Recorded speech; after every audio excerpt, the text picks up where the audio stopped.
from ROKR, which is a great name.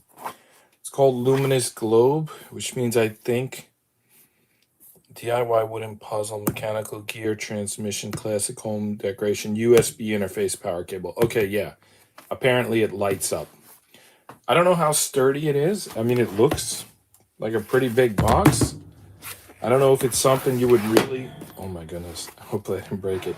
I don't know if it's something you would really use as a globe or if they just do it for fun. I know I have another ROKR that it didn't have a USB. I think it actually took batteries. It was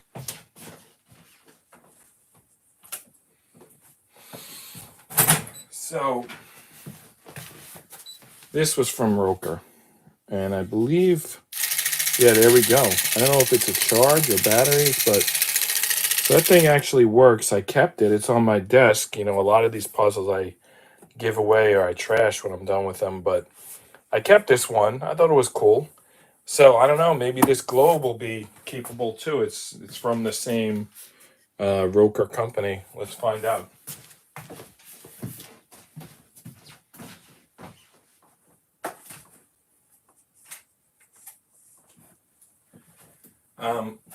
I'll start in a minute.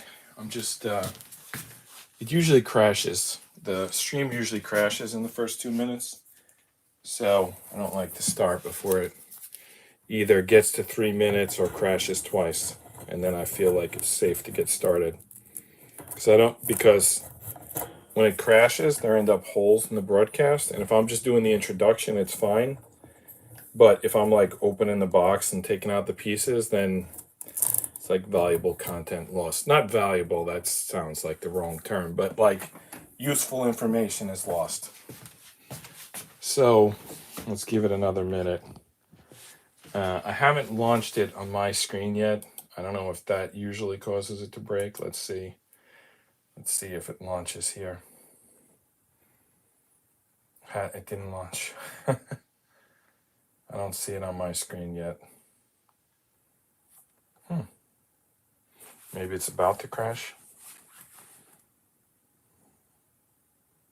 Thanks to everyone subscribing lately. I'm not sure what I did right lately. I had some people, like some in the chat, some in the comments saying like, keep going, you're doing good. I don't know if these are like the equivalent of like elves who just show up and give you confidence when you start a channel, but all right, we're past 3 minutes and it didn't crash, so I'm just going to assume that it's safe to start, but I'll keep an eye on the monitor in case it crashes. I shouldn't say that. They probably recognize that I'm a new channel and encouragement would be helpful. I'm not even sure that I am a channel. I mean, of course, everybody has a channel, but you know, I don't know that it's ever going to be more than a hobby. I don't anticipate it ever being more than a hobby. But I mean, it's a hobby that I'm happy to spend an hour on every night. So if anyone's happy to watch them, hey, I'm here. Let's spend an hour together putting puzzles together. It's like, fine by me. You know, if it works for you, let's do it. All right, there's the ROKR name. I have no idea. I don't know the history of ROKR. I should look it up. I assume they're from some other country. Just because ROKR doesn't mean anything in English, or at least it should have vowels. I gotta look into that. I shouldn't just make stuff up. I see there's some science symbol up there. And then there's gears. That's interesting. Wooden gears, kind of like the U-gears puzzles that we often do. They can get tricky, you know? That's basically why we're pausing the U-gears aviator. I didn't snap a gear, but I snapped a piece that allows the gear to turn this like foot-long piece. It's like this foot-long, half-inch thick, basically beam that runs central to the aviator puzzle. And without this one little 1/8 disc, it won't spin, and that disc snapped. I take, you know, credit for snapping it, but I think it's also, I mean, it's kind of crazy that U-gears was relying so much. I know a chain is only as strong as the weakest link, but at least they should have given us 2 copies of that piece. You know, for the people. I mean, some people could break the piece while popping it out of the plywood. You know, you got to give a piece that important. You got to put 2 in the box, and they didn't. So now I got to build a piece to replace it. All right, we're gonna see these sheets for this puzzle in a second, and they look huge. Like, what are these, 8.5 by 11 about? And then, yeah, same 1/8 inch thick. Is that the book at the back? I'm not sure. Oh, is that like, I don't know what that is. It looks like that's the exterior of the puzzle, of the globe. They probably bend, you know, because a globe's like a sphere. Sandpaper. Anyway, 1, 2, 3, 4, 5, 6 sheets, and this is probably a 7th sheet. Probably a lighter color for the globe. Let's see. I'm just guessing at this point. And there's more still in this box. And it's the USB and some tools and some screws and wax. Wow, this is different. I mean, this is looking like U-gears, honestly. The wax looks the same, and the sandpaper's the same. So kind of, this part looks like a U-gears puzzle, but then this part kind of looks like that beetle from ROKR that I was just showing you. And then this is new. Instead of putting batteries in it, you charge it. I'm assuming that's what that means, although I don't see a lithium battery anywhere. So maybe you don't charge it, maybe you just run it direct from USB. Not sure what I think about that. Obviously a battery would increase the cost, so I guess I'm fine with it. All right, so we got a lot of tools here. And we got, are these the instructions? I'll tell you, it's not a nice book like they give you with the U-Gears 107-page book. I remember it was the same way with the Beetle. It was like, you know, it was like this. It was like flip this thing over twice and just, you know, figure it out yourself, kind of. Yeah, I mean, seriously, this is like one piece of paper with a bunch of boxes, and you just like flip it over. So this really is a puzzle. You know, the U-Gears, they kind of like baby you along, but this is a genuine puzzle here when you only got one piece of paper to work with.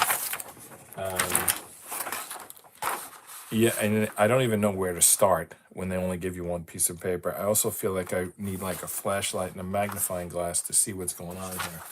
All right, let's just keep taking stuff out. We're gonna get something done today, but this looks a little intimidating. What is this, like 11 by 4, 17 by 14, or I'm not even sure what this is. It's huge. Right, probably like 17 by 14, right? Anyway, it's a huge piece of paper, whatever it is.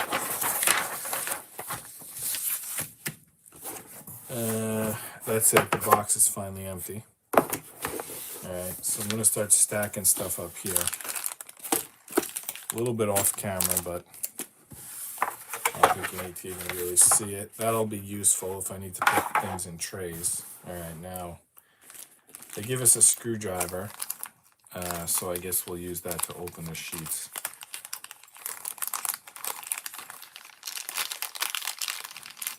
What is that in there?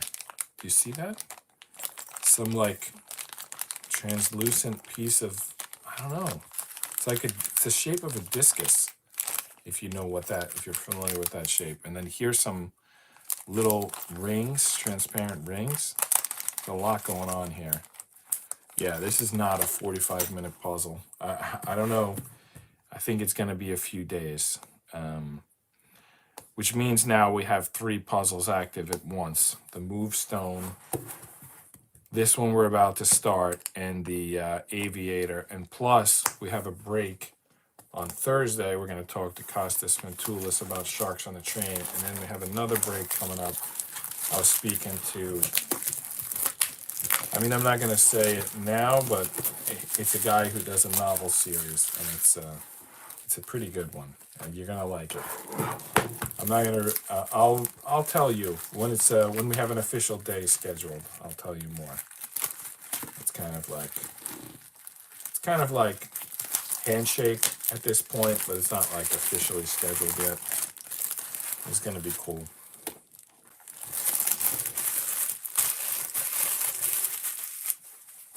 All right. So what is going on here? What is this?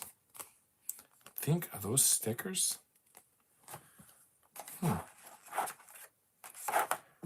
They fit almost perfectly in this slot in the paper. There's the sandpaper. I'll keep the sandpaper with the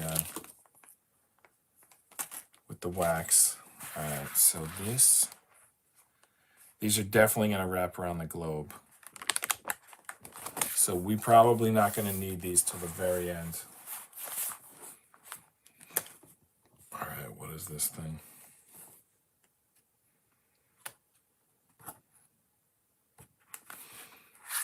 All right. Well, this is more pieces for the globe. When I said, what is this thing, I actually was referring to underneath it. Why is it a lighter color? Is that just a coincidence? It might be just coincidence. Anyway, it smells good, this wood. No, it's not coincidence. This is this piece of wood smells different from this piece. And it's, I believe it's a little bit thicker, right? And it's like, this piece is more quality. These are probably important pieces. I think this is the piece that's going to go over the globe. It's a gears that's probably going to turn the globe. Yeah, those are important pieces. And all right, so that's 1, 2. There's some accordion pieces. 3. A lot of circle pieces. We got some calendar date pieces here. 4th sheet. 5th sheet. 6th sheet. 7th sheet. Wow. Those sheets look, I mean, just look at them. They're all like circles and like 8th moons. They're like, this is going to be a lot of and discs. A lot of circles and discs and semicircles going on here. And then it's really only this last 2 or 3 pages that have all of the gears. All right. I guess it's time to dive in. I'm feeling a little bit intimidated, but we'll get something done. We always do. All right, so A1, A2, and A3. Hey, I like that. We're starting, the first 3 pieces are A1, A2, and A3. This should be easy to find, right? Is the sheet labeled? Maybe, no, that's a G. That's G's on that side. Let's see if it's A on this side. Yeah, this is A. This is A1, this is A2, this is A3. So let's get to work. All right, popping out A1 here. Looks like a giant, like, nail or screw. I mean, it has a head here, and it has a head here, and it has a point here. But the next 2 pieces we need, I almost popped this gear out, A11. It's like falling out. It's gonna fall out. Hopefully, when it falls out, we'll be able to put it to use the same day. If not, and we have to carry it over from day to day, it gets a little messier, but we'll do it. This looks like female reproductive system. Oh, sorry, I take that back. It looks like horns on a steer or something. I don't know. Okay. These pieces need to be sanded. They have splinters. Is that going to be a recurring theme? Well, we're always going to be on the watch for it. Let's put it that way. Okay. All right. Instruction 1. So we go to the back of this screw head and we just stick in the A1, no, the A2 and the A3. The only question is, from which side do we stick it in? Does it matter? It may not matter. Well, I'll tell you, okay, they're labeled A2 and A3. All right, so A2 and A3, and it looks like A3 is going into, no, A2 is going into the inked side. So there's ink on this side.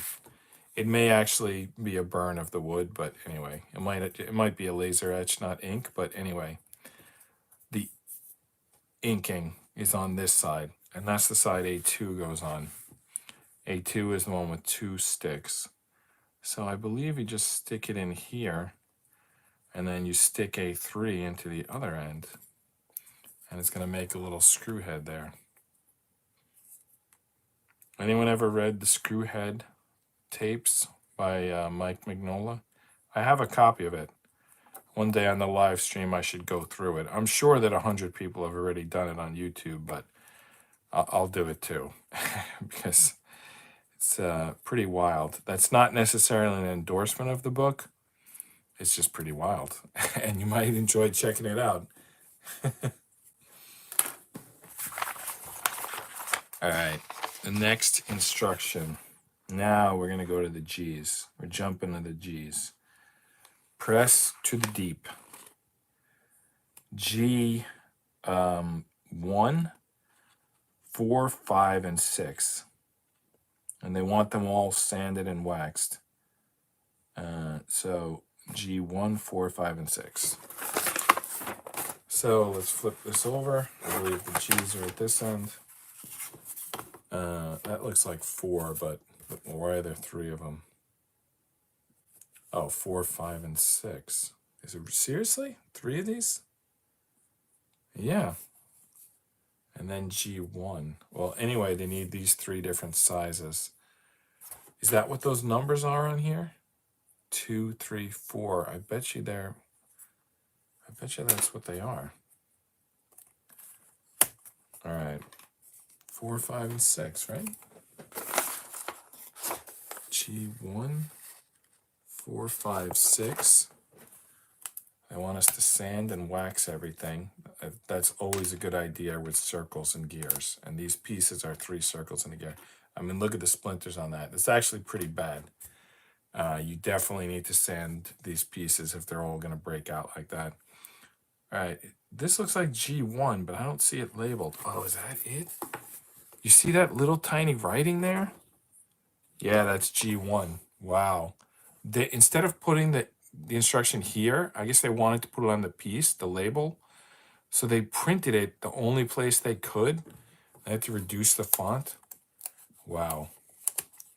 Anyway, there it is. Okay.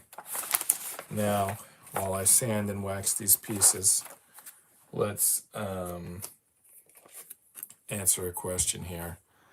Are you an introvert or an extrovert? Explain. Feel free to answer in the chat or in the comments, whatever. That's a weird question. I don't like labels. I know a lot of people say that, but I'll tell you my reasoning why I don't like labels. I feel like when you give a label, you're locking into something. Like if it wasn't your personality before, it will be now. So, especially with such a huge thing like introvert and extrovert, I feel like you have no choice. Not just me, but anybody has no choice but to say extrovert, because all the high-paying jobs go to extroverts. There's like no high-paying job for like, not talking to people. So you really have no choice but to be an extrovert. And, you can have the extrovert attitude, even if you don't have vocal cords or you're deaf or, whatever the case may be, you can still have that attitude that you want to go out and talk to people and communicate with people. And really you must, because I think like a lot of people make their careers off of other people allowing themselves to sink into introversion. And then they get, a classic example of this is probably like real estate salesmen. Like, they do have a place, real estate salesmen, but for a lot of people, if they're like just a single family, buying a primary residence, they should be able to use like the 6 degrees of Kevin Bacon to just say, I'm looking for a house, and they should, they'll be notified within a week of like the correct one. And don't all websites work off of like introversion, whether it's like Uber Eats or uh, Airbnb or like anything? It all sort of works off you'd rather talk to a computer than a person. So I think that these days they make a lot of money off introverts. And I'm not saying that that's necessarily good or bad. I mean, if it's convenient to order things on an app, go ahead. But don't shut yourself out of all the good things in life that come to introverts just because you like apps. All right, so one of these discs, the G4 goes inside of the G1. So let's do that first, because that's the one that's going to go lowest. Now, are these all going to be the same? They're not the same size. They're clearly not the same size. But somehow this one is supposed to go on first. And it says, press to the deep. Press to the deep. Does that mean the deepest point you can reach? What does that mean? Press to the deep. And should I put on the circle before I put on the ring? They're showing them going on together, but they don't really lock on. So I don't know if that makes sense really, but I'm gonna do it. See, they don't really stay together. Like there needs to be a pin in there to keep them together. I mean, if I press to the deep, I'm gonna be pressing onto these sticks. Is that what they want us to do? Maybe it is. Like all the way down here. Is that what they want us to do? So now it's on the bottom. Doesn't look that way in the picture. If I skip ahead to the next image though, it does look that way. So press to the deep, I believe, means push it down as far as it'll go. Now, the next question, does it line up? You know what? I don't think you have a choice but to line it up. It's basically a plus sign. I'm going to line up the lettering. I think that's the safest thing to do. So G6 goes on first. And then, what's the other one? G5? G5 goes on top. Press to the deep.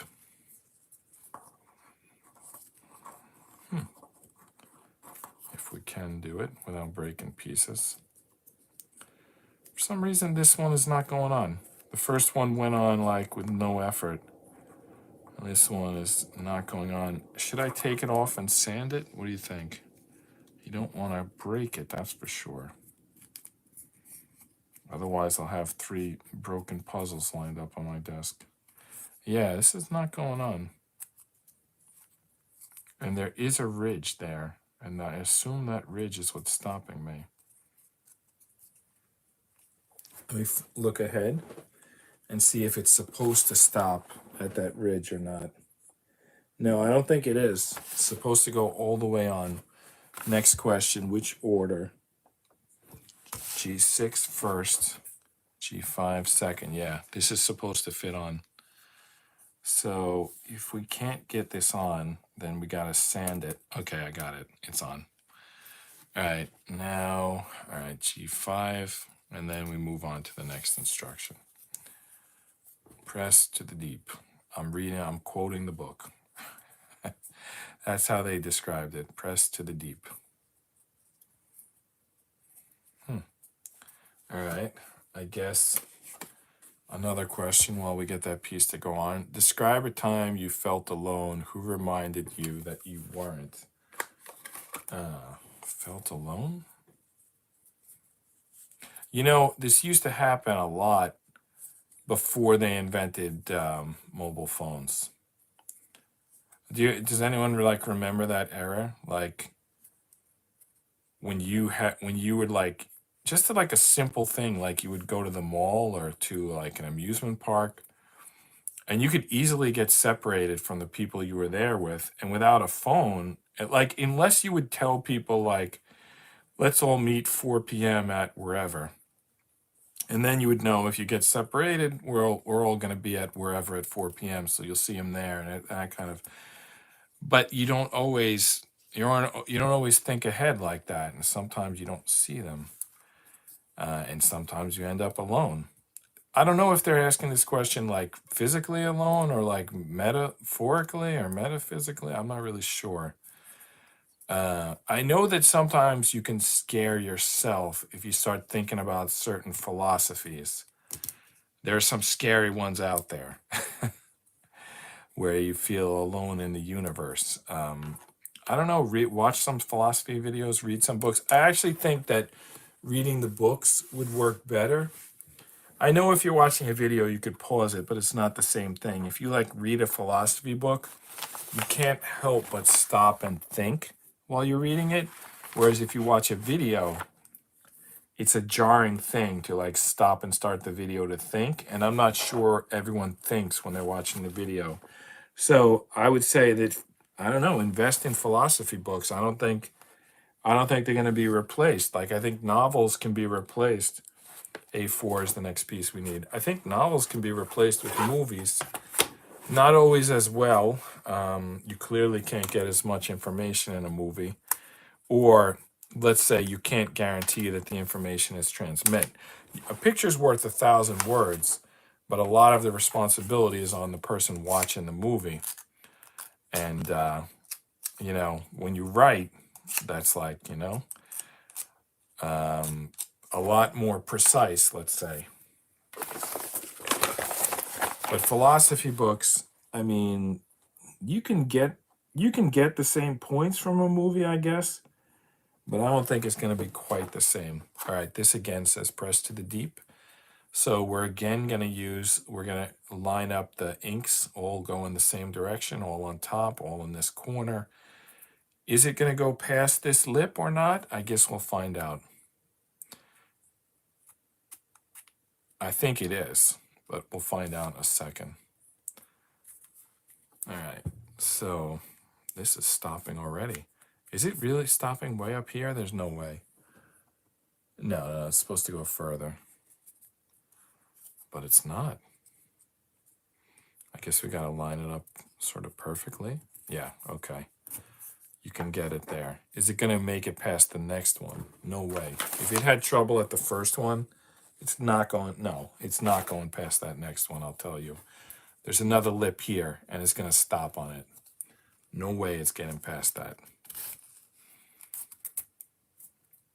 There you go.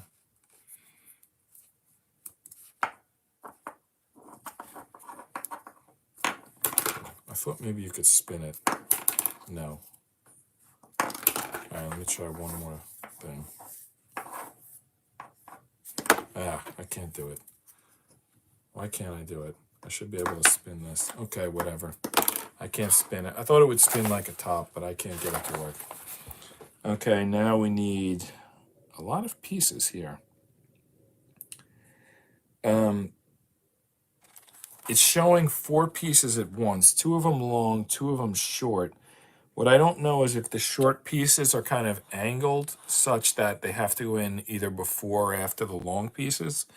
Let's gather all the pieces, take a look at them, and figure it out. So one side gets A5 and B8, and the other side gets A6 and B9. So A5 and B8.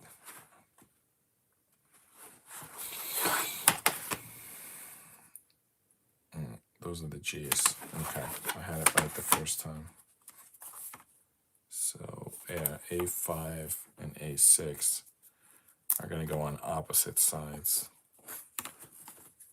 Little buggers. I need the, well, I definitely need to sand them. But I think I also need the golf tee, if I could find it quickly.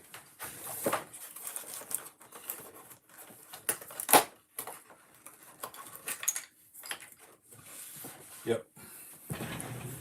I'm going to use the golf tee to push pieces out. It's also got a flat end. Could be used for support. Definitely they need to be sanded. Look at that. All right, now, what are the B pieces? I think these are them, right? B8 and B9. Yep. Long, skinny pieces. You always got to be careful pushing out long, skinny pieces that you don't snap them. because they're long and skinny. They're fragile. I think they're also stuck to each other as well as stuck to this board. That's going to be tricky. All right, I'm going to use the flat end here. Man, it's really stuck. One of the connections was really stuck. And now they're stuck together like chopsticks. How many times have you broken chopsticks trying to get them apart? Well, if we break these pieces, look at this. I got a technique. Shove the golf tee in the middle. There you go, that worked. Now we need to sand all these pieces. All right, while sanding, what made you feel happy today? Oh, well, that's the easy one. I had a Kickstarter project that ended today. And that always makes me happy. It's not about the money. It's just about that someone cares about some work that you did. I think that's the point of Kickstarter. I know that some people use it for marketing and quite successfully. And, you know, good for them. I mean, if that works for them, that's great. But I think for most people, it's just, you know, 1 or 2 backers, 5 or 6 backers if you've been at it a while. I mean, just that somebody, whether they really care about your work or they're just backing because you're a human being, you know what I mean? It's like, it means something. It means something to me anyway. And I backed plenty of other people. Believe me, I don't need the prizes. You know, I'm backing. When I back on Kickstarter, I'm backing for the person. There's never been a single incidents where I needed the thing that I was backing. I backed by like 300 projects, and in every case, I was backing to support the creator. There's no instance where I needed the product. All right, so we got our pieces ready. Now what do we do with them? All right, looks like the A5 and the B8 go on the inked side. B8 go on the inked side. The which way does I have questions. The 5 and 6 are pretty easy. The point goes into the stick, so that's pretty easy. But I think they go like flipped so that they'll fit in. Yeah, the 5 goes this way and the 6 goes this way. The way to get it right is have the ink facing the same direction. So if you got the ink facing the same direction, it should be okay. Now for the 8 and 9, it's these multi pieces that go in. So that's not the inked side. So they go the opposite. So the small, if the ink sides are up for the small pieces, the ink sides are down for the big pieces, because it's the ones, they each have 1 pointing out and 2 pointing in. By the way, this one looks like the Annandale Comics logo. A very thin version of it, but it does. All right, so one last thing, I've got them upside down. So that thing I said about inking was a lie. That was because I had them upside down. When I have them, I flipped them upside right, and now all the inks are on top. So all 4 pieces are sitting ink up. And I don't think they matter which ones you put in first. I'm going to put the little guys in first. I'm not sure if that's the best decision or not. They don't tell you. But we're going to try the little guys first. All right. The only question now, what hole do they go in? It looks like the bottommost hole. So right there. So we'll put the 5 in one side and the 6 in the other side. And they should stay in there.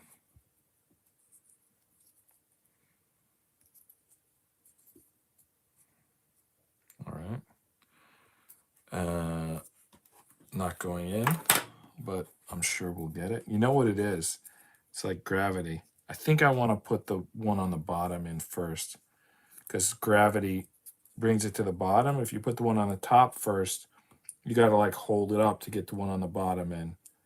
Or I guess just flip it upside down. All right, anyway, I put in 6 first, so that the gravity would be on my side when I'm putting in 5. All right. Do I need to follow that rule with 8 and 9? I probably do. So let's figure out which one's the top and which one's the bottom. No, they go in different holes. Doesn't matter. Doesn't matter which one you put in first. They go into different slots. So, yeah, they got different holes. Okay. All right. At this moment, I'm going to take a water break, but it's going to be a quick one. I'm still here.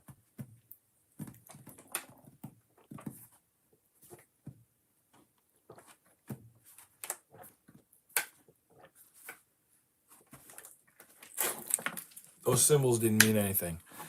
I just couldn't talk while I was drinking. So I was doing some hand jive. All right, that looks pretty good. Let's see the next instruction. We're supposed to wire this. That's the next instruction. Please make sure the wire close to the positioning line. Please make the wire close to the positioning line when you assemble it. I don't know what the hell they're talking about. Somehow we're supposed to... All right, we're supposed to put the wire along here, and then we're supposed to add a bunch of gears. 1, 2, A12, which is a disc, F2, which is a gear, A11, which is a gear, and a second A12, which is a disc. We're supposed to feed the power line through all of those and then attach it to this. I don't see how all that's going to work, but let's just start collecting pieces and maybe it'll start to make sense. Oh, that's not the piece I'm looking for. I'm looking for the cable. So there's the cable. There's also a disc and a chip. I don't know what any of this stuff is really. I mean, I do know I took digital electronics, but when I was in college, and I do have a general understanding. But what I mean is, in the sense of this puzzle, I don't know where we're going with any of this stuff, except that the first thing they want is this cable. And it looks like the connectors are the same at either end, so I don't think we have to worry about that. So we got the cable, all right. Now we need 2 A12s, an A11, and an F2. So F2, A11. How is this the A's? I guess for some reason I went to the B's. Okay. Hopefully they need A11 because it fell out. Nope. Yeah, we do need A11. Okay, we need A11, and then we need 2 A12s. There are 4 A12s. We need 2 of them. All right, you take 2 out, and it looks like the others start to fall out. And then we need F2, which is going to be on the second to last sheet. Those are the G's. So I guess the F's are going to be right here. F1, F2, F2. There's a couple of F2s. Are they the same size? They don't look the same size, but they must be, right? If they're both labeled F2. All right, I'm going to pop one out and then just confirm that it's the same size as the other. I don't see how it could be not. Yes, it was an optical illusion. Of course, it's the same size. Okay. You know, I might be able to use the wood from this to fabricate the missing piece from the other puzzle. Or maybe they'll just randomly give me a disc that's, because like this disc might be the size we need for that other puzzle. Or it can be whittled or sanded. Anyway, this puzzle for today. All right, so we're going to get that line going through. I think we could put the discs on first and do the line second. But I'm not sure.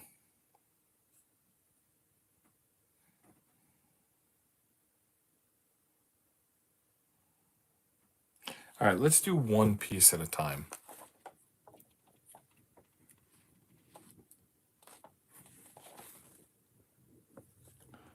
So the first piece that goes on is an A12. All right, let me just start by sanding and waxing all the pieces. So we're going to answer a question while we're doing that. Are you currently in love? If so, how does it feel? If not, are you scared to fall in love? So I'm just going to answer that one real quick and say I'm in love with my wife, and that's great.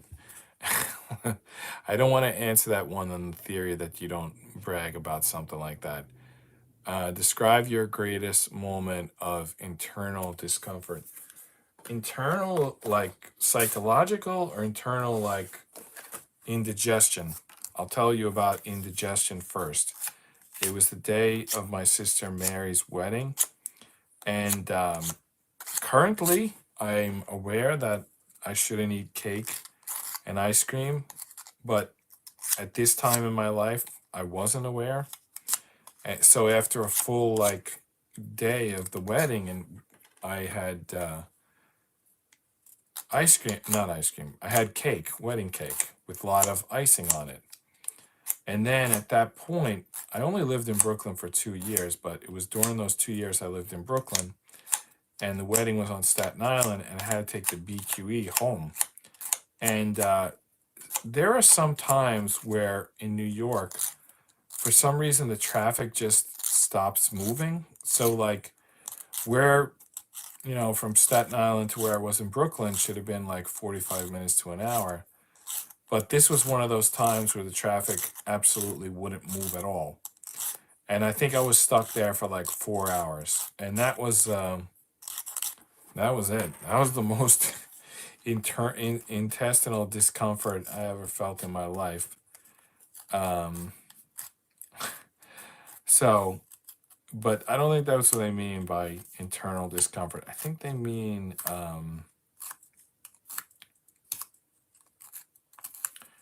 like internal conflict. And I got to think about that one for a minute. I'm sure is one, but there's nothing like, I'm not immediately thinking of one. Anyway, and I still need to wax these gears, but I could do that quickly while I'm thinking. So internal discomfort. What would I be uncomfortable about?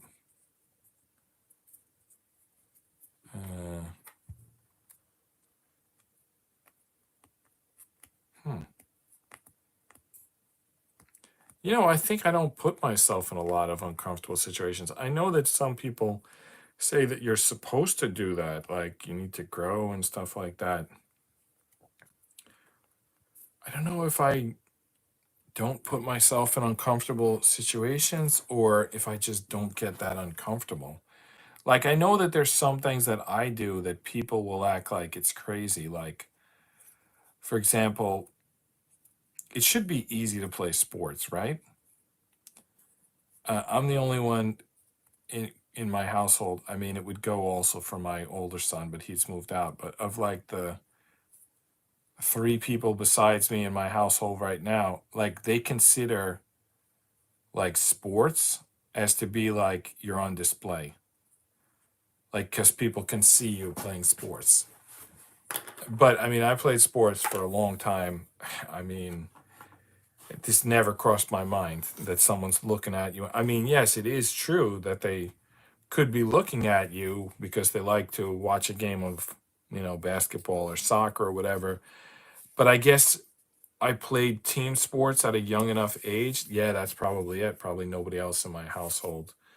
Like I was probably playing soccer when I was like 4 years old. So that's probably a good idea. But my kids were doing cross country when they were 5 years old. So that should have cured them. Anyway, I think it's probably a good idea to have your kid play soccer at like 4 years old because just to get them out of the idea that somebody's looking. I mean, yeah, somebody might be looking, but you can't stop doing what you want to do with your life because someone's looking. I mean, I don't know. There's always someone looking. It's like, that's just a thing. That's just how it works. There's always someone looking. This is tricky. to get this piece on with also this wire in here. Am I even doing this right? Well, I don't think you could do it at the end. I think you got to do it at the beginning. They said keep the wire next to the wood. Wow, this is like not easy to do. Oh, okay. I guess it is easy. Seemed difficult at first, but now it's like kind of easy. All right. Is it though? Well, what if I need to keep feeding it through? Should I have done that at the beginning? Am I going to destroy the wire? If I like push this down, am I going to break the wire? There seems to be a little notch there in the corner. I think I can push this down. Or even pull it down first. Yeah, I can just pull that through. All right, let's see where that wire is supposed to go.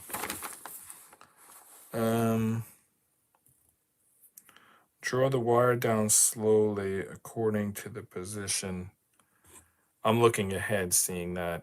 Yeah, it's supposed to be pretty much at the bottom, but I think I got to pull it down at the end because I need to get these other pieces on first.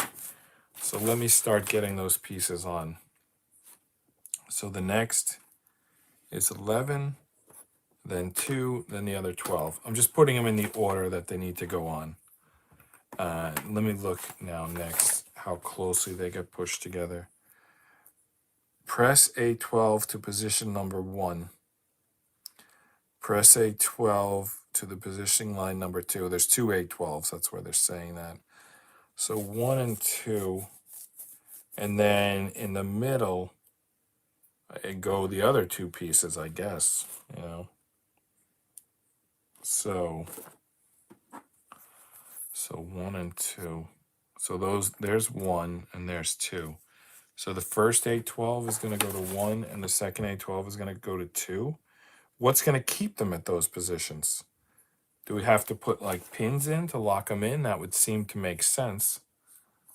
All right, the first one is going to stay at 1 because there's pins below it, but I don't know what's going to keep the second one at 2. I guess we'll find out. Maybe it's going to have something. We're going to add some piece at some point that's going to lock it in.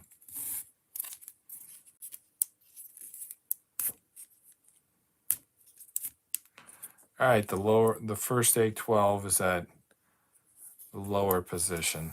I'm not pulling the wire through yet because I got to add other pieces.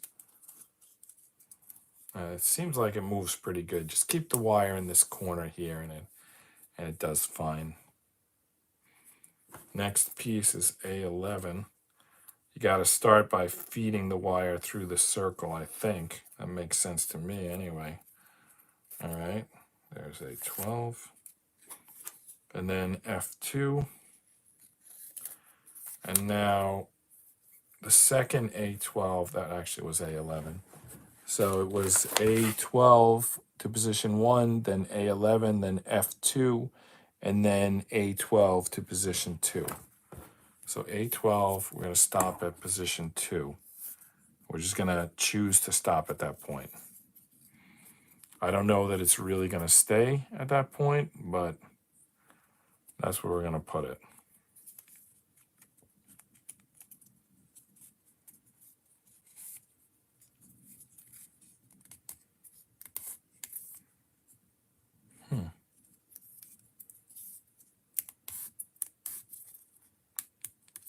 All right, A2. Okay, that's at A2. Now do I pull the wire through? Position number 2. Yep. Now I got to pull the wire down to just above A2. So I'm basically going to pull the wire all the way through. Pretty much all the way. Maybe I'll leave an inch there, something like that. There's probably some pattern to how this goes, but I don't know what it is, so I'm just going to leave it there for now. I'm going to take another sip of water. Give me a second.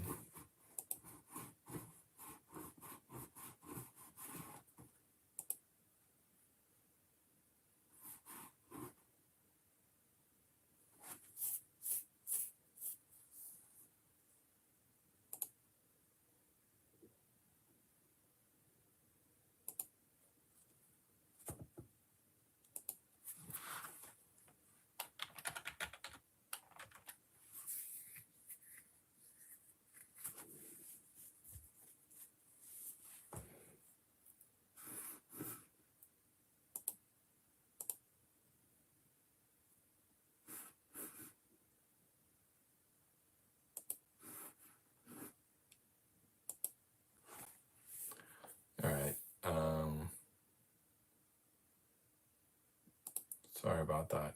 There was just something came in. Actually, there's a bunch of stuff that came in. Anyway, I'll just deal with this in 10 minutes when the stream ends. Just wrap this up. All right, next. Ooh, another electronic piece. P4. No. P4 are pins. P5. I believe this piece is P5. And where is the other P4? Is it these little globe things? Yeah, I think it is. I think they're. Now I don't know what P5 are. There's probably somewhere in that electronic. I'll figure it out. Okay, no. P5 is neither of these pieces. Where the hell is P5? There's a picture of it. No, that's A7. Okay, sorry. P5 is this circle piece. So we're doing the electronics right from the start. It looks like the cable is going to hook into that. And then A7 is a piece of wood. And there it is. It's the one that looks like a bull with horns. That's A7. Sand that piece. All right. A7, P4. A7 has, it looks like pinholes there. I think I have to punch those out so that the P4 pegs can go in them. Maybe not. Okay, no. Those are just ink. These are the holes. Okay, those are the holes. All right. Okay, it happens. All right. P4 times 3. I don't know where to get P4 from. So this was the circle was P5. And it has 3 holes in it. And the 3 holes are going to line up with these 3 holes. That's good. And they're going to attach via P4. But I don't see what is P4. There's some pins that are way too big. Here's some pins that are a little too big. They're labeled P8. So those pins are at least labeled. These ones are not labeled. I don't know if that means they're P4s or what.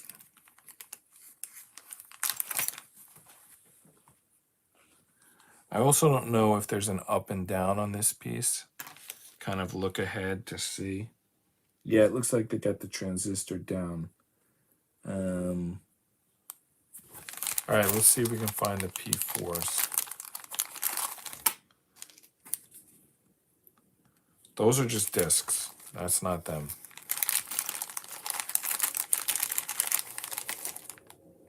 These P8, 7 pieces.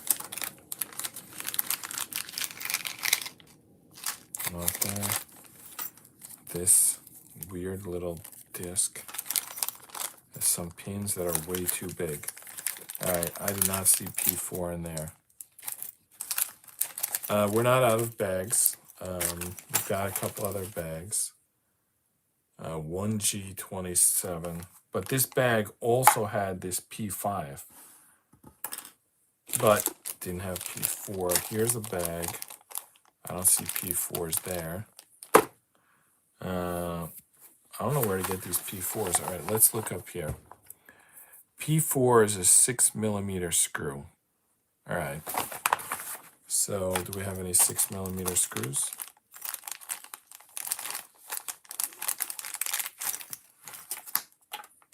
Did I open all the bags this came with? Because I don't see any 6mm screws.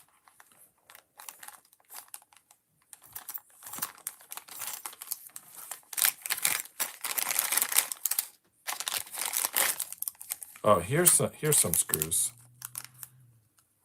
Let's see if these are 6mm.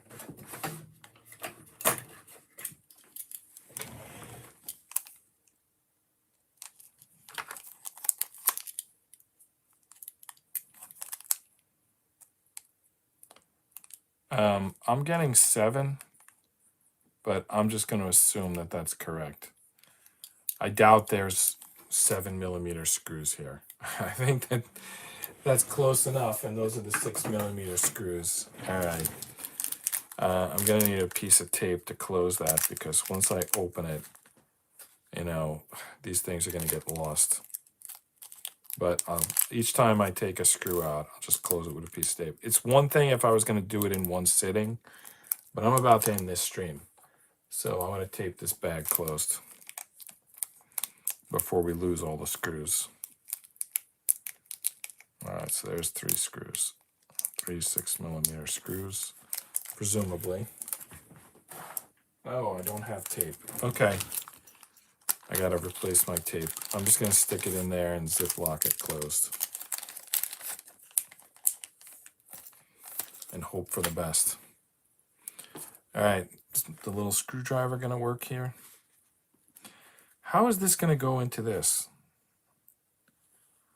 I don't know. Well, let's see how it goes here. What was the last question? Let me get another question here while I'm doing these screws. Did you grow up in a family that encouraged you to take risks? No. But I did regardless take risks.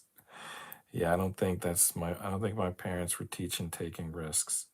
But I think that I just realized that sometimes you have to. Yeah, no, my family doesn't do any risks, as far as I know.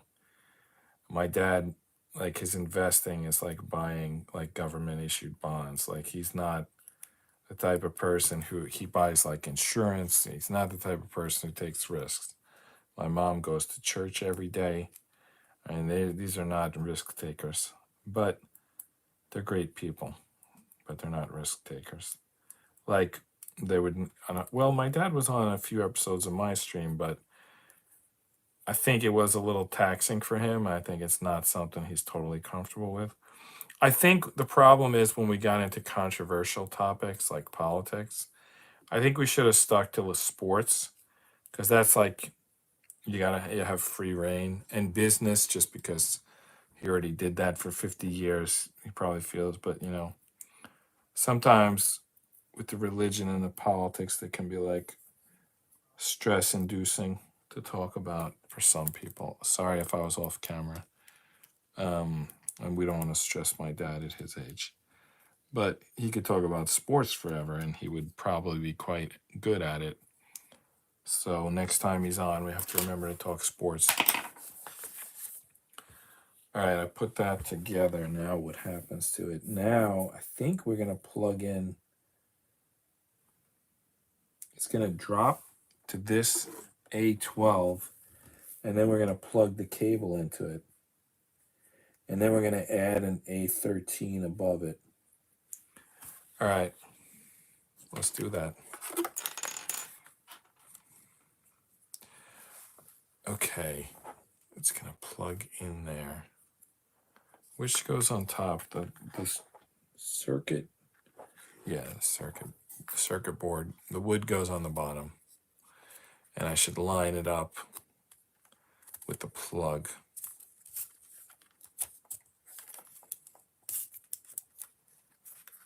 So did we leave enough plug? I don't think we did. I think I got to pull another. Let me just pull out plenty of plug, because we always can push it back in. I need enough plug to turn around and plug in there. I assume this is going to send power to this board, which is going to somehow be relevant to lighting this this thing. Okay.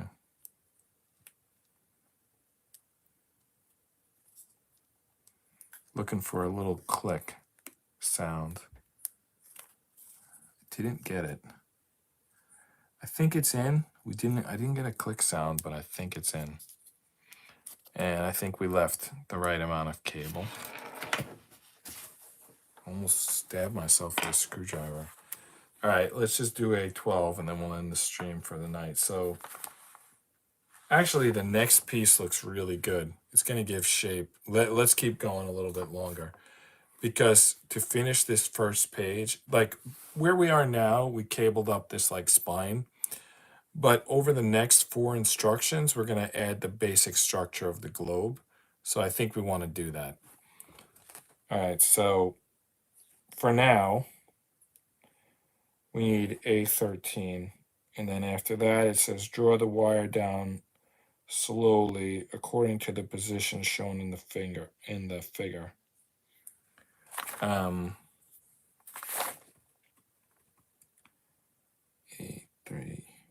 P5. Position line number 3. All right, we drew this one down too far, which is fine. We can fix it. It's supposed to stop at position 3, which is like ½ an inch away. All right, we're good. Now it's at position 3. Just following the instructions. They said to draw it to stop at position 3, so that's what we did. All right, now A13 goes to position 4. A13 to position 4. All right, let's sand and wax it first.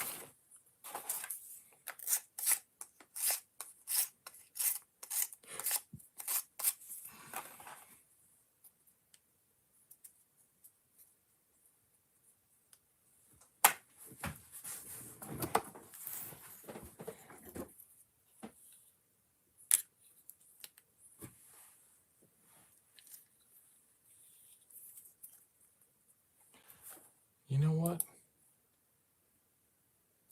Is email? Oh, Marlon. Okay. I was thinking Megan. Not relevant. It was a message I got about Kickstarter reward, and for a second I thought it was from a family member, but it wasn't.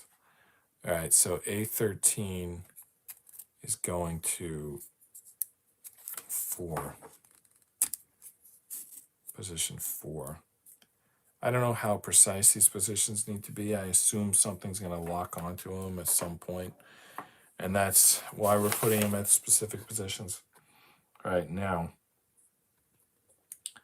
C4 and F2. That's C4, that's F2, and then F1, 2 F1s, and a C9. So we're about to put a lot of pieces on. First, let's just collect them all. All right. I already forgot what I was collecting. All right, from C and from F. So C should be right here. We need C4 and what is that other piece? C9. C4 and C9. C4 is, wait, there's like 4 C4s, but I guess we just need one of them for now. And then C9, that can't be right. That doesn't look like the right piece. This says C9. Yeah, I guess that is the right piece. Yeah, I guess it's just a huge piece.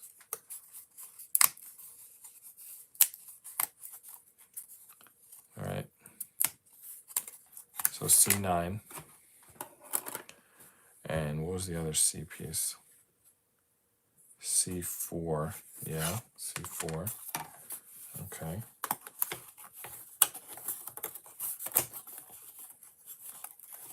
Tricky. All right, and now 2 F1s.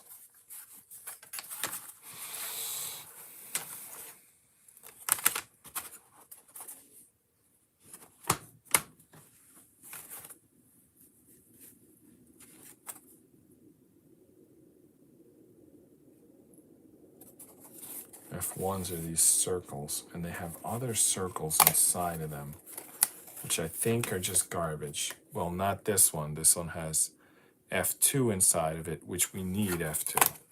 But the other one, I think, just had chaff inside of it. Pretty sure. I'm going to put it in the garbage. It doesn't, there's nothing written on it. Let me show you what I mean. So here's F1, one of the F1s. And this is F1. I'm pretty sure this is garbage. I'm going to keep it around because I need to fabricate a piece for another puzzle. So I'm not going to throw it out, but I think it's garbage. And then here's F2 and another F1. So let's sand and wax everything, and then let's get to building.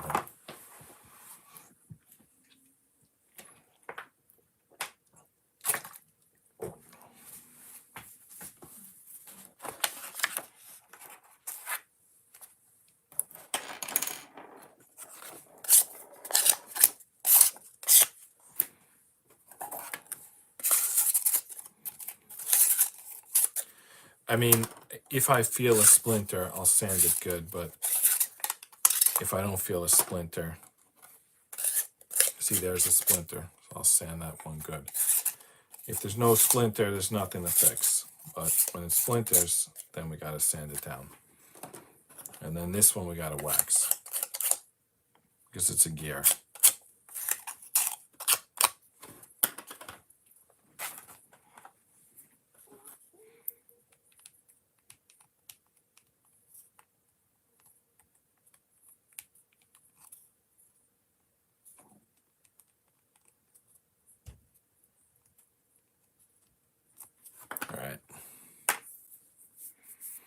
Now, how to get this stuff attached? Let me just put it in order. F1, C9, and the other F1. Good thing they label these. F1, F1. Yeah, well, that makes sense that it would go in that order. And then this thing goes at the top. And I guess that matches this thing, which is already at the bottom. So I guess we attach C4 to it. How do we do that?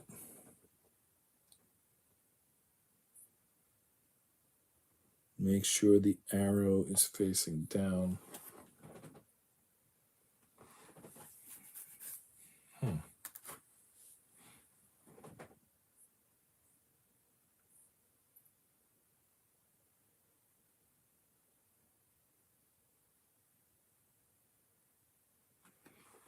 It looks like it attaches to this piece. Arrow facing down, and then attach it to this piece. I'm actually not sure, but I think that's correct. But then where does this go? One of those pinholes? I don't want to do that and then it's wrong.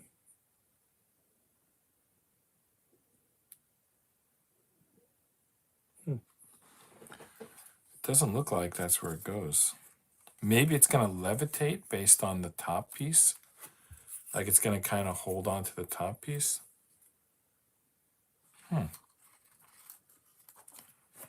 Kind of weird, especially doing the first one is weird. Well, let's just keep attaching them and see where we end up. I think it's going to be one of those things where the more pieces you attach, the more sense it makes.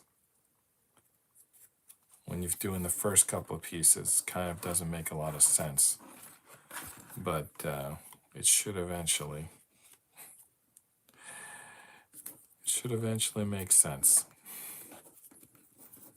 Let's hope it does. All right, and this piece then goes here. And now, does this piece sit on top of that other A12, the one at the top?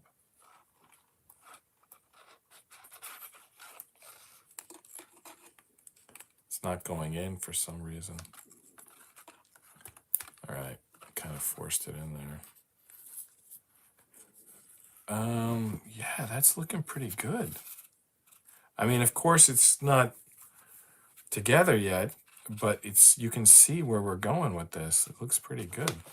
We definitely gotta keep doing this. We can't stop the stream. We gotta get this skeleton built. All right, so 3 more C4s. Nice. 3 more C4s, and then we're gonna start attaching some pieces. Or are we? I'm not sure. You know, you have to get the spacing right. I think the spacing on the C4s is a skip 2 pattern. All right, so let's get 3 more C4s.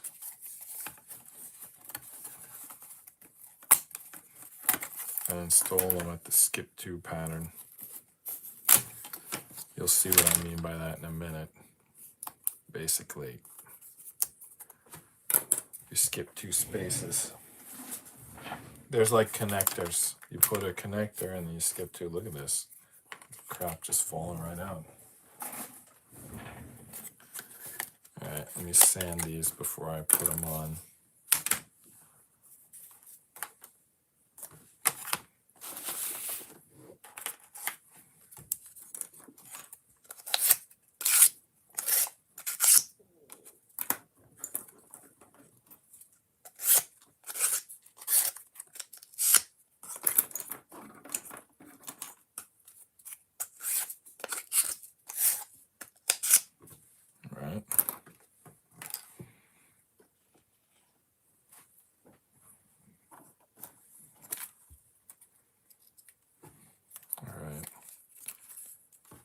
So, arrow facing down, good.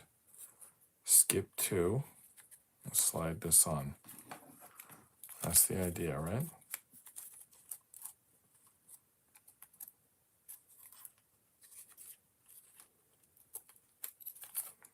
All right, skip 2, slide on. Skip 2, slide on. Oh, this one kind of fell off. Anyway, we'll just put it back on there. Skip 2, slide on. Is it skip 2 at all levels? Well, I guess if it's wrong, at some point we'll notice. It feels right so far.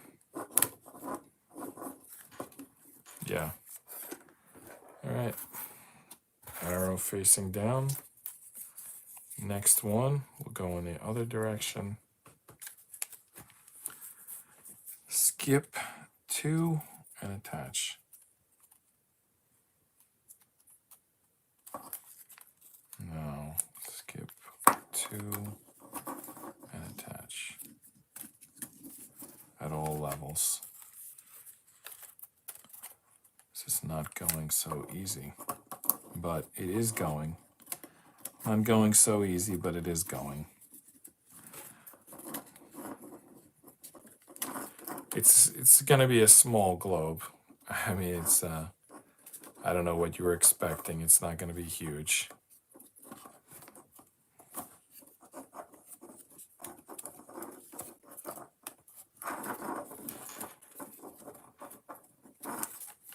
All right.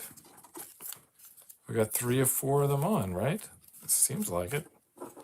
Last one's probably going to be the toughest.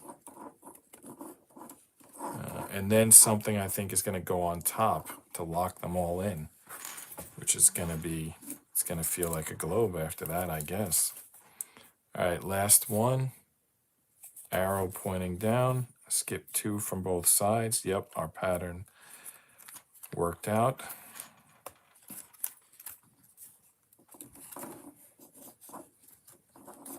Let's get it on there.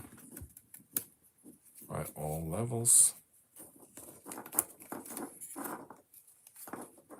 Come on. All right, almost there.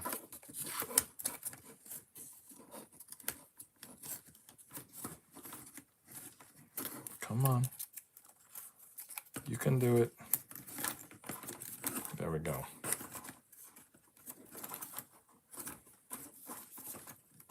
All right.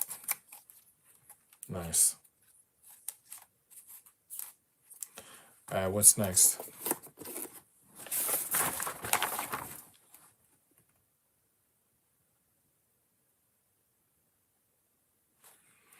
I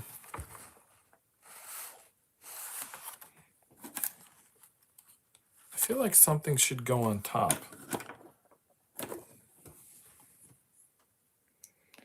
But that's not the instruction.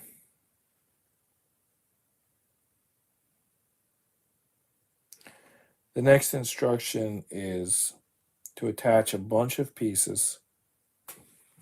It's called totally 8 pieces. I believe that means 8 pieces in total. A10. They say A10 equals B6 equals F3. A10 equals B6 equals F3. And then there's previously the C4s. So if you add 2 A10s, 2 B8s, 2 F3s, and 4 C4s, that's 10 pieces. But they say total 8 pieces. So I'm not sure what's going on here.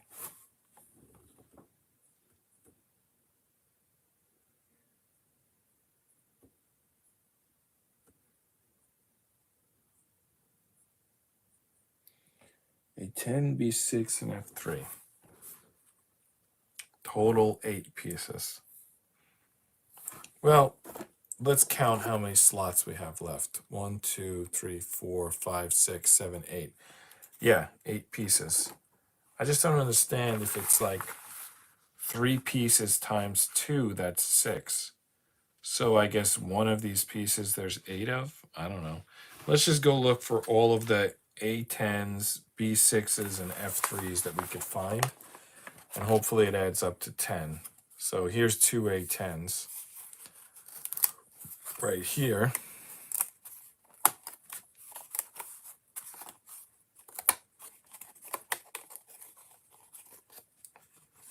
It's going to look something like a globe after we put these on. Come on. I jammed it in there.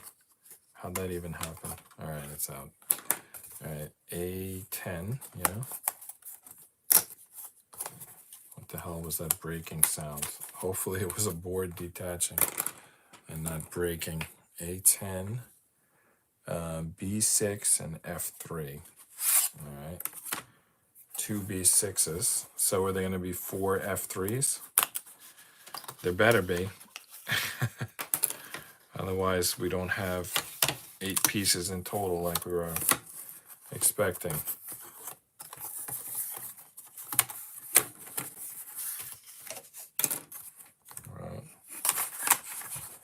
F3. There's, yes.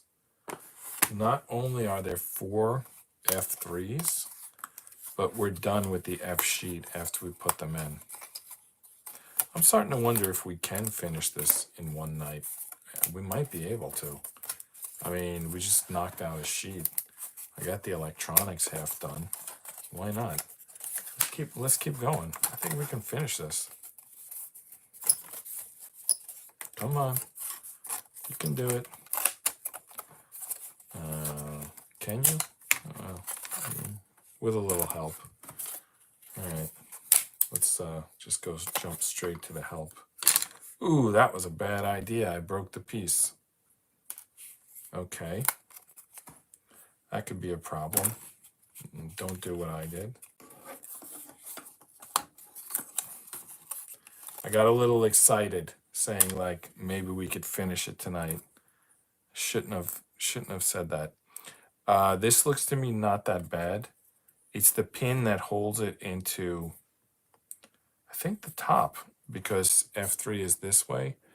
And I don't think that piece is going to be an issue at all. I think it's going to lock into these pieces at the top and it's going to hold them in. But this will be held in by pressure regardless. I don't think that piece is going to harm us, that broken piece.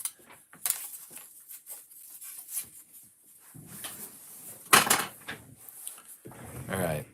Now, we have 4 of the Fs. So I think let's put those right next to the 3s. and then we'll scatter the A's and B's in there. I'm not sure that they tell us the pattern. And honestly, these pieces might all be the same.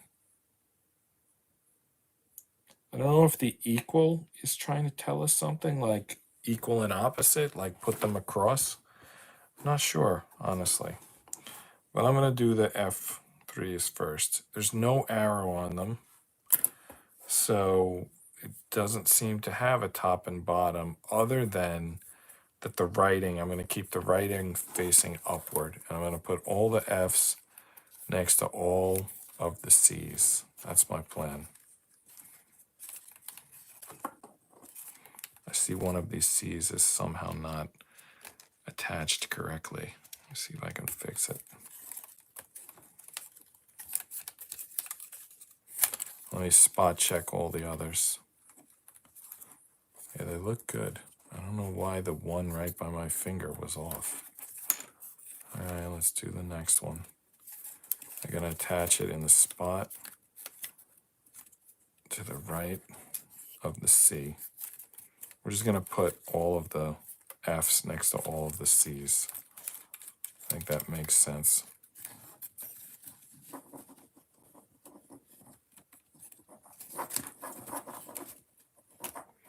It's going to get crowded each one of these we do. It's a little more crowded.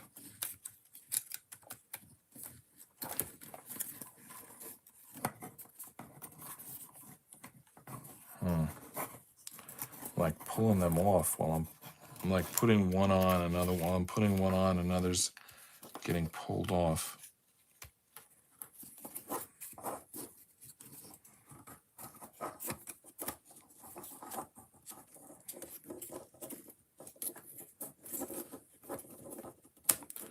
Did I say they would get easier or tougher as we went along?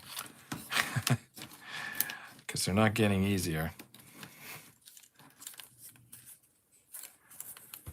You know, my kids, they played AAU basketball for a while. And there was a thing that more than one of the coaches said. And they said, and they were saying it to encourage kids to work on their dribbling and their shooting and whatnot. And what they said is every day you're either getting better or you're getting worse. If you're practicing, you're getting better. It was meant to encourage kids to practice every day. Although I think basketball, as long as you have access to a hoop and a court and a ball, and if you have access to players, like that's just amazing. I mean, it should be no problem to practice every day. Don't they have like prison yards where people play basketball every day? I used to play at a campground every day. There's parks. Parks can be tough. Some places you can get on the park, no problem. Other places, you know, it's like a got next situation, and you could be there all day until you get your chance. And then if you lose, you're gone. You only got to, you waited for 2 hours to play for 5 minutes. So, but, at the same time, you don't want to be at a park that it's so empty that you're just sitting there shooting foul shots, or maybe catch and shoot 3-pointers with a friend or some 1v1. I mean, you want somewhere in the middle. You want like a 15-minute rest once in a while, but basically you're playing the whole time. By the way, what's with these people? I know this could be a controversial topic, but what's with these people like collapsing playing sports? I mean, people used to be able to play sports all day long. I'm not convinced that humanity as a race is getting healthier. It doesn't look like it. It looks like in the old dumb days, people were healthier. Something like, I don't know, they ate cleaner or something, and they got more exercise. By the way, we broke another one of these. That's what I think anyway. I guess everyone has a right to their opinion. It's not entirely true. I mean, there wasn't as many options when someone did get sick in the old days, but I think the getting sick in the first place probably didn't happen as much. I think, some things, some diabetes type things, some cancer type things, but there probably were a lot more, like accidents and getting eaten by wild animals and that kind of stuff probably happened a lot more to cavemen. We probably have more sanitary conditions these days, more consistent food supply. There's definitely some things getting better, but I'm not sure that everything's getting better. It's a lot of they talk about the military recruiting. There's not enough able-bodied young people to recruit, meaning their grandfathers were all healthy enough to fight in World War II, but the grandkids aren't healthy enough to fight in whatever's going on these days. They're just not fit for combat. They're not I don't know. They're not fit enough. Whatever that means, fitness. It's a combination of health and athleticism and stamina and less allergies and better eyesight and all these different things. Oh, eyesight, that's a big one. I think these computer screens are not doing, and these iPad screens and these phone screens and everything else, LED lights everywhere. I think these things are not so great for people's eyesight. I'm telling you, there's a lot of stuff. It's like we're changing what it's like to live a life, and evolution doesn't adapt to that in one generation. It takes a while, if ever. I don't even know. You bombard your eyes with LED lights all day. I'm not sure that's ever going to work out for you. I guess you can involve some eyes that aren't bothered by LED lights, but I don't know.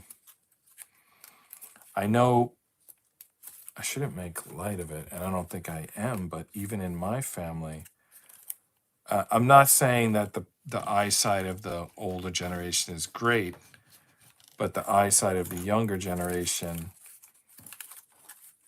I think, you got to check with my grandparents, but I think they had better eyesight at their age. The grandparent, my generation, Gen X, I think we were pretty lucky. It seems like, I don't think, I think we were pretty lucky. I don't know how to describe it.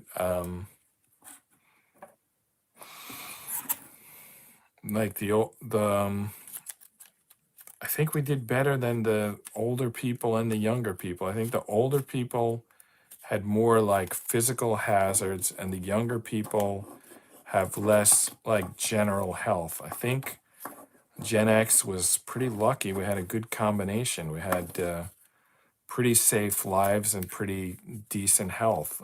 Probably not as extreme in either. We were kind of in the middle on both, and it kind of worked out.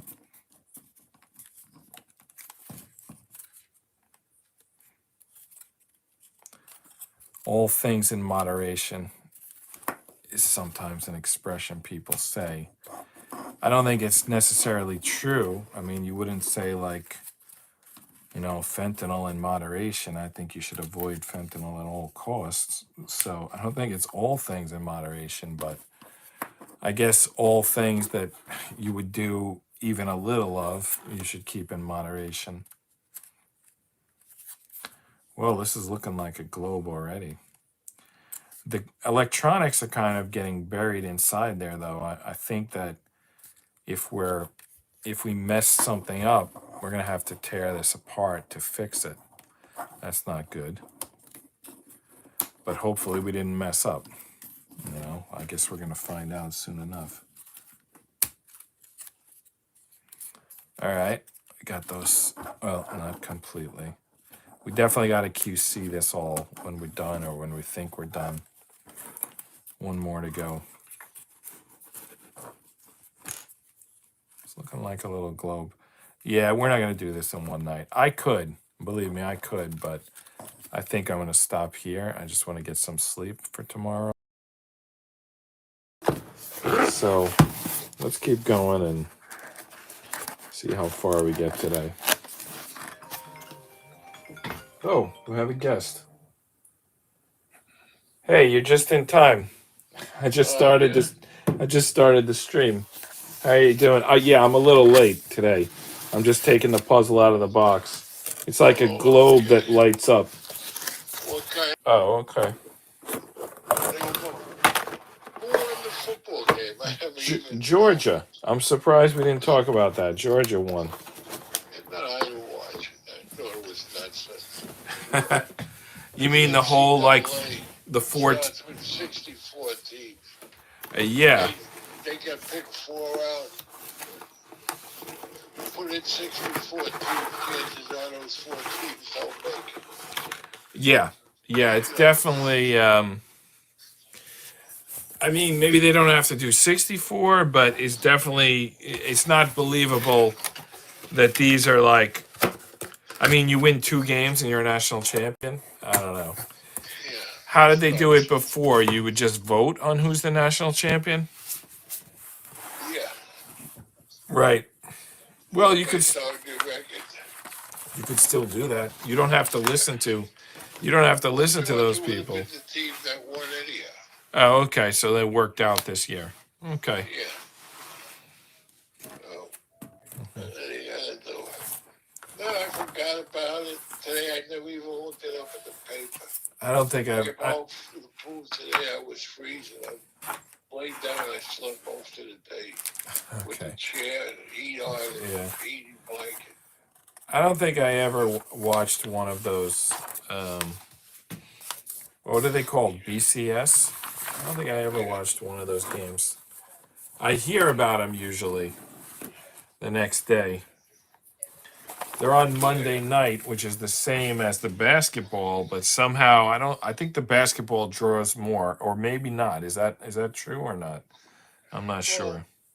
The basketball draws because there are so many teams involved. Right. Everyone's trying to make the tournament to get in the conference tournament, to get in the big tournament. In a way, every school in the country is at least talking about it. Right. They have the league tournaments, and then they can qualify. They can go to the NCAA tournaments.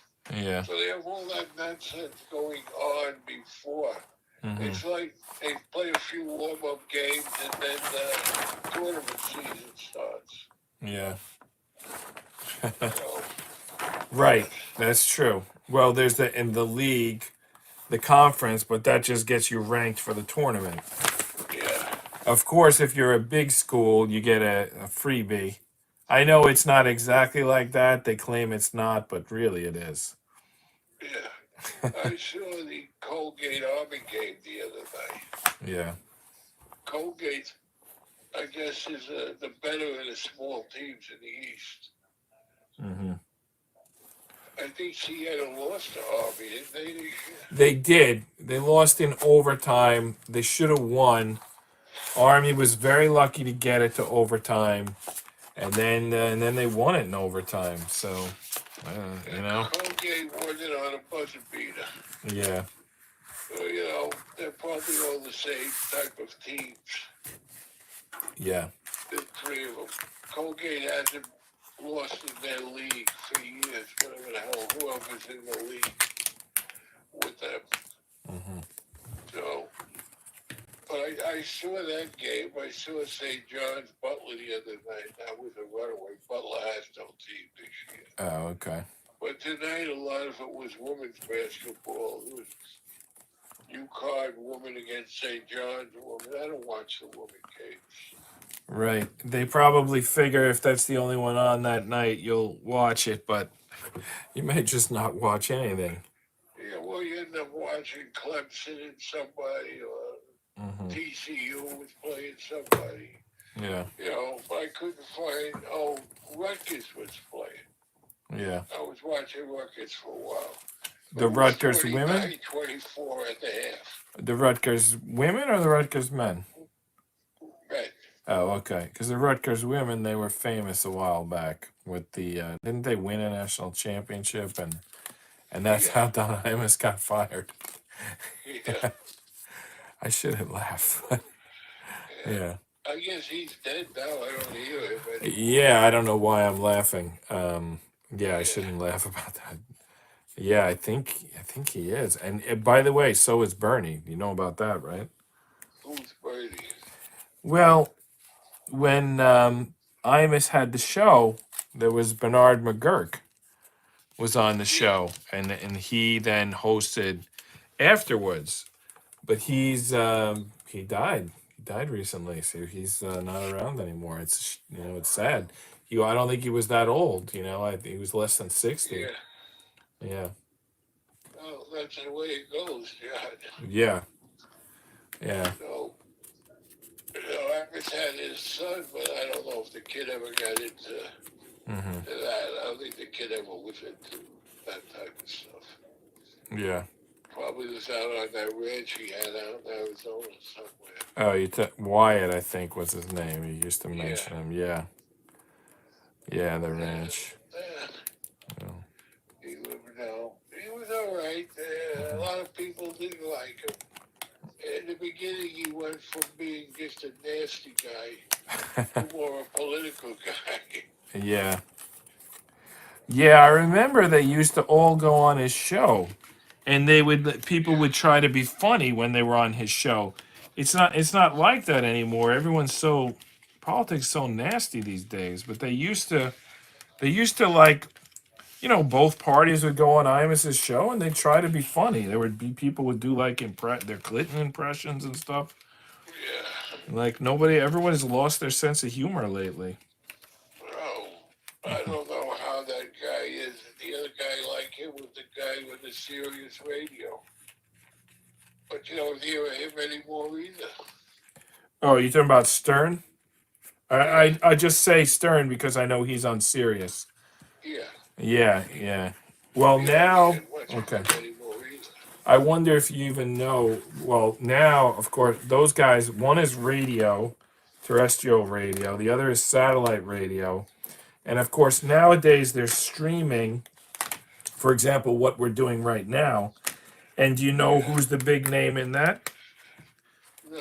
It's you might have. Did you ever see a show called Fear Factor, where people would like eat worms and jump into piranha lakes and stuff like that? I probably have, but I probably didn't watch it much. Well, the guy who hosted that was Joe Rogan. He also did some comedy before that. He was on a show called. He was actually on a show called Talk Radio. Maybe that's where his interest started. And he hosts the the. same guy who used to do the dirty jobs. No, that's Mike Rowe. No, Oh. Mike Rowe is like he's like everyone's podcast guest. Like I don't know. I think he has his own podcast show, but he's also like seems to be guest on everyone else's. But Rogan, he does the UFC. He like announces the UFC fighting, the ultimate MMA fighting, and he has a podcast, and it's apparently like the most famous. I never listened to it, but apparently it's like the most famous podcast out there. Like during COVID, I think the quarterback for the Packers mentioned him. He was like, I used the Rogan protocol. I think like some vitamins that he took when he got COVID or whatever. Yeah, well, Yeah. Yeah. Yeah, I'm definitely out of touch with like you'll hear these people getting like 25 million. I don't even know who they are or what they do. And they're getting 25 million a year. Like what the hell are they even doing? I guess there's a lot of money out there and needs somewhere to go. yeah. Yeah. I You wonder find a way, get your hands on it, that's all. I wonder how much people get for putting on those old movies that you watch. I mean, do people watch more old movies or listen to more of that podcast? I bet you by volume it's more the old movies. I mean, everybody's seen those movies. Who's seen these podcasts? Nobody. Nobody's seen the one we're talking on, that's for sure. Outside of this, I never heard of a podcast. No, I remember like Limbaugh talking about them like 25 years ago or whatever, and I remember thinking like, well, if he's on the radio, what the hell does he need a podcast? It was like, you have to buy an iPod and you have to download the podcast. I was like, just turn on the radio. What's the problem? But Because they get paid for it. right, of course. Yeah, Michael Kay had a yeah, podcast, I think. Now I yeah. see they dropping them from the radio show anyhow. The whole radio show was dropped. Oh yeah. Yeah. You know, I He, guess he'll still have the Michael Kay show on, yes. right. But it Yeah. won't be it won't be on 98.7 anymore. Oh, okay. That's like when you're driving in the car, he's on. So, Oh, okay. yeah, so you know, he's had those two clowns with him who do nothing but ruin the show. So Mm-hmm. after a while, that's what happens. You lose your audience. Yeah, he probably got tired, wanted some help, and ended up giving away his show. But speaking of which, what I'm doing now, it's actually a very easy time to talk because this assembly is a globe, and I'm just going around in a circle, putting on all the actual pieces of the globe. Yeah, so there's nothing to talk about puzzle-wise. So it's definitely talk about Michael K. It's a good subject. So is he still on, or he's gonna be kicked off? Well, I read in the paper that 98.7 ESPN is dropping the radio show. It Okay. didn't say anything about the TV show. The TV is Yes or ESPN? Well, they were the same. Okay.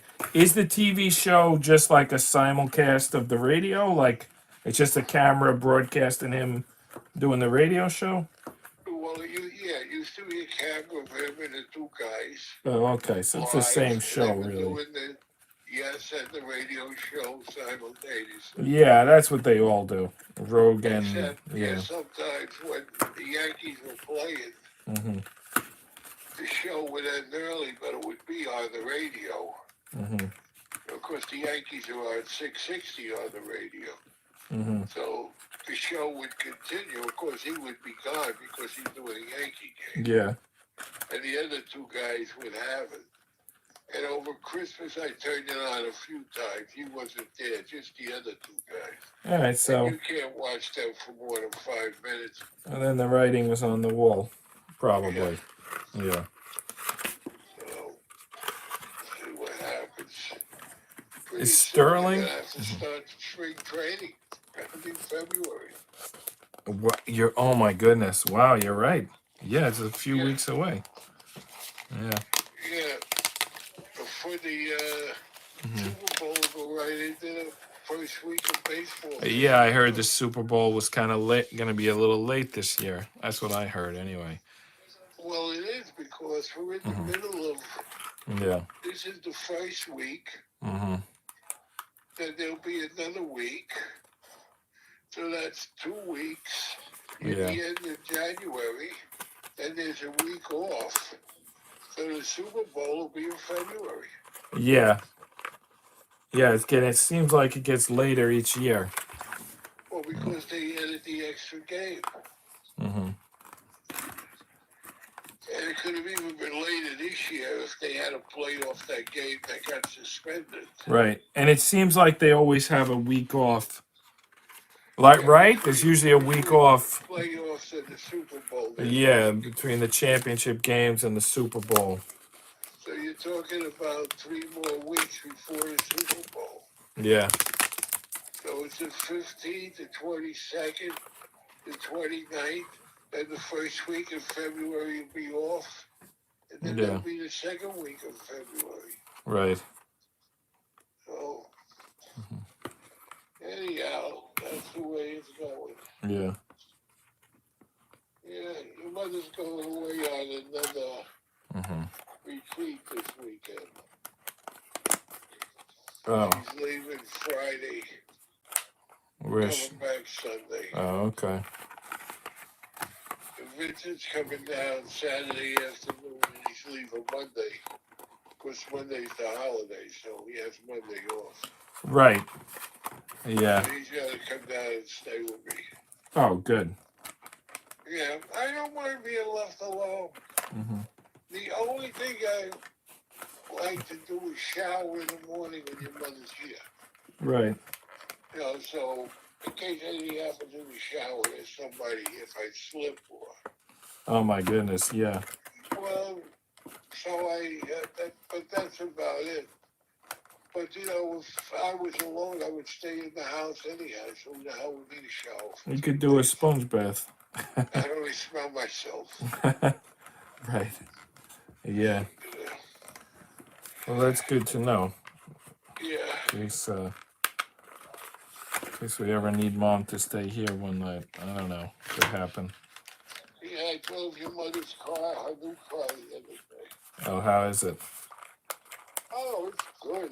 It's just as good as mine Oh, for a great. lot less money. Oh, good. Yeah. But I should have got one of them instead of what I got.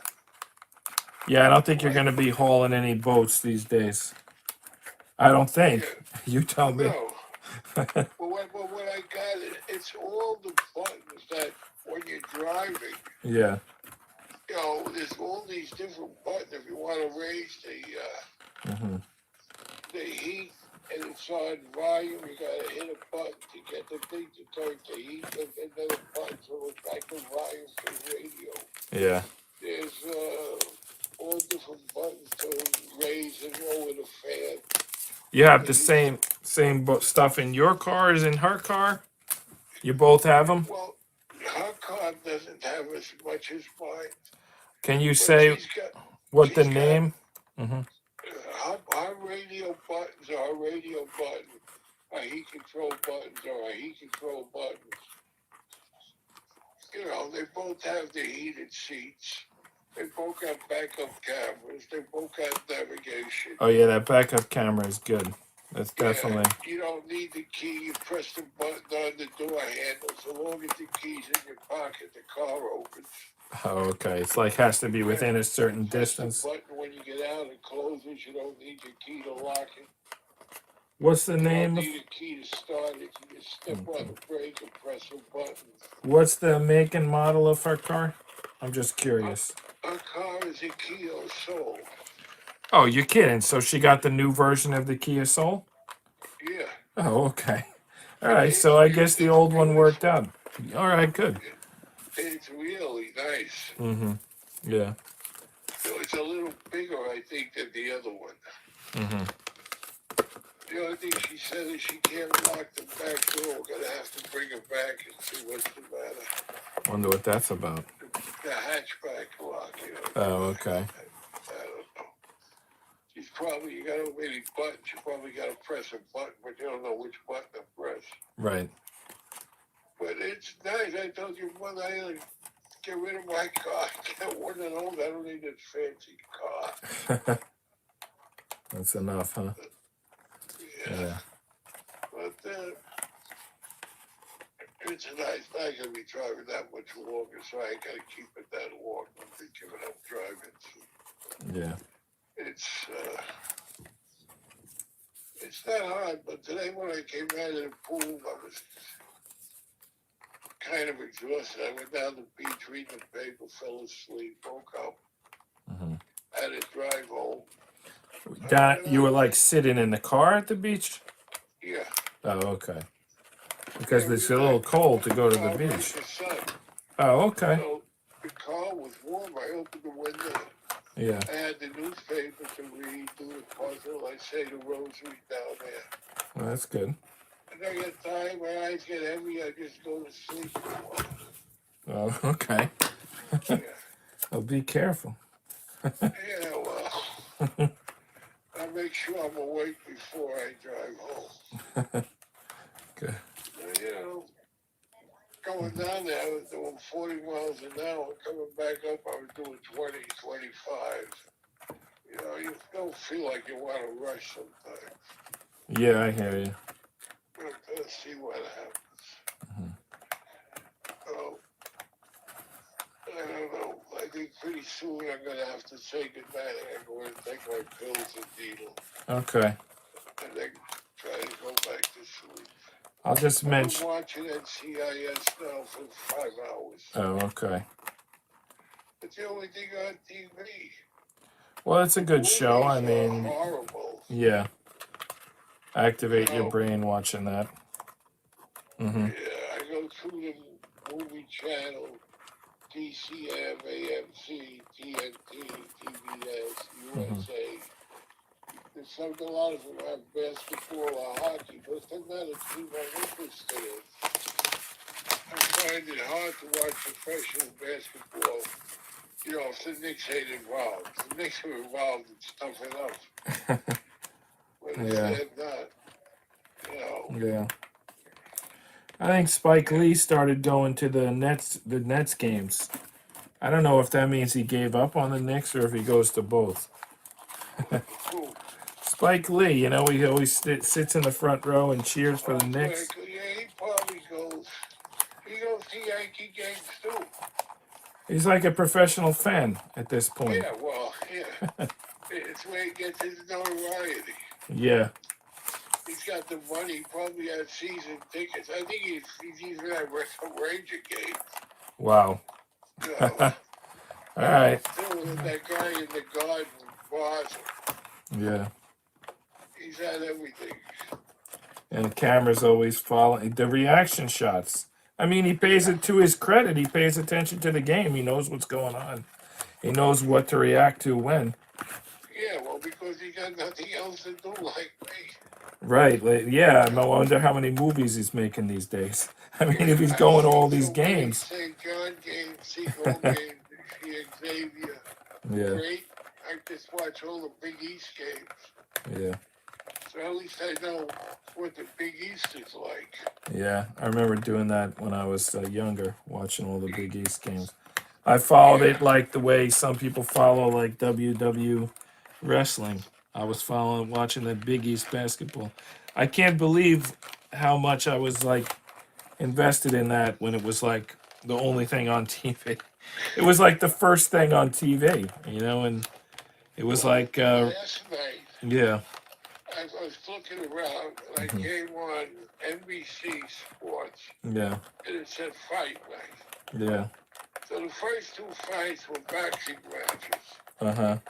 But in each case, there was one guy 10-0 and one guy 0-10. And neither one of them knew how to fight. Yeah. And then in one fight, the guy 10-0 got knocked out by the guy 0-10. Wow. Then they went to this kickboxing matches.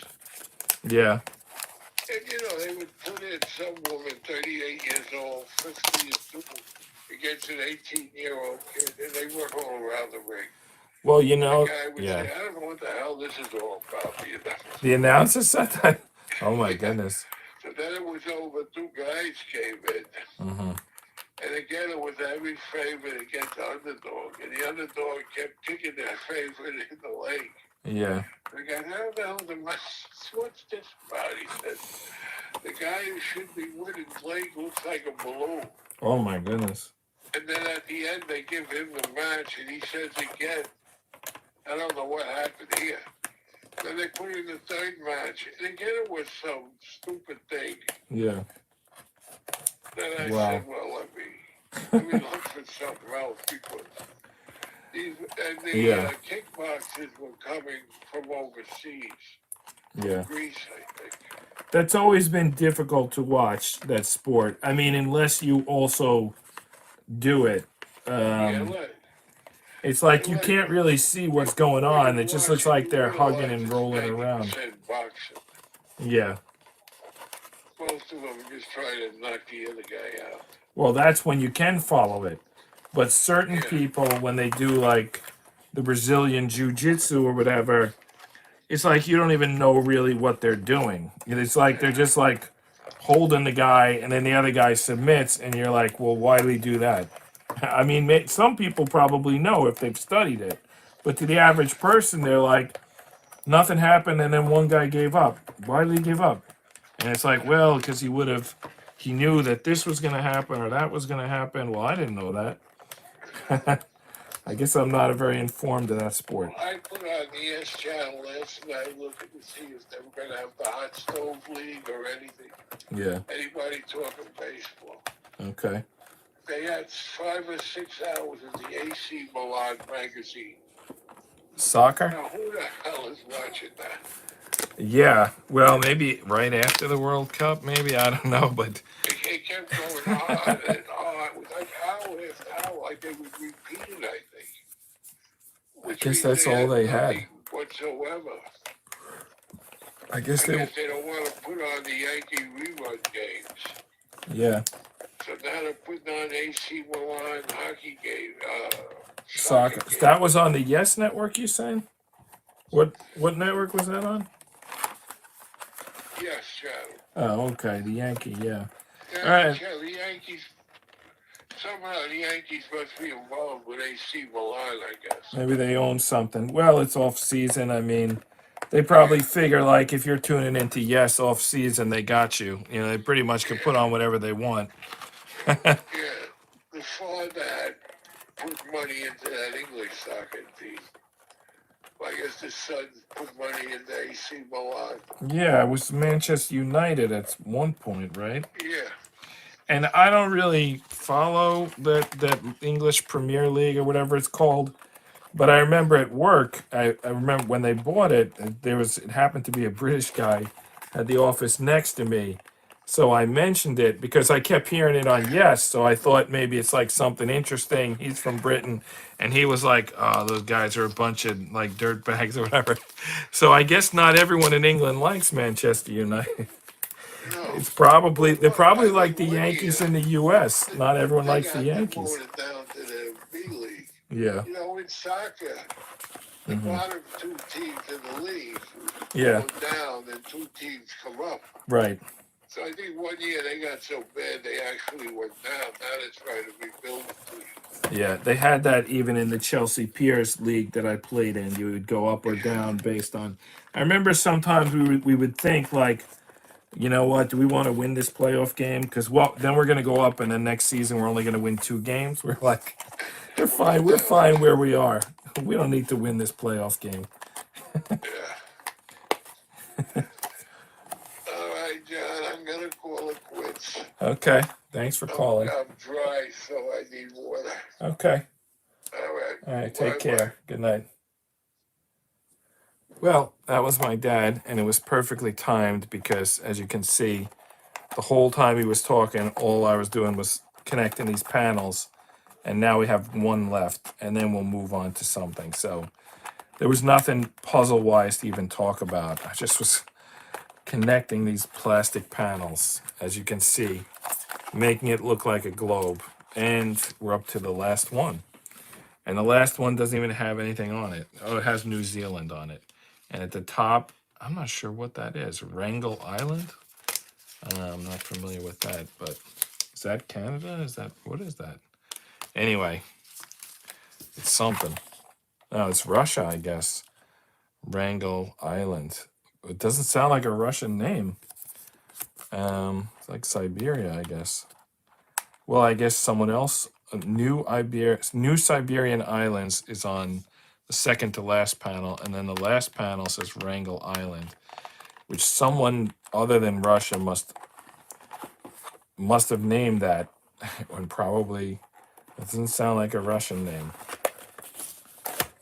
Well, some of these panels are popping off because some of these pieces of wood broke when we were putting them on.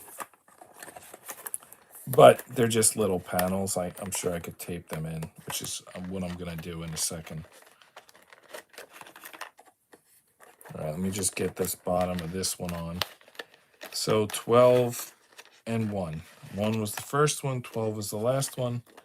You put this 12 in, and then we're done. But then I'm going to go to the top where I got some broken pieces and use some tape to make these panels stay in place.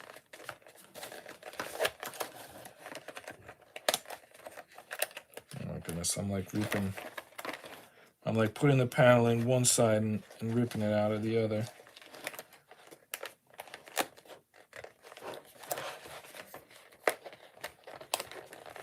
It's not really a very secure connection. It's just a tab. You put this plastic tab and you slide it into this piece of wood. Yeah, I mean, of course it's popping out. There's like nothing keeping it in there. Maybe we're going to add some pieces in a minute that are going to keep them in there, but as of right now, It's not much, just friction keeping them in.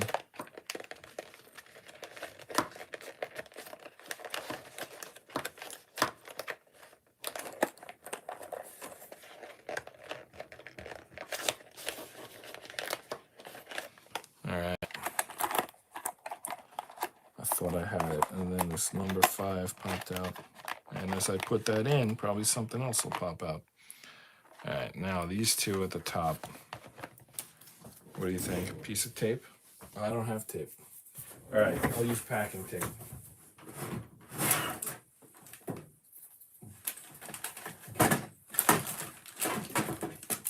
So probably overkill, packing tape.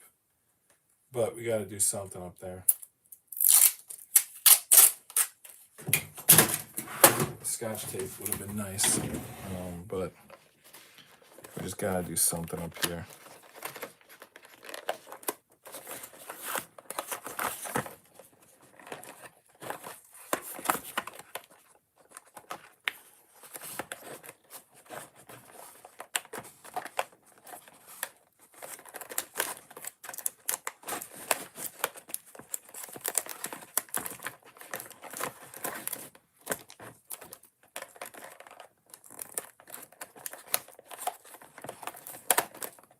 All right, not the best solution, but hopefully it stays there. Looks like the tape, the panels want to like pull apart.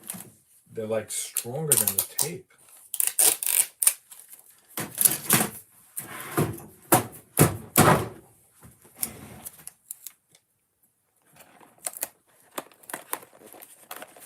All right, that's it. That's what we got for now. Now we'll head back to the instructions. All right, so we put on all of these things.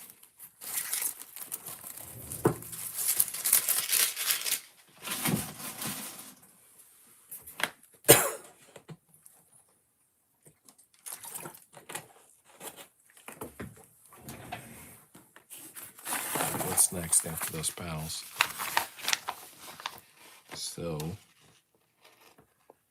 panels number 4. To the slot. All right, now we have to attach the globe to the gear below it, which I think we saw that yesterday and we were wondering why they didn't tell us to do it. Well, now they finally are. And then we're probably going to put one on the top. So there's some gears on, there's some posts on the bottom, and we're going to get them to go into this gear. And I think that's going to help to lock on these panels that we just installed.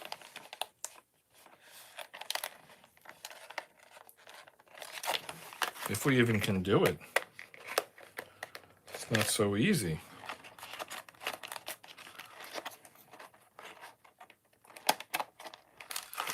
Oh my goodness, trying to do this, each time I try to do one, I knock out these white panels. They're gonna all pop out.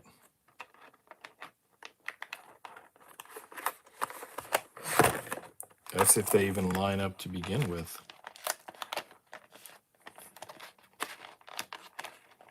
Which they don't.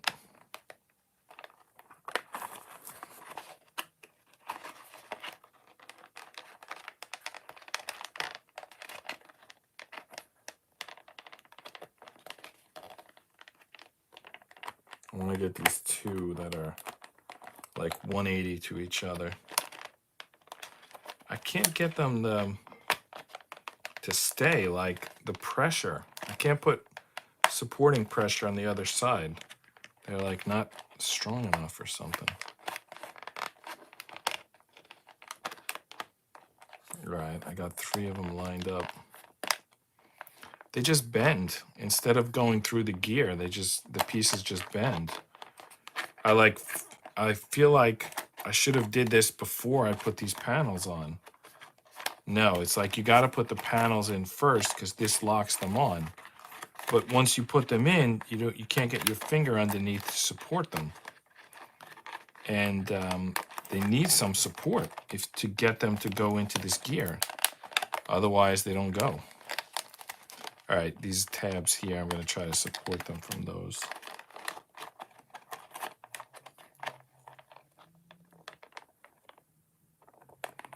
I can see 3 of them lined up. I don't know about the 4th one, but 3 is pretty good. I don't think the 4th one was lined up. I knocked off a lot of pieces in the process. Like all the pieces are knocking off, pushing out, whatever you want to call it. I feel like once we get that gear on, it's going to lock in tight. But can we get it in? I'm not sure that we can.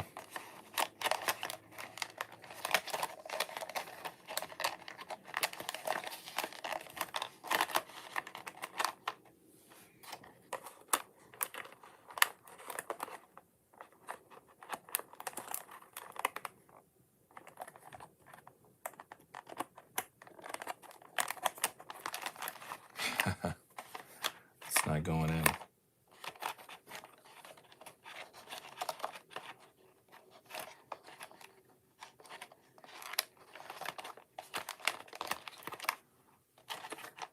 Wow. How much time am I going to spend fighting with this thing? All right, you know what? Let me talk about something else while I fight with this puzzle. All right. If your favorite YouTube channel offered you a trip of your dreams for their next video, where would you go? That's an interesting question. It's just interesting that they brought up YouTube and we're on YouTube now. Like, why is the question about YouTube and not about like a game show or just winning some lottery or something? Like a YouTube channel? Like, why would a YouTube channel send you on a trip? Is that something YouTube channels are known for doing? It's the first I'm hearing, and I certainly never saw a video of someone being sent on a trip by a YouTube channel. I even forgot the question. So the question is, if YouTube channel sends you on a trip, where would you go and why? Why don't you just ask me, where do I want to go on vacation? Like, why is it tied to a YouTube channel? Do I need to think of something video I'm going to make while I'm on this trip? Well, if that's the case, then I think I'd go to Malta and make video about all this like old structures that they have there. Obviously, you've seen those if you've read my comic book Electromagnet. I have renditions of a lot of them and a lot of ideas inspired by them, so I might as well go see them in person. And yeah, film them and make a YouTube video. Every one of these tabs is popping out while I'm trying to get this gear to go in. The point of the gear is supposed to be to lock these. Part of it, it's like to lock the globe in place and to lock these tabs in place, but all I'm doing is popping them out. It's like a disaster here.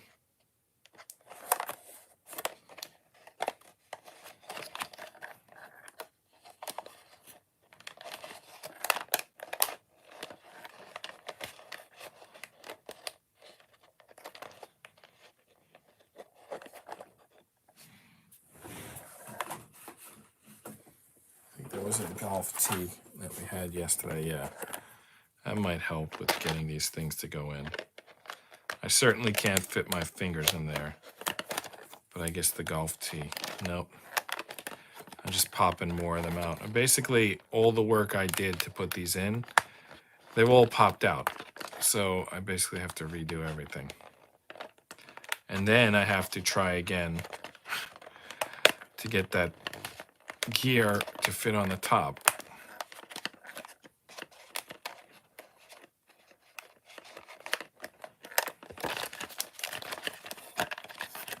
Man, all of these things are coming out.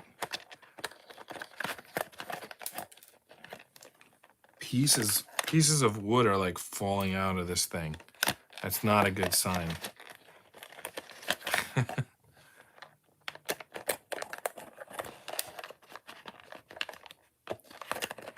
All right, one more to get in.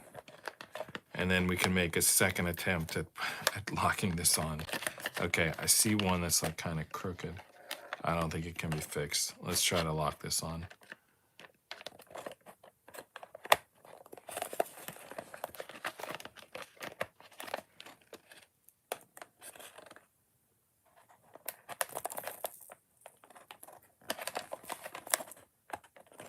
Okay.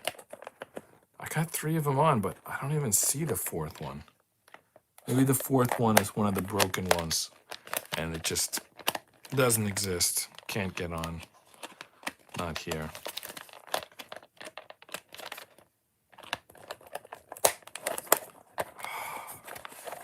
Sounded like something was on for a second, but it didn't stay on. And now I got pieces popping out again.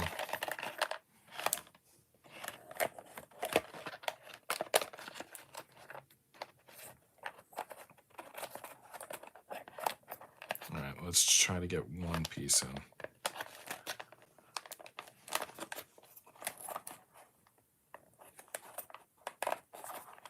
How is it that I can't get one piece on? I bet that piece that broke off was one of these pieces I'm trying to connect to. Like, rather than make the connection, it broke off. That's why I now only see 3 of them.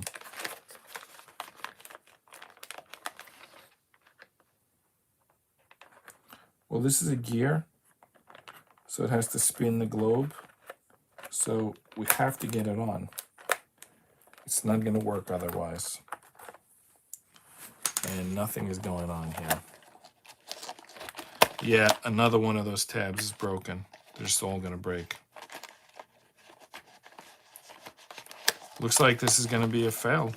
I mean, I already broke 2 of the connectors because I can't support them. And when I push down on them, they just break. All right, well, this is done. This is not going to happen. It can't be done. I'm going to have to go back to the previous puzzle tomorrow. This was just a fail. What a shame. Let's keep building it, though I don't know. It seems like kind of pointless now. Like, well, that gear was on the top. There's still gears on the bottom. Yeah, let's keep building it. You know, it was the top gear. Who knows what that was even for? Maybe that wasn't important. Let's keep building it. Basically, I broke 2 of the 4 of these things, and it's just, like, pointless. I mean, I could keep trying to get that gear on until I break another one. Actually, I don't even see the gear. Did it fall in?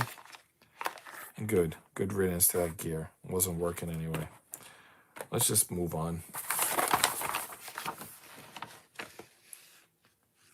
Okay. Now we're going to put 2 rings on, D2 and E3. Oh, was the gear on the bottom? Oh, it was on the bottom. Yeah, okay. I'm going to have to figure out a way to fix that. All right, let me at least make one connection.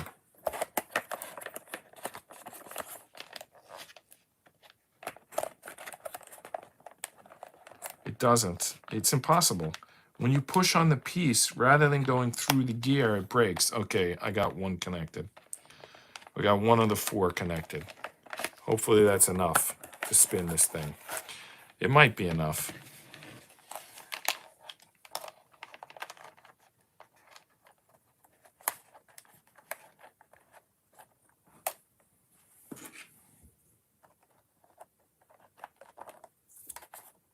Yeah. Yeah, we got 1 of the 4 connected. All right. Let's move on to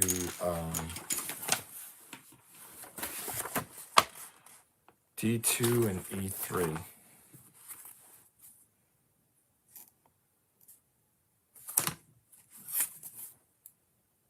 These are G's.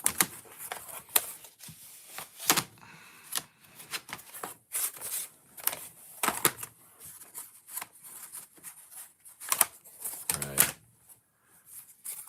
D2 and E3. This D2 is in the middle of a bunch of rings, which means all the ones inside of it are now going to be loose. And I also knocked out the one outside of it. I feel like I'm getting worse at these puzzles rather than better as I... Like, aren't I supposed to get better the more of them I do? It seems like I'm getting worse. Anyway, nothing I can do about it other than just try harder. All right. E3 was the other one? Yeah, it's like the same. It's a middle piece. It's like, looks like the same piece.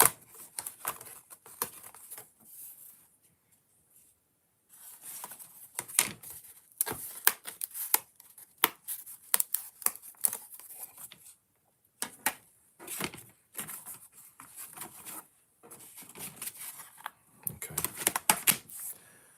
Which one goes on first? E3 goes on the bottom half, and D2 goes on the top half. The bottom half is this half with the cable.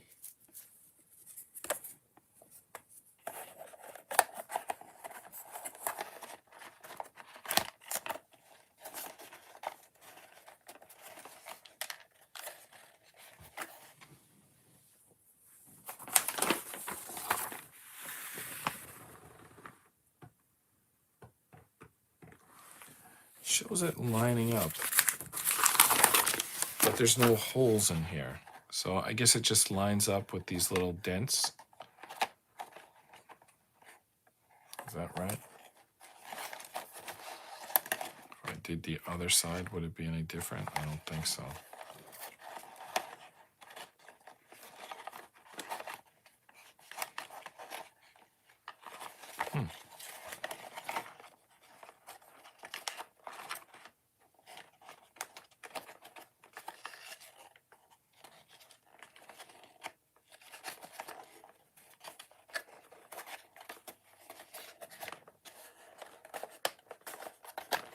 Just trying to line up all the posts with the dents. And as I'm doing that, of course, these panels are coming out.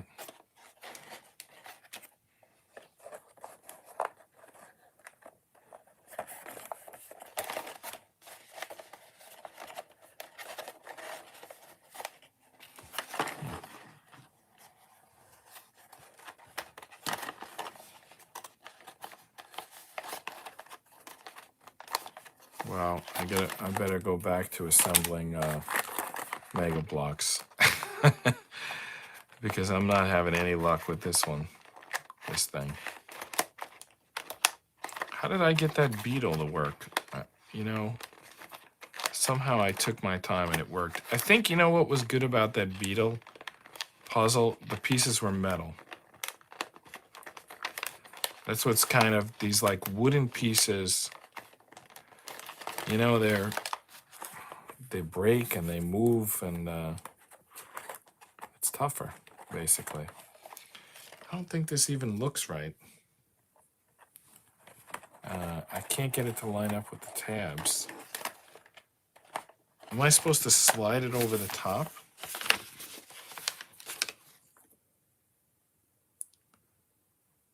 Is it? I feel like I've got the wrong piece here. This is not the right piece. This does not look like what E3 is supposed to look like.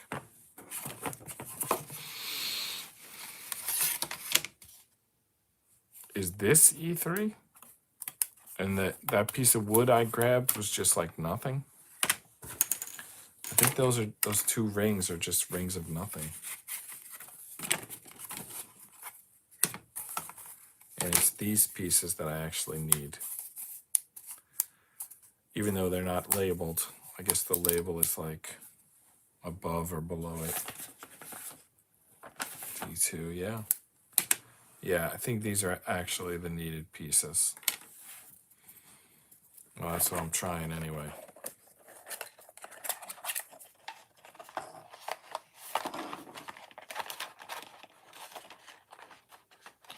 It's definitely a snugger fit.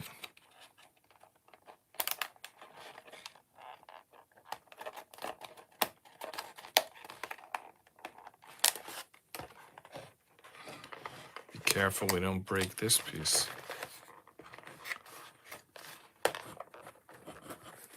You know, I feel like there's going to be better support after we add these 2 rings, and then we'll be able to get that gear on the bottom.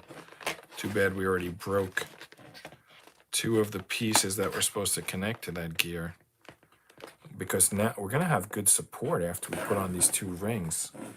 Should have did these first. Should have looked ahead. If you didn't already suffer the same fate as me, get these 2 rings on. That's what's good about having a video to follow. You can like skip ahead and then figure out, you know, basically watch, see my mistake, and then hear after my mistake what I should have done, and then do the what I should have done thing, which is, in this case, put this ring on first before you put the gear on the bottom, because you'll have much better support to push the pieces against. In fact, both rings, the top one and the bottom one. Let's get all these pins in.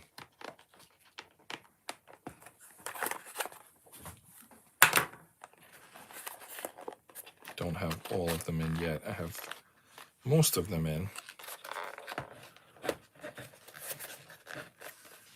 Yeah, it's like so strong now that we put this on. And we're going to put another one on the top.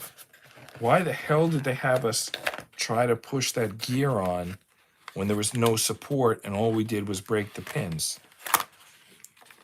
Now it's strong. And wait till you see I put this one on. It's gonna on the top. It's gonna be stronger still. And then the gear will go on, except it won't because we broke 50% of the pins.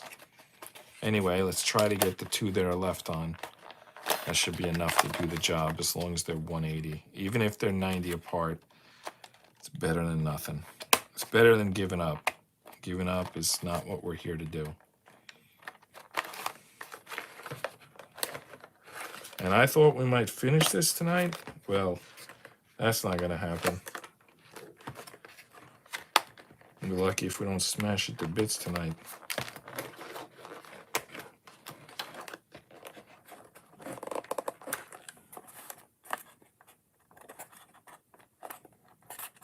These rings are definitely do a lot in terms of the structural integrity of this piece. Wow, it's so much stronger now. I'm just double checking all the pins on both the top and bottom. I think I'm gonna give that gear another go now that we've got the support from these pins.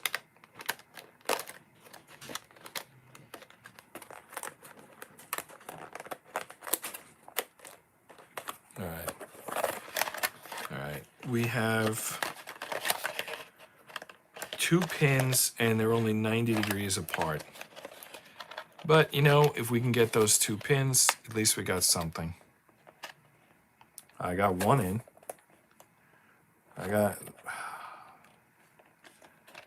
This one of them is through. Look, this one is through. And the other one is almost through, but they're not like, they don't feel strong.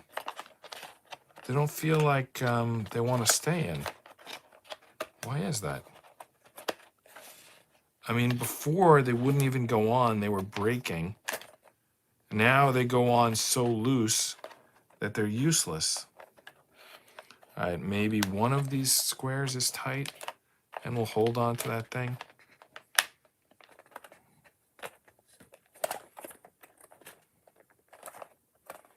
Not really. Well, gravity at least. Yeah, gravity. From this angle, okay. Gravity will do the job. I mean, they're not good connections, but that's the bottom, so gravity is on our side. This needs more tape.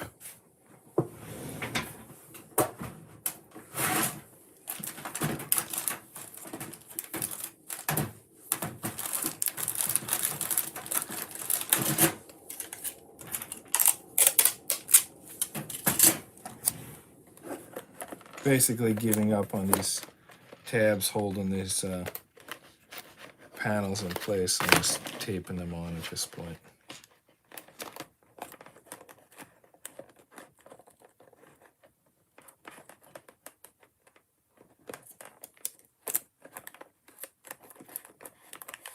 I feel like I might as well just go all the way around with the tape. And then we just don't have to think about these things anymore. I know it's not like beautiful this way, but I just feel like the ones that haven't popped out yet, they are gonna pop out. But if I go all the way around with the tape, maybe they won't. All right. What's the next instruction? All right, now we need to stack on top a lot.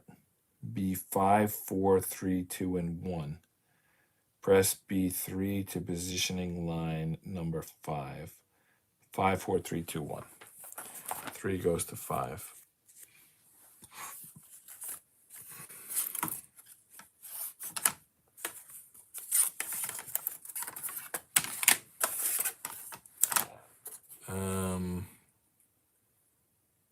Five, 4, 3, 2, 1.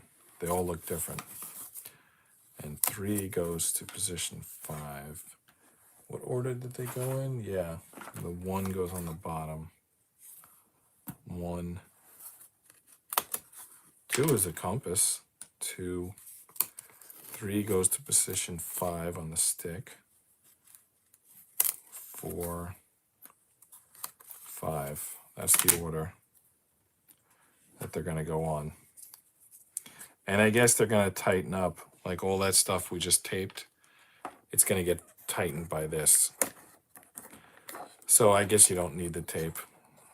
Well, wow. I'm really making all the mistakes so you don't have to today. Let's leave the compass facing up so people can see it. I don't see a position mark number 5. I'll just push them on as far as I can.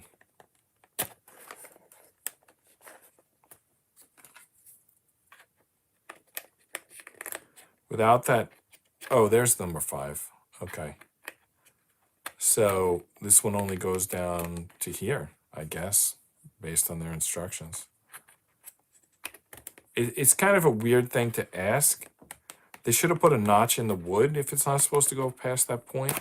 I mean, I don't understand what I'm supposed to, like, make it stay at that point. As you can see, I just overdid it because I was trying to get the piece above it on, and it caused this thing to slide all the way down.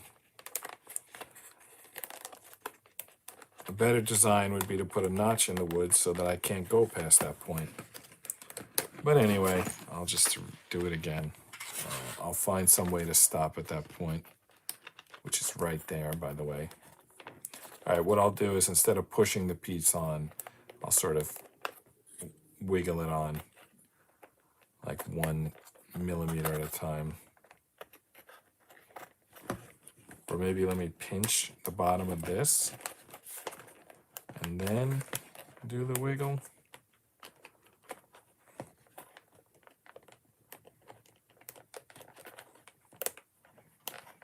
All right, we're good. Good to go. What's next? All right. There's a lot going on here.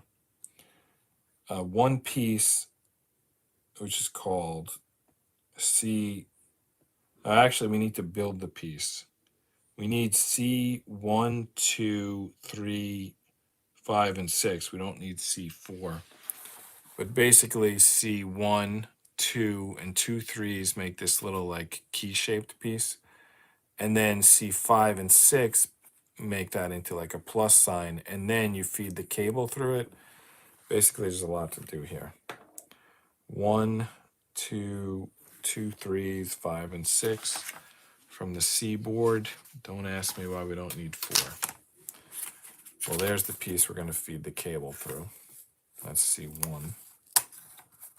All right, C2 is also going to be part of that. We need 2 C3s. There's 4 C3s here, but we only need 2 of them.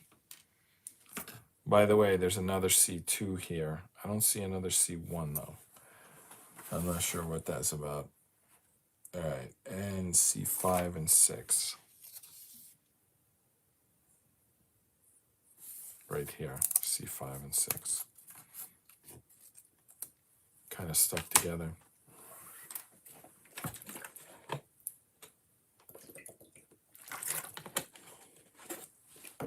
All right. Excuse me. All right, how do we attach these?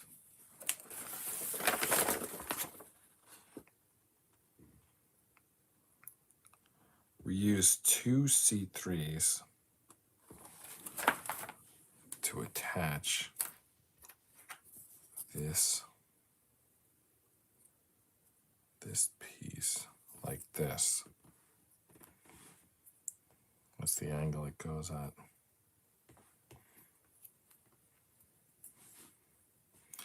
Get the C3 in there.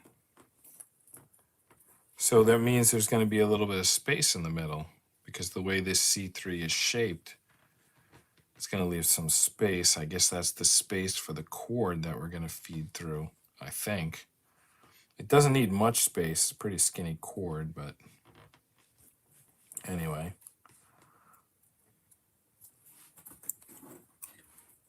Okay, so like this, right?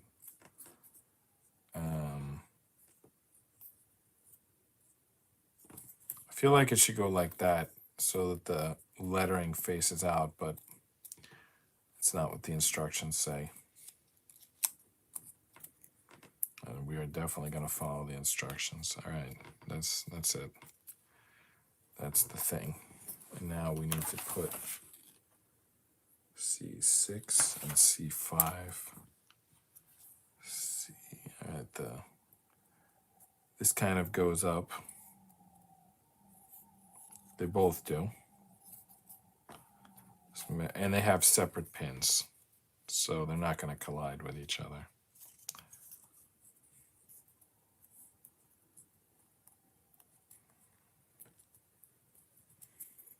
All right.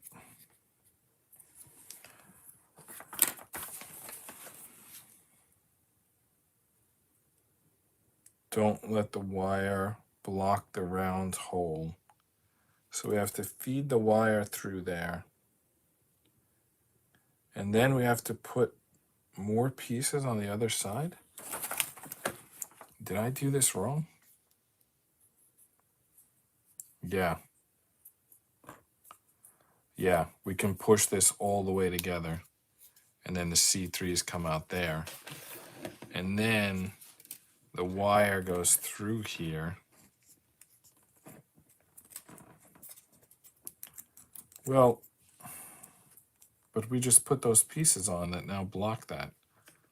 Doesn't make sense. I can get the wire started, but it hits those pieces we just added. All right, let me study this map again. Yeah, that's the way they do it. It just sticks out like that.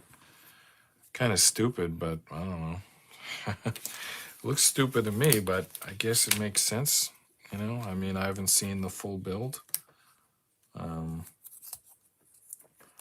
They're just basically burying this wire in this wood for some reason. But it's still going to stick out.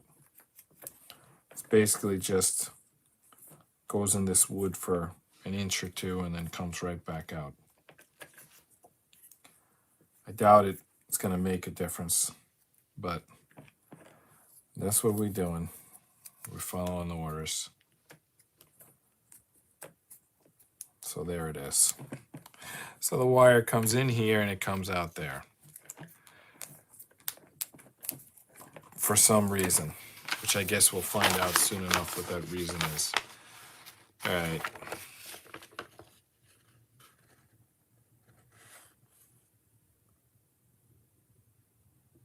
Wow, there's some really complex stuff coming up in the next instruction. We need a tool called B2, which is a ruler to measure for size. And we need to grease the inside of here. And then we need to build this whole contraption. So we're over now. So I have a puzzle here that I'm going to put together while we're chatting.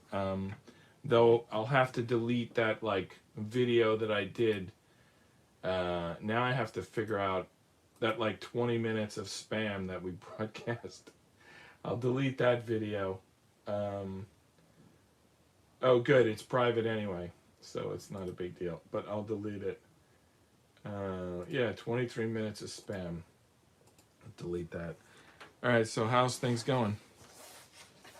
All is good. Thank God we have the winter. It's light. I mean, thank Yeah, God same because here. everything is high up, like the gas prices and everything. Natural Yeah. gas. What is the You heating? had Yeah. a very hard winter in the US. For a little while, but not currently. Like today was 50 degrees, or at least 45 degrees. Yeah. But there was like a week, like around Christmas time, it was Yeah. really cold. Yeah, but not right now. Um, what does everyone use for heat in Greece? What's the heating system? How does it work? Oh, we use a lot of natural gas. Okay, same as here, mostly. Yeah, yeah. Yeah. And from Europe they took it from Russia. Now things have changed, and yeah, you know the deal. Yeah. So what did we want to talk about? The sharks on the train, or just general? Like, what are you working on other projects right now? I'm working on some other projects, but yeah, let's talk. I mean, our projects, Sharks on the Trains, or whatever you want. I'm here. No, I'll talk about anything, but yeah, let's start with Sharks on the Train. Although I didn't print out anything, so we can't show it. Did you get that link that I sent you? The short, a YouTube Yeah, short of it. I get the link.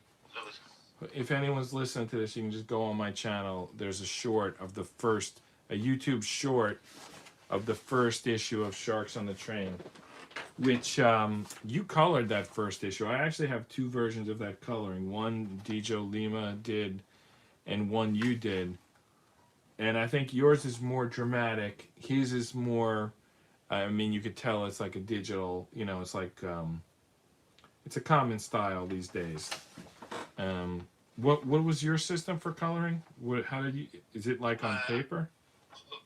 Back then I used, and I'm still using right now, watercolors and ecolints, like Wow. colored inks. But I think, it's not I think, I'm sure that I will fix even those pages, make them look much better. Because right now I know many more things on how to, fix the watercolors on the Yeah. pages without damaging the inks. Oh, okay. So what you got here there? Oh, this is a puzzle that's going to turn into a globe. I think it's going to look something like this. Yeah, this is like kind of the new format. I mean, really, I'm happy to show other things on the screen. I just didn't have like if I had a printed Nice. copy of Sharks on the Train, I would show it, but I didn't have it. It's okay. It's okay. Yeah, so I Is just this? yeah. It's like an old school thing they used to have. It's like they remade something like a type of puzzle. It used to be from the 30s, 20s, 40s because it looks kind of old school, or it's a new thing. Yeah, I think so. Yeah, like a wooden model.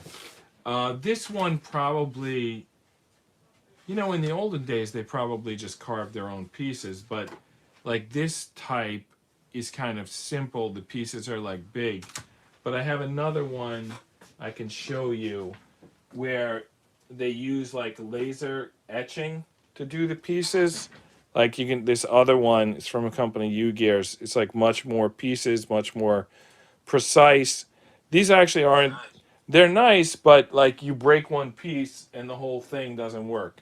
Collapse. Yeah. If it's the wrong piece. I mean, certain pieces you can get away with, but not all of them. But this one is a little more forgiving. Um, Although right now I'm going into a part with like a bunch of like gears here. So maybe it's a good time for you to explain that coloring process. Or unless you Oh, the don't color. unless you don't want to like reveal No, the it's okay. secrets. It is for me. I mean, if you check the style that I use for saxon, the train SWAT, as we call it, Yeah. is that I use the old technique that you do the pencils and then you do the inks, and after it you start coloring Yeah. in the original page using or on a printed one using watercolors. And for some shadows, I started using also Ecolins, which is watered inks. So that's why you get that vibe, because when you use watercolors on a paper, it starts to give the feeling of the paper. You know how the paper has information through it. Yeah. When you do a digital coloring, it works most of the time, but with paper, by using watercolor on a paper, you get more information. It's like, in a way, to me, it's very similar to using a film. You know, even a Super Analog 16. versus digital. Something Yeah, like yeah, that. it's that. Yeah. Yeah, it's exactly that. It's exactly that. It's like a cheat code, because you can do you can be very freely with your watercoloring, and you have information that gives you detail from the paper. Yeah, it's like Yeah. when you have a Super 8 film, a small one, and you're looking at old videos and they look awesome, even if you have a bad lighting. Yeah. But when you get your first mini TV cameras, they don't look that much good, you know. Right. It's because the film, it has more information on it as a material. Yeah. It has the complete, if you want to call it that. It's the complete versus a recreation. Digital is it's an approximation, a recreation. Yeah. Maybe it's good enough to fool your senses. Maybe it's not. I don't know. It depends, and also it evolves, because you can use some tricks that make it look like paper, but you see it in many comic books that they want to look like more old in a good way, because, you know, more Yeah. pulp. They use some layers of making the paper look like an old comic book, you Right. know, to give that old feeling. And it's the same thing, I think, with the art too, because I don't know if you've looked much at my Venduti series. I try to touch it up at the end, but it's too much of it. It's too much relies on that I start, because I'm not, an artist, so I start with 3D models and I pose them and I render them, and then I go on top and try to like make them look a little bit bad, so it looks like it was drawn, but it doesn't work. They're still too perfect. They still look like you can tell they weren't made by someone sitting there, thinking about what they wanted to draw and drawing it. And I don't know, it comes through. It's like not the same.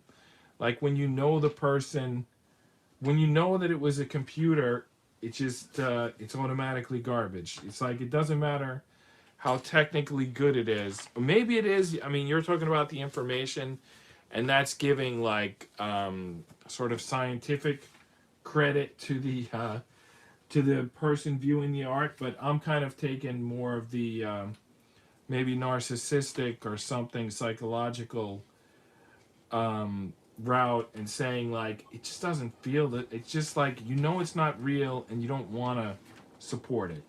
But maybe I'm wrong. Maybe it is the information thing. It's when you see some things that work from a digital point of view, but they look more human. It's when they have mistakes. And I will say what Neil Adams used to say. Mm-hmm. that your style is your mistakes. Right. When you are repeating some mistakes and some things that you're doing wrong, this is your style. Yeah, the collection of your mistakes. That's your style. The Because we mistakes are that you humans keep and we repeating. need that. Yeah. Yeah. Well, and if you try to reproduce that, like by messing it up after the fact, it's like becomes you have to like do it perfect. Whereas if you're just doing it yourself, you'll just naturally Exactly. have, as you said, that collection You are of your imperfect. mistakes, Yeah. the collection of Yeah. your imperfections that are your style, that collectively are your style. There is also another thing that the things that they are imperfect, Mm-hmm. they can grow. So the things that they are imperfect, they can grow, and things that they are perfect, they have no reason to live. It's like they are, in a way, more dead. You know, Mm-hmm. the reason to live is to experience time. Yeah. So if something is imperfect, it can grow through time. But if it's perfect, it does not need time. Yeah. Yeah. Perfect is definitely. I don't know. It's like something just instinctually tells me that it's wrong. Yeah. Say again your point. It sounded smart, but I don't think I grasped it all. It's something about time. The last point. Yeah, you Oh were yeah, saying about because time. I mean the difference between let's talk about humanity. Let's go that road. It's Okay. like what we use as humans. We use words. We use speech, Mm-hmm. and we are on that level of consciousness, right? Mm-hmm. So maybe in another species is on another level, right? But in the level Like that we are, dolphins use squeaking. we need time. And what? You said humans use words and speech, and you said another species on another level, and I don't know if you're thinking of like aliens with telepathy or dolphins with squeaking Aliens, sounds. God, name it. Okay. Those things, Mm-hmm. for example, speaking, it's something that happens through time and through now. Mm-hmm. So as a species, because we are imperfect, Mm-hmm. we need. I even make it more complicated, but sorry for that. But we need to use the now to get more perfect, right? Yeah. More like God through time. Yeah. But we are trapped on the now. Okay? Yeah. Okay, so my whole point is that if you start being perfect, you also get outside of now because you don't need it. Because you are perfect. You go to the other level. It becomes a computer that you can just press a button and forecast what everything's gonna happen, Do you something remember like that. the Arrival, the movie? That Yeah. the aliens, they could see the now and the future and the present and everything at the same time. It's exactly that thing. Yeah. When you go on another level of consciousness, you can see the future, the past as one, and the now. But we are trapped on now, you know? Yeah. You know, this reminds me of a thought I had like 30 years ago when I was in college and I was studying computers and philosophy at the same time. And in philosophy, Oh, sorry. Maybe yeah. we'll need in 5 minutes. Maybe we will need another call because it says that we have only 5 minutes, something like that. You're Continue. kidding me. It really Because says it's that? it's like every 30 minutes or 1 hour, and I think it said it for me. I don't know if it said it for you. Just saying. Okay. We're doing another call. Which Yeah. we get it now. Oh, because I started Okay, that continue. first call. Yeah, but we could Yeah. do a second one, but I don't know if we can do a second one because, well, I'll just connect from my son's iPad as well. Yeah. So anyway, in philosophy, Continue. they're going on about is there really free will or something like that? Because if it's Yeah. all like, if it all can be calculated, is there really free will? I mean, I'm not going to go into the whole theory, but I'm sure you've heard that before. Oh, And you can go to the whole theory. Right. I really like to talk about philosophy. I And love it. and then in computer class they're talking about artificial intelligence and can computers really think?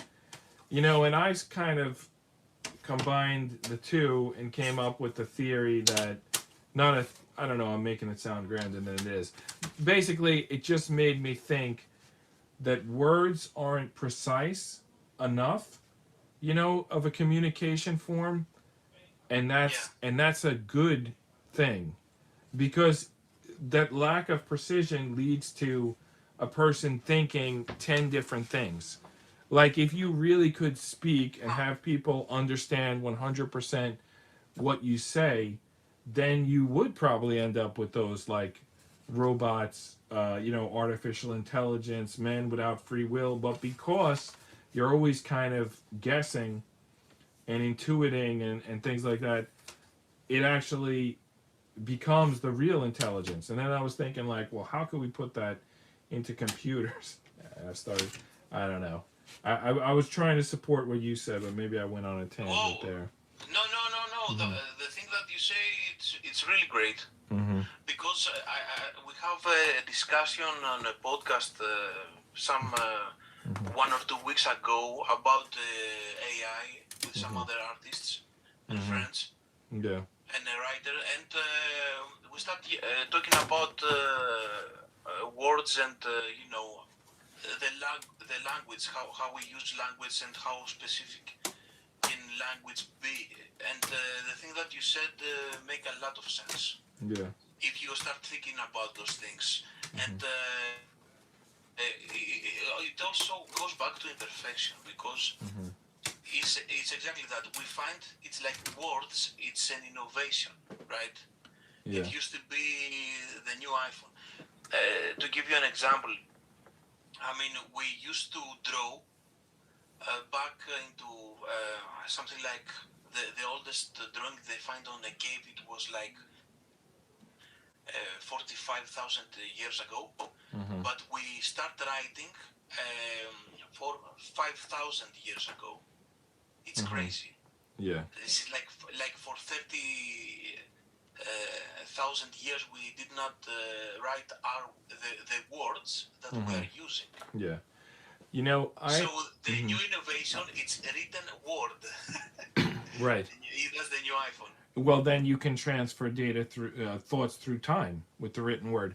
But I'll tell you Yeah. something. When my kids were little, I remember they were playing some game because they're like 17 months apart. It was the morning. The parents weren't up yet, so the kids were like talking to each other. But the younger one was probably like a baby, and he didn't talk yet. So they were playing this game where one would make a sound and the other would copy the sound. And I was thinking like these guys are like, you know, a few days away from rediscovering language. I mean, of course they learned language Yeah. from us, and at that point the old one knew language. He was just sort of playing with his brother across, you know, the hallway, the distance that the voice travels, like imitating each other's sounds. But I mean, that's how it's, you know, you make a sound, you point to the bush and make that sound, you point to the lion and make that sound. I mean, it doesn't take like a genius, you know, to invent a language. It's just gonna Yeah. happen. And another, my theory about language is this: that Mm-hmm. by the time a human being Yeah. is start talking and understand the language, Mm-hmm. this is the time that we became less free Yeah. That because sounds like something the biblical. mother, the mother language that Mm-hmm. everybody has, right? The Yeah. mother language, it's like not in a good way. It's like a parasite on your brain that Mm-hmm. start creating neurons. Yeah. Okay, it's like a web of a spider on your Yeah. brain until when you're a baby, you don't have that web on your brain. But when Yeah. you start learning the language, Mm-hmm. you became less free because you Yeah. became a part of the culture of the society, Yeah. and you have to learn the code and everything. So, I'll continue. Well, it's just making me think about again back to my youngest son, like my mom described him, like the first time she babysit him, she was like, "Oh my goodness, he's just like you. He has what you have," but she didn't define what it was. And but another story is he when he was born, he was doing things like that second. He was like reaching out and like grabbing like the playpen he was in and like inspecting it, and the doctor was saying like, "I'm delivering kids for 29 years." And it's the first time I see this. Maybe he's flattering us because we're the parents. What? But let me finish the He story. was he Yeah. was like sorry. Oh yeah, go ahead. He was what? No. Just to be more specific, what he was doing exactly. He like reached up with his hand and reached out and felt like one side of the crib, and then he reached and felt like another side of the crib, and then he like slid it along.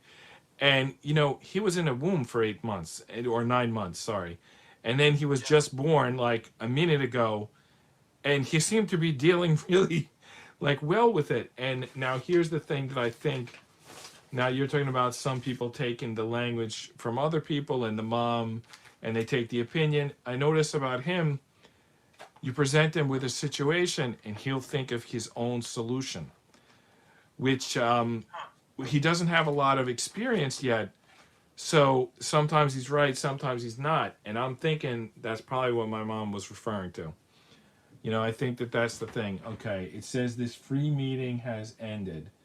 Okay, so now I have to find another way to communicate with you. I tried to go to the new Zoom, and it's saying that I didn't go there. But yet, here I am in it. But when I try to go for my son's computer, it like doesn't recognize it. Okay. Oh wait, I hear you now. Yeah, great. Okay, so something worked. Yep. Let me close the YouTube. Great. All right. Okay. I Alright. only see the video from YouTube, so we're good with the sound. Great. The crazy thing Nice. though is that on my computer, it's not where I launched it. It's not showing it. Like I hear you from my son's computer, but where I launched the Zoom from my computer, it doesn't show it. So I don't know how. Anyway, at least it's working. Yeah, I think it's something on the settings or something like that, maybe. Yeah, well, it's ridiculous. Well, no, I have an works, iPad Pro. So we're okay. Mm-hmm. So yeah,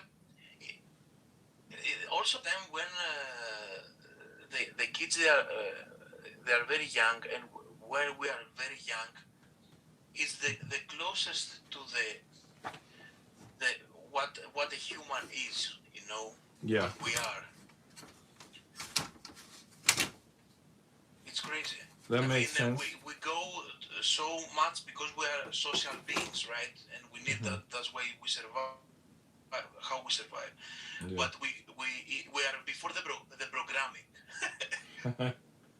Right. It's crazy, yeah. Well, in a way, we are the artificial intelligence, but we are organic. Yeah.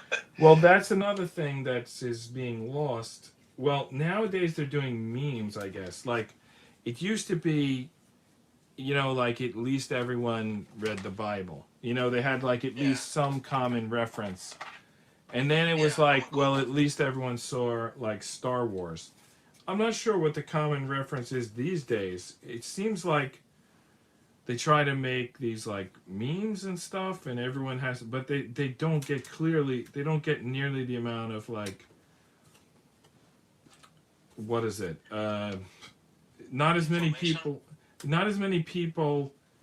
follow. Yeah, like you think a lot of people see some meme or something that you saw, some video or whatever, but really it's a small percentage of the population. I don't know that there's anything that ties everyone together these days. I think it's more like what you're into, you know, and if you're on the same information places as the other people who are into that, but then there could be other people who are not into that, you know. And what I'm saying is kind of scary because I don't want to be like those people who try to control and make everyone else think what they think. That's not right either.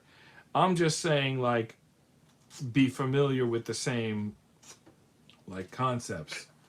Yeah, Not principles. not that you agree. That's what I think is wrong. Let me go on a tangent here. That's what I think is wrong with all that censorship that's going on. Like, Yeah.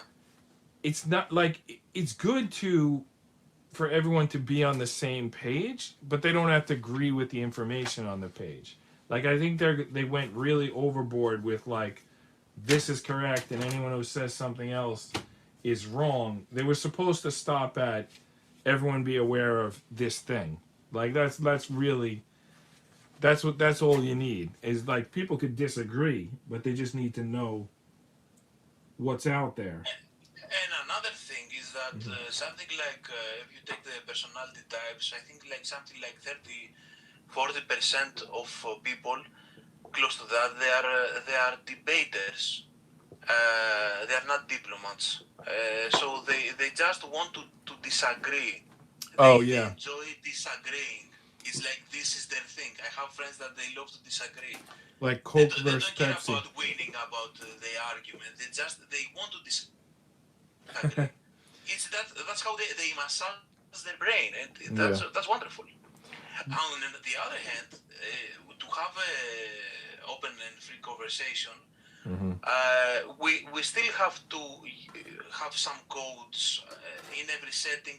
We don't talk the same way. You don't talk the way you talk to somebody on the street, the way you talk, or it's not the same way you're going to talk on the judge on the court, right? Yeah. It's like, yeah. So we are to find the ways for the new setting, which is social media, which is written language. Mm-hmm. And also because you say something about the Bible and the point reference, Yeah. I will say something else. Also as an Orthodox Christian myself, Jesus said many times on the Evangelia on the Bible that God is speech, what we call logos in Yeah. Greek, right? So he said that God is speech.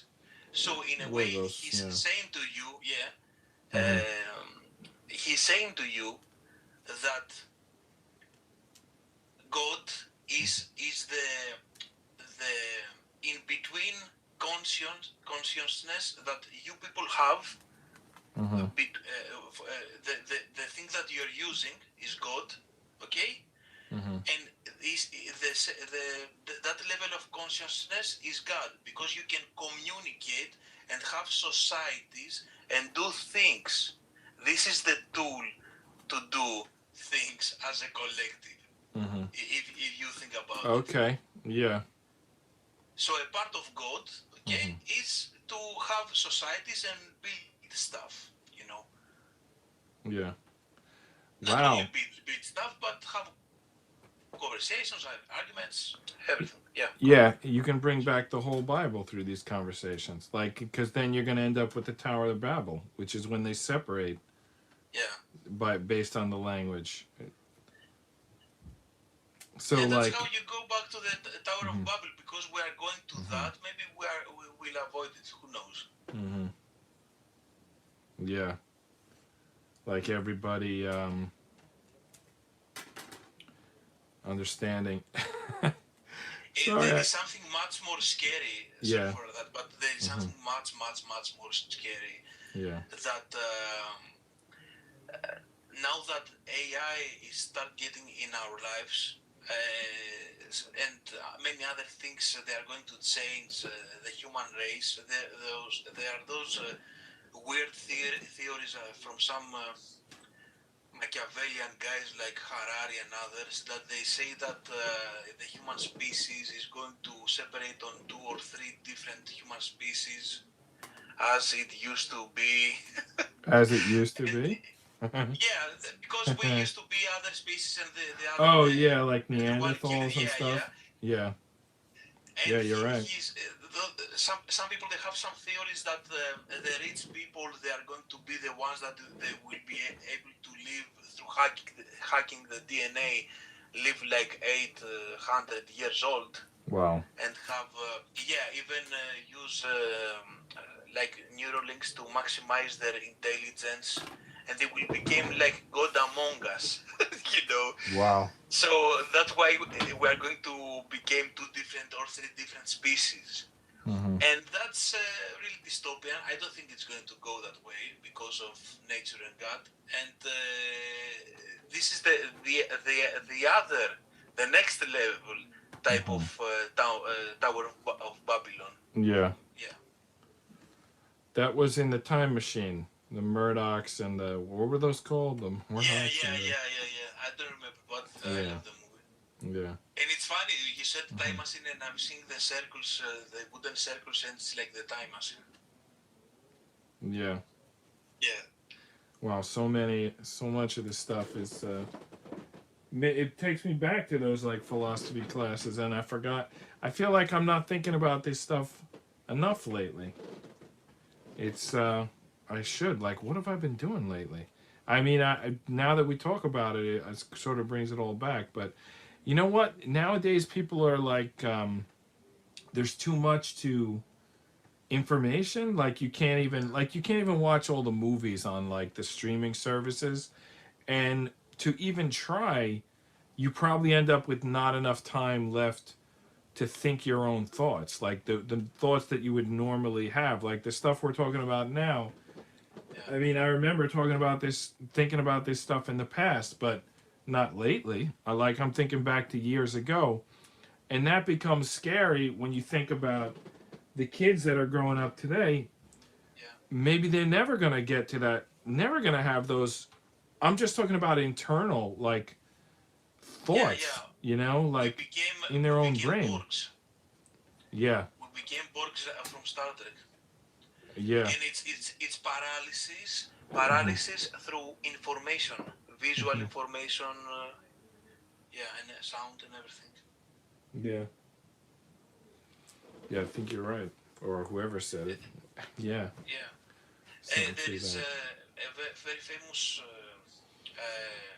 director, classic one, like Tarkovsky, and he said that for the young people, the best advice I have for them, it's not go to the parties, do this, do that. Just spend time on nature alone. Yeah, like go for a long walk, and whatever thoughts come in your head. Exactly. Be bored on nature. Yeah. Because this is, in a way, that's the mother, okay? That's where we came from. So if you want to become more human and start philosophizing, understanding, you have to talk to nature, to understand.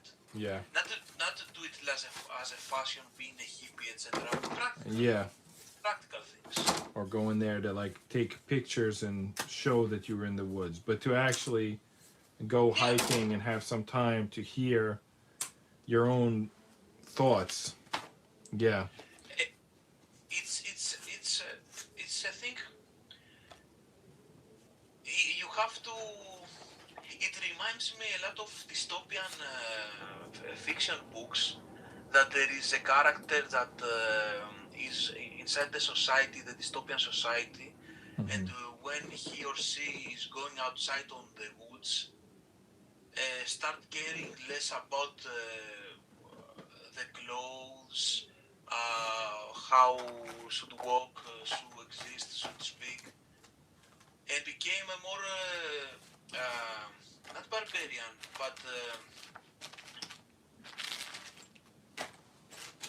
it goes back to the old ways, It's like because we created cities, right? Okay, but we created cities, and we're like animals with thoughts and logic. And those cities, they are great because they're protecting us from many dangerous things. But we're like animals that created amazing zoos, and we live inside caves, and we think that it's an illness to be free outside in the forest and in the woods. And even if you want to be outside on the woods, you have to pay taxes. But all of our like crazy. But See, what yeah, even whether you believe in like evolution or creation, either way, that world outside of the city is what was meant for us. Like if you believe in yeah, evolution, well then you were evolved to live in that outside world. You're missing something if you're stuck in the city. I notice a lot of people talk exactly. about that like rat analogy lately when they built some I forget how to tell the story perfectly, but they built this thing for rats to observe how they live, and if they made some Yeah, rats I know feel this. like they were Yeah, I know rich. Yeah. the experiment. And it's meant to say something about cities. I notice people talk about that a lot. But we had that in Electromagnet. If you, I mean, we should be talking about newer books, but I mean, Yeah, there was yeah, a part about that, like, how the cities just don't like function like they're supposed to.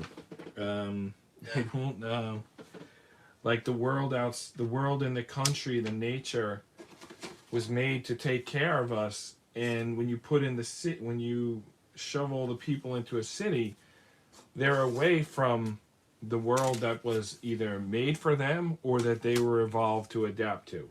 Either way you want to look at it, whether they evolved or whether they were, graced with it. Either way, they're removing themselves from the thing that they're supposed to like work with. That was they're supposed to function best in. I will give you an example. Most of the time, when I see in Athens a bum on the street or somebody, ex user of or a user of drugs, Mm-hmm. etc. And sometime I talk to them, right?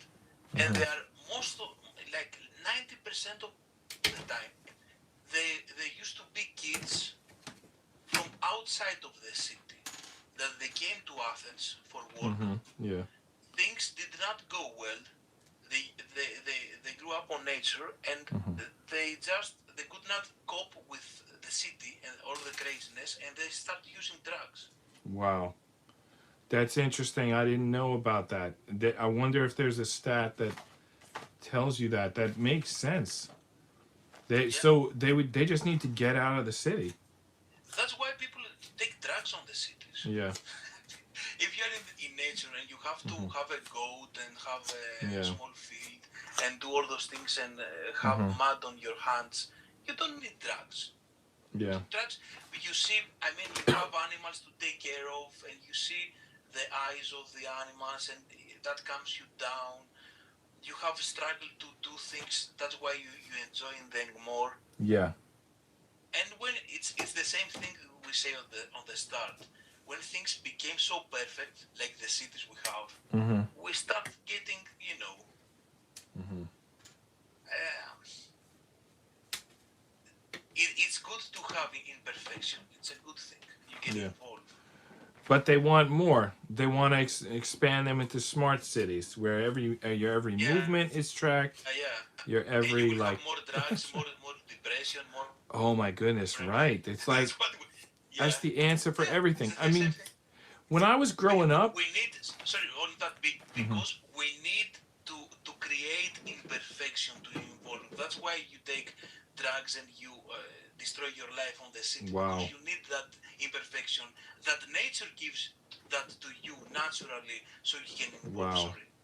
No, you're absolutely right. That's correct. Yeah, I know. I was gonna say something before, right? I don't Yeah, yeah. remember. I don't remember what When it you was. were young, I Oh think you yeah. said. Huh, yeah, probably was gonna be good, but I don't remember what we were talking about before then. Oh, sorry. No, no, no. I was listening to you, but I should have made a note when I thought of that. Oh, I remember. It was about the pharmaceuticals. Like when I was Uh-huh. young, I remember people were already talking about a pill for every ill. Like that was an expression already in the 1970s. Well, if the people from 1970s could only see where we are now, I mean, you know, I mean it's insane. It's almost like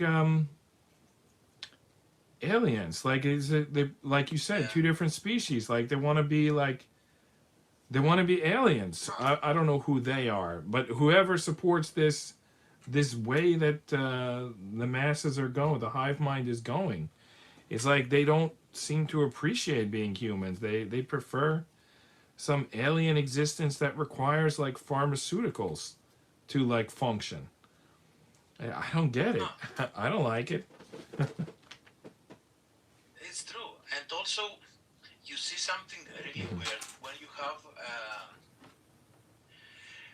some people that they live for generations through a bubble, like some very old generation of politicians we have here in Greece, Mm-hmm. and from 2 or 3 generations they used to govern a city or a state and everything. And everybody knows them and they're famous, etc., etc., and they live a life through scandals and all those things. Yeah. It's like they start being alien to simple people Mm-hmm. that nobody knows their faces. Yeah. So that's what we call elites, because from it's true that you don't have always the same rich guys Yeah. on the top, right? That's true. But Mm-hmm. it does not work all the way, all the time like that. So there are some families that they are rich, they know how to do it. They are rich and they are on the elites for many, many, many years, right? Mm-hmm. Their children, it's very difficult to have a normal life. And in a way, they are aliens Yeah. to a simple person, if somebody that is just fishing on a boat on an island, they don't, yeah, because always they live on a bubble. I remember, we used to have, but we throw them away because we don't like kings and queens in Greece Monarchy. because Yeah. of democracy. Mm-hmm. Yeah, we used to have monarchy, right? Mm-hmm. And I remember I was in the Hilton Hotel in Athens, and I saw the Queen Sophia. She's Greek, and she also married the Spanish king or something like that. I don't remember. And I saw her, right? Mm-hmm. And all her life, she seems a really nice lady. All her life, she was a princess, and a royal. So I saw her, and she was kind of old, like on her 50s, 60s, and she was with 4 or 5 bodyguards Mm-hmm. inside of a 5-star hotel, one of the greatest in Athens, right? Yeah. And she just want to get outside, and I was like, you are on the rich area, and you need 4 or 5 bodyguards. What the fuck? I don't want that life. That's Do you crazy. think she really Crazy. needed it? Maybe she did. Like, could be kidnappers or ransomers or something like that. Do you think it was? Do you think it was like a mental thing that she thought she needed them, Everybody, or she I really don't needed think them? that. I think that all her life she's like that. Mm-hmm. I really do. Yeah. She cannot be, especially in Greece. Everybody likes it. We don't have queens and kings for many, Mm-hmm. many years in Yeah. Greece. Back in the 60s, I think 40s, 50s or 60s, we vote as Greeks, and we were like, we don't need kings on Greece. That's it. Mm-hmm. Yeah. We just Good. need democracy. Mm-hmm. We used to have, right? Yeah. So all her life, she has to go on in another country that they will not know their face.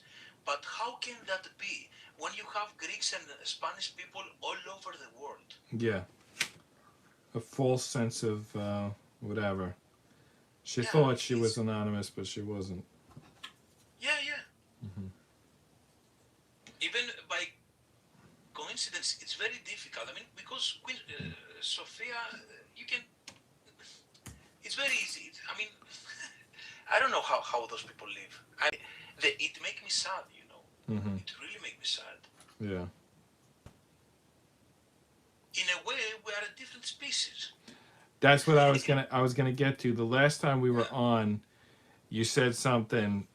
it kind of it like I don't know if we were talking about maybe the movie They Live, but you were like they might as David Icke and yeah, it's the yeah, they same were theory I like have.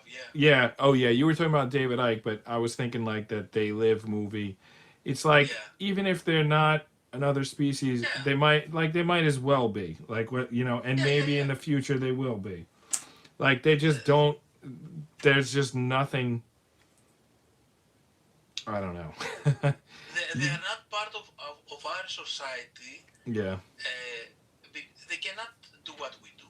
Mhm. It's like they are. I don't think that the reptilians exist, but Yeah. it's like they are reptilians. Yeah. It's like they are aliens, but they're not. But it's Yeah. like they are. So it's like how the collective of the human race creates a mythology about reptilians, which Mhm. is correct. The British royal family, they are not. They are human, but they are like aliens. Mhm.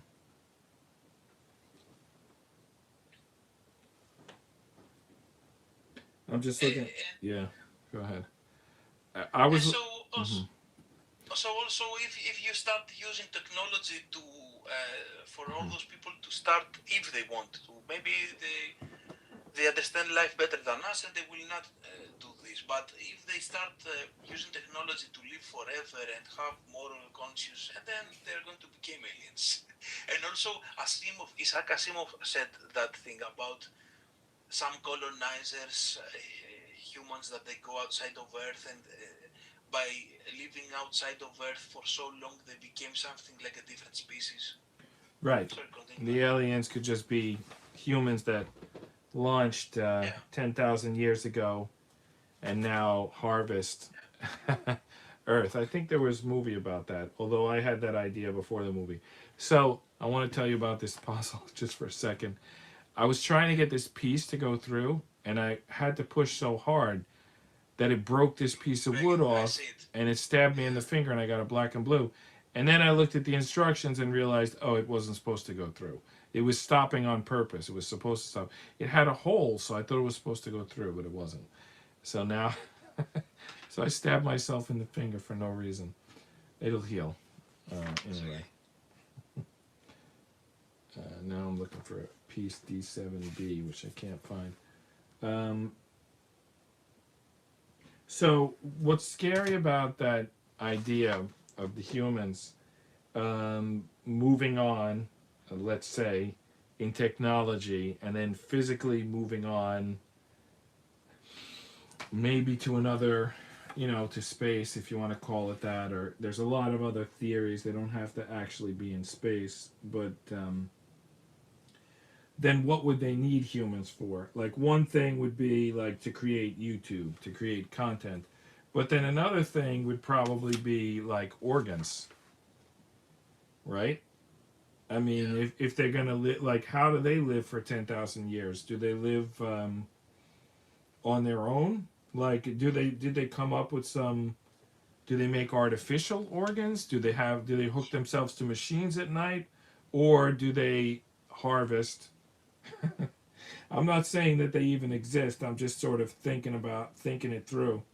Like, what? How would it work? Through the future, maybe, yeah, maybe through the future, if something like that. I think that they will print organs, and something. Hmm. This is something that we know that is happening. They start Yeah. printing the skin and everything. Hmm. But the elites that they are going to be on the low level of the elites, the new Hmm. species, Yeah. they're going to take some organs like they do in China. I don't know. Right. Well, doesn't China sell them? I mean, isn't that like a thing? Yeah, Yeah. crazy stuff. They're Crazy like stuff. prisoners, as I understand. Yeah, they even took people from Taiwan from the protests, and they start, you know, Oh my goodness, did yeah, they? That's horrible. yeah, Wow, yeah. I didn't realize that. Yeah, that's terrible. When the human species, when it's turn evil, we overdone it. You know, I don't know, man. It's weird times. You can see it. It's like globally. It's we are. A change is going to happen. You Hmm. know, we're going to have a burst. We will see. will see how it will go. On the other hand, when things go in that road, Mm-hmm. the interesting also things happened. If you take the Second World War, all the things that we are saying on the universities and the big innovations that happened in Second World War. Yeah. Even if you take art, all the art movements that we are fighting for and we are talking about until this day, it's what happened between First World War and Second World War. Well, Everything. it could be another theory. You know, I have like, you know, the electromagnet what we did. Do you know I have like outlined like 12 books of that? We only finished one of them, and I started a second, but one of them was called Black Sun, and this one Nice. was kind of It reminds me of Space 1999 episode. Sorry.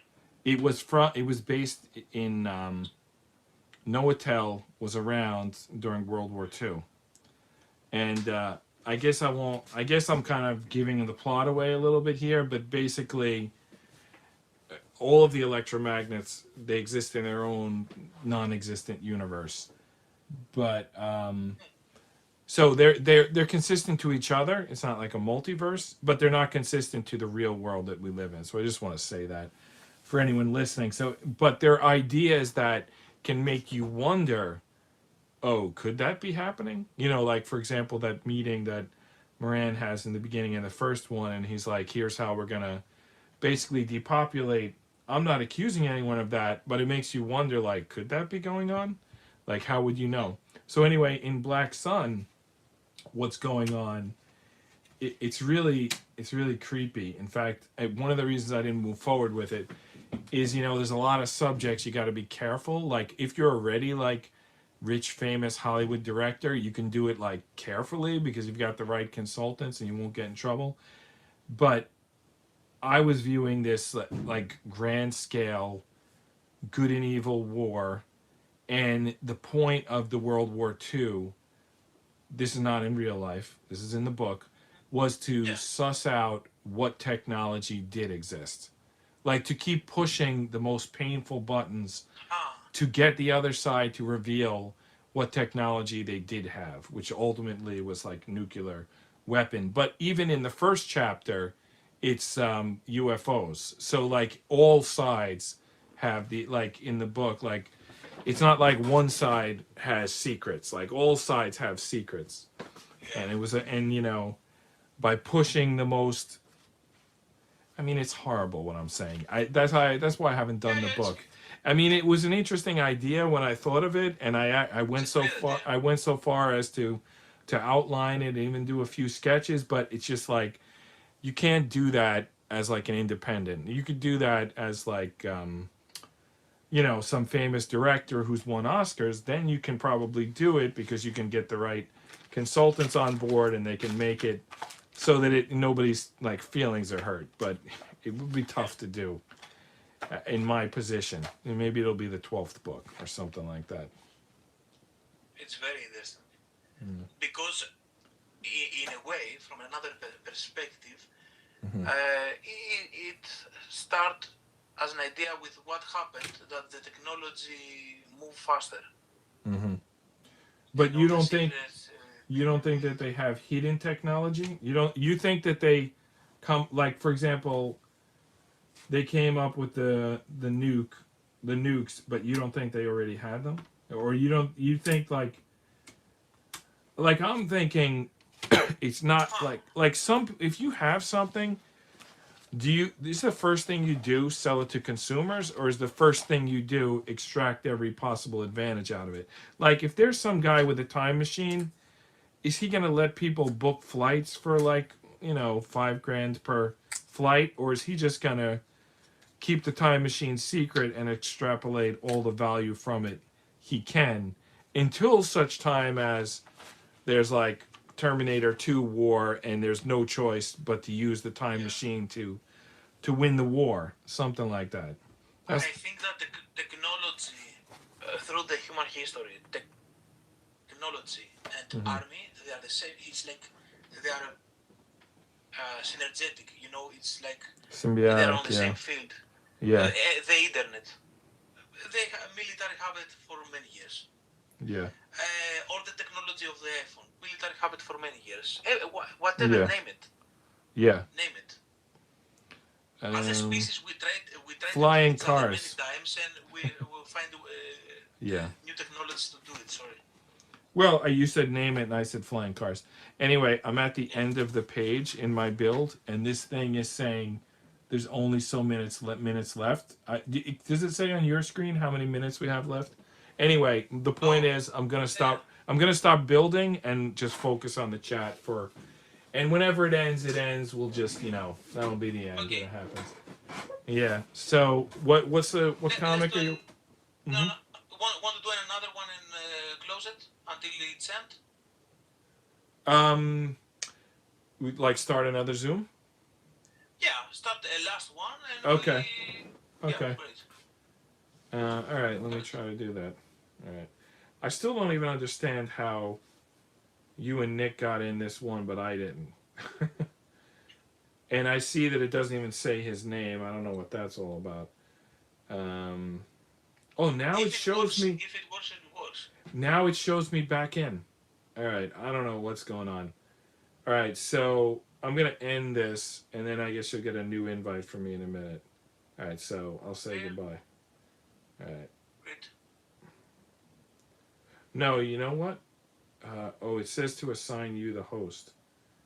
Assign and leave? No, I just want to end it for everybody. End meeting for all. All right. Do you want to leave? I think I ended it. All right. It's continue. Thank you for attending the meeting. How can I still hear you? Magic. Maybe we hack the system.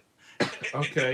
Maybe we have 2 hours more. All right. So maybe we'll go until it disconnects us, and then I'll send a new one. Yeah. I will push leave. Okay. Yeah. And you continue with the Zoom call. Okay. Talk soon. Cheers. Okay.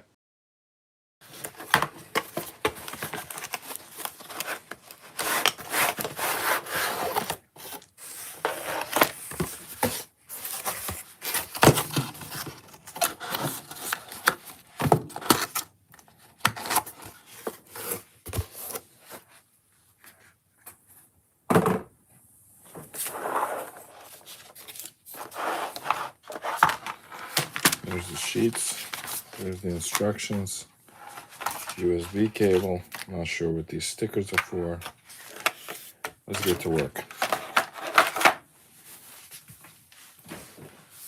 All right, so the last instruction, that's just a tool, that thing, and this is just a tool.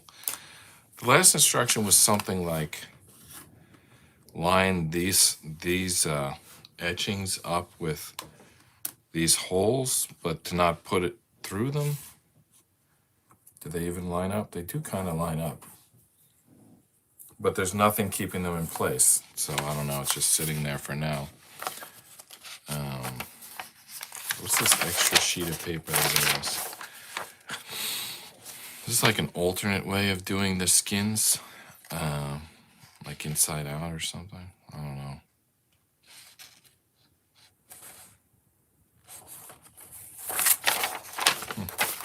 Well, we already skinned it, so it doesn't matter.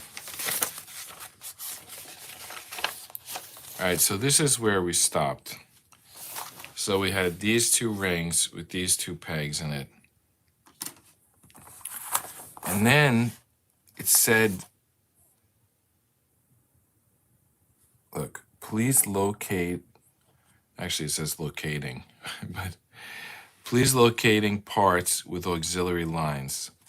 So these auxiliary lines, I guess that's what those are called, they should line up with these 2, actually 3. So there's 3 lines, and they should line up with these 3 holes. But like line up how? Like block them? Because that doesn't work, because this thing doesn't fit. Or just line up next to them. It's really unclear. Maybe when we turn the next page, it'll become more clear. And then the next panel said to build this thing. This is where I stabbed myself in the finger and we stopped. So let me just see if I finish that or not. And then we'll move on. All right, looks like 3 circles, 2 pins, 3 wrench things, 2 banana things. That's what I'm calling all those things. Anyway, looks like it's built. All right, so so we finished the first page, which is not too far considering it took us 3 days to get through 1 page. But let's see how it goes now.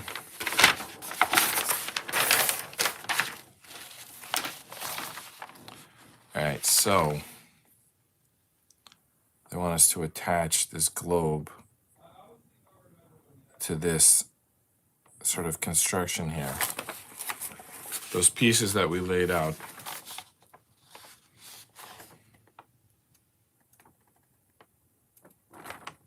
Okay. So one of them has a pin. So this end has a pin. That's this. And the other end has this circle, which is kind of far away, honestly. And not even attached. Wait a minute. Why is theirs attached? Mine isn't attached. Let me backtrack, see if I missed something on the first page.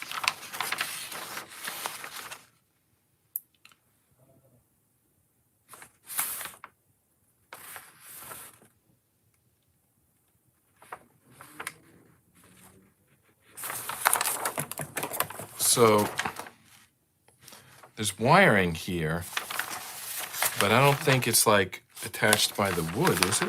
What am I missing here?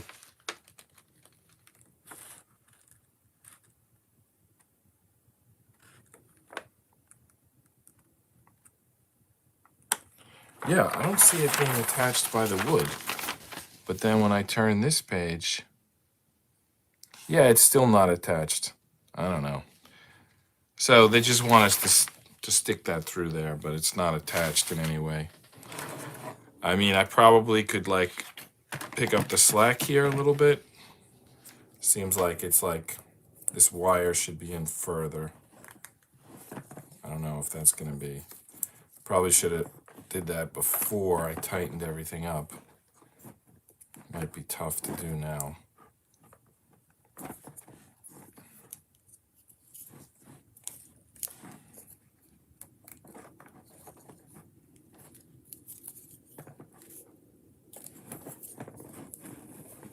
Well, there we go. It's not that tough to do. All right. So, okay, there is kind of a slot there, but I don't think it attaches to anything. This end definitely has a pin, and we could attach that here. Doesn't fit in that hole. All right, back to the drawing board.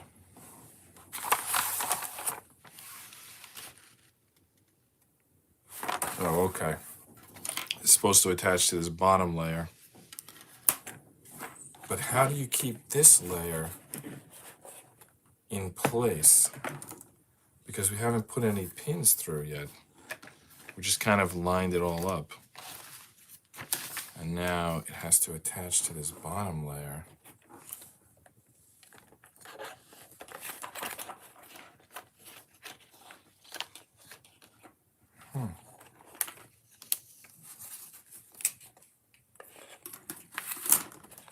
All right, let's do this side first. So this attaches through here.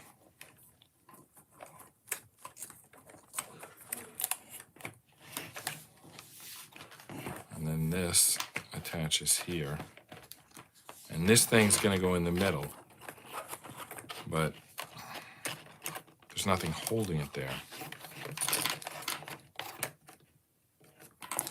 Except that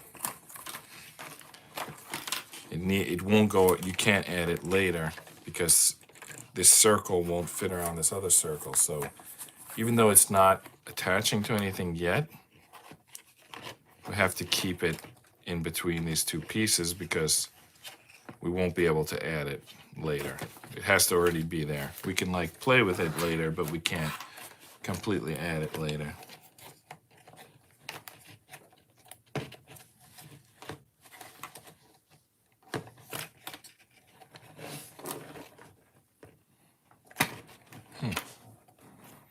Not going in. There we go. Okay. So that piece is in.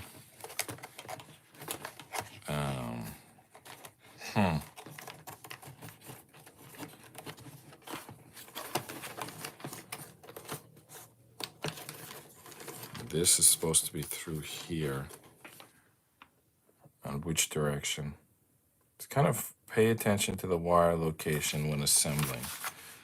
Okay, where's the wire location?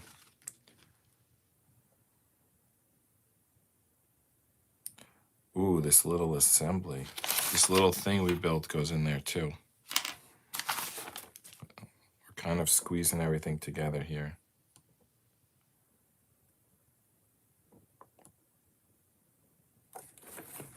Did that go? Did that little thing get added on the previous page? Yeah, it did. Okay. All right. I don't know how I missed that, but this thing is supposed to be attached by these two pins, I believe, to this bottom piece. Oh, this fell out. So I guess it can be added later. Well, not exactly. Because maybe it's going to get trapped by this piece we're about to add. And there's a pin on here. Which side does the pin go on?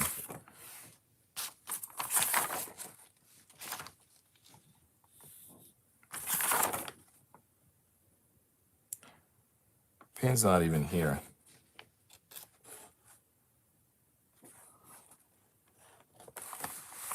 Did this thing spin around on me? No, well, that's correct. So where's that pin? That's crazy. All right, I'm going back.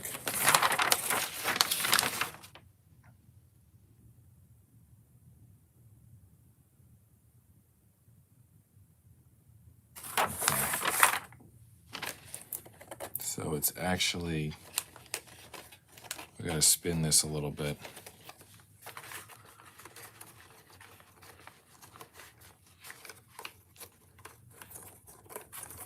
Yep, I see what they mean about watching that wire assembly. It's getting tangled in the way. All right, so that's how it lines up. That does look a little better. I still didn't put this in yet.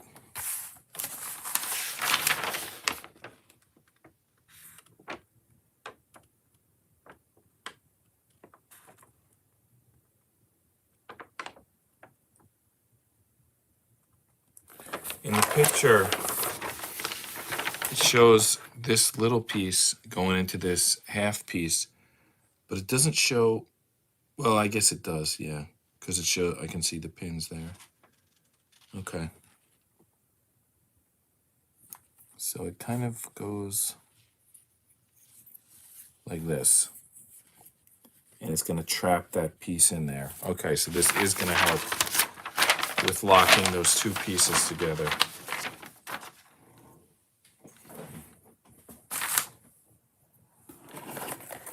All right, it's over here. So it's like goes above this piece and it goes into here. And good. These pieces are finally going to be locked together rather than just like sitting there. All right. Before I push those all the way in, I just want to double check my work.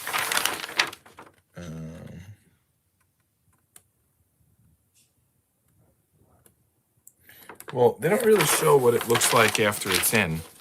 I'll look at the next picture. Yeah, it straddles the two lines, and that's how it looks. So it looks good. These pins kind of, they move, they spin a little bit, so they're a little forgiving. But I'm worried about this gigantic gear, if they're gonna get caught on that. Anyway, let's put them in. Not sure how deep I'm supposed to push them. I guess as far as they'll go.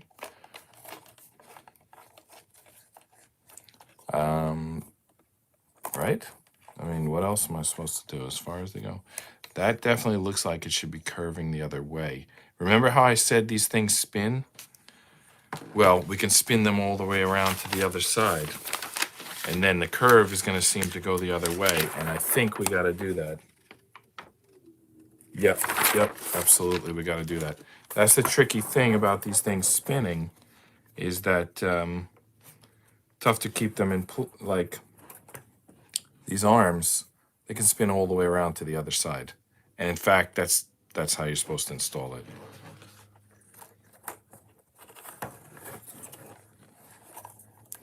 And then it's going to fit better. It's kind of obvious when you get it wrong. See, the curves match now. Like before, I had the curve going the other way, like bisecting or whatever you want to call it. And now it's like parallel, and that's makes much more sense. It looks correct. And it is correct. All right, why is this thing bouncing around on me? I guess the weight of the globe. Also, I don't have these pins through. Funny, I had them through better when I was doing it incorrect.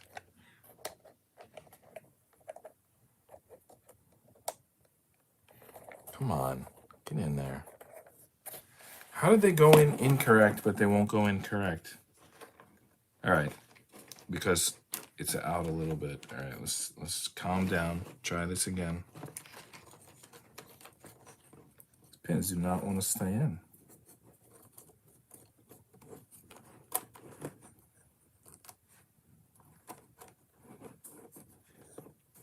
Is it possible I made the holes too wide and now they're loose? Okay, that one's in. One of them is in. Let's try the other one. Let's get the other one in. Come on, get in there.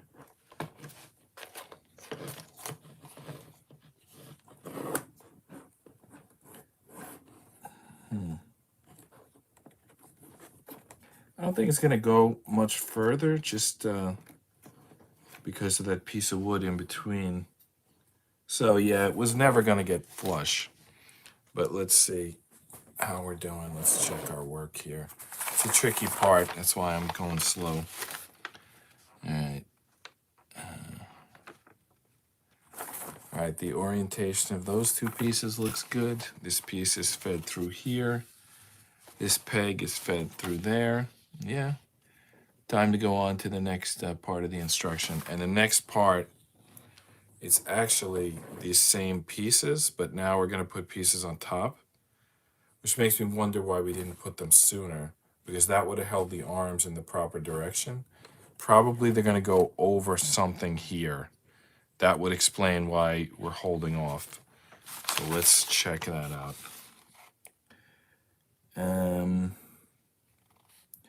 Yeah, they definitely go over it, and looks like these line up like right in the middle. Is there a tab there? Do I need to spin this? There is a tab there. There is a tab.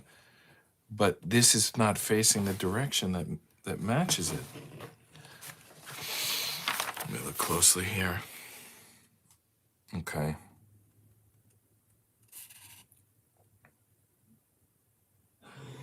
Yeah, somehow that is supposed to turn so that it can lock in.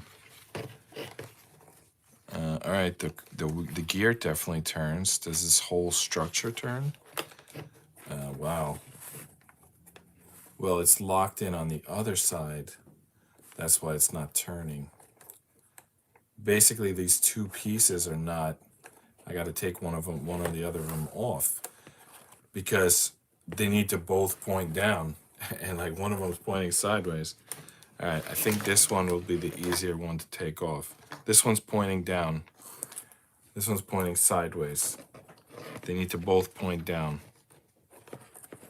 So that's something we missed when we were assembling it. I missed. Well, you guys didn't write it in the chat box. So I guess we missed. Okay, fine, I missed. All right.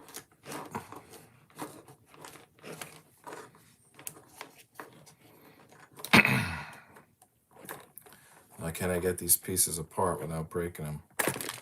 There we go. So we need to spin this a little bit.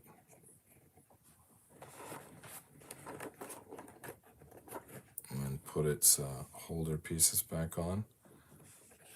These are just like washers or whatever you want to call them, not a big deal. And this piece, I remember we had to have it in a certain spot. It's going to get fixed to that spot when we do this. All right, so now we can turn it. Now let's put it back here. Now we got them both going the same direction, so it should work now. That one's in. This side, is this still on the right side? No, it's supposed to be on this side. All right, good, it still fits. All right, now we got this piece pointed down, so we should be able to lock it in there. Yeah, it's lined up. It's halfway in, it's in. Okay. This came out, but you can easily put it back in. All right, everything is looking good right now. Now, we're gonna put a piece across the top that's gonna lock this in. In fact, we're gonna put a bunch of pieces. Well, for starters too, a D8 and a D9. All right, D8 and D9. B. C. Where's the A sheet?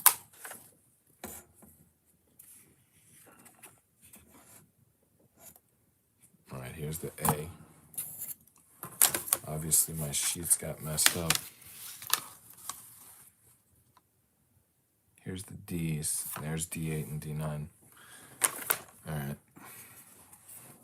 A lot of these circles fell out, so they're just kind of everywhere now. D8 and D9. They look like the same piece. Are they different in any way? Well, I'll pay attention to the instructions, but they don't look very much different other than one has a square on it and one has a triangle on it. But that may be just the way to tell D8 from D9, but how they're actually different, I don't know. Maybe one of them's like a millimeter longer, I'm not really sure. All right. And they both go front to back.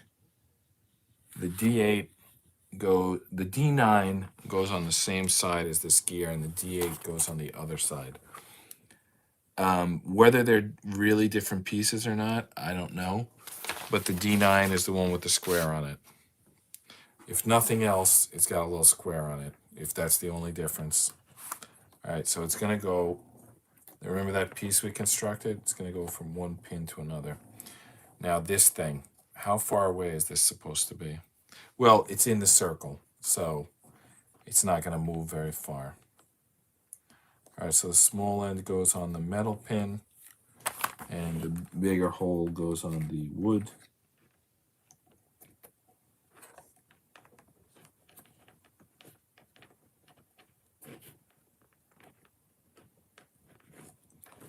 All right, how deep do they go? They can go deeper if you put them on the side of that peg, which maybe we're supposed to. Let me consult the instructions here. Press to the deep. Press to the deep, I understand to mean press as far as it'll go. So let me get them both started, and then I'll press them both as far as they'll go. I think that's going to help with the stability, adding these two pieces. Really, that's always true. I mean, every piece you add, it gets more stable, but in this case, we're locking the globe into this containing whatever, this circle. So it feels like, basically we're tying everything back together.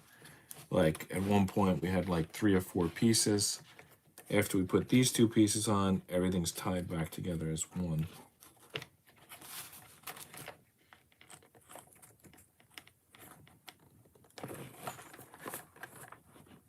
Ooh, I almost got stabbed by that same piece of metal that got me the other day. So that guy got me twice. No black and blue this time, though. Wasn't as hard of a stab. Oh, look. There's a little slot here. I bet you the cable's supposed to go in there. I'm going to stick the cable in there. Well, let me look at the instructions first.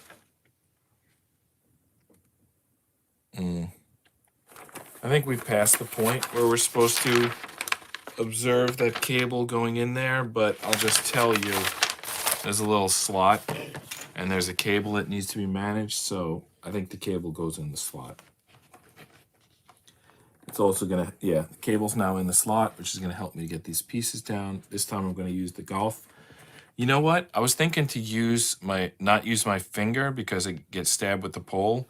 So then I was thinking I'll use the golf tee, but look how stupid that is. Then if I push it, I get stabbed in the eye by the golf tee. So I'm still gonna use the golf tee, but I'm gonna keep it nowhere near my eyes. Be careful.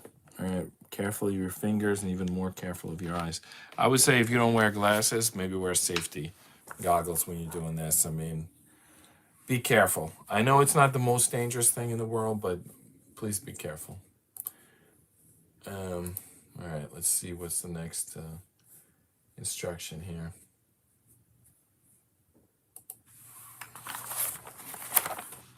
Okay, we're gonna put 2 more large circles on, and we're gonna put them on these pins that are sticking out here. Yep, we got 3 pins.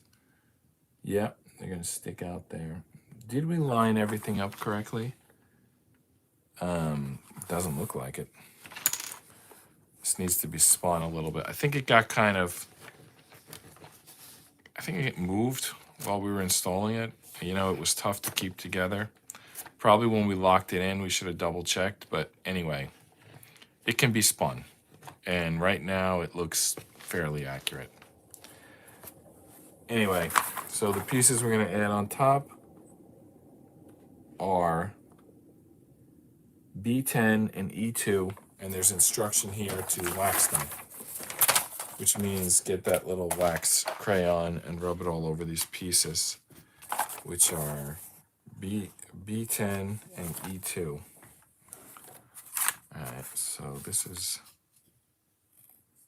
A sheet. I believe this circle fell out of A. Yeah, it did. So B10. All right, so B10 is this large circle here, which is going to then cause a circle to fall out of the B sheet. There's a lot of large, thin circles in this build, and that causes all these others to fall out in the middle.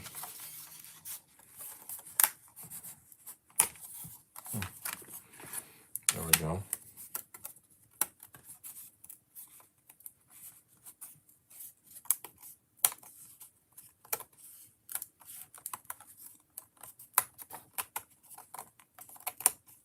Okay. What do we got here? This is B10. It needs to be sanded and then waxed. See, there's a lot of splinters coming off it.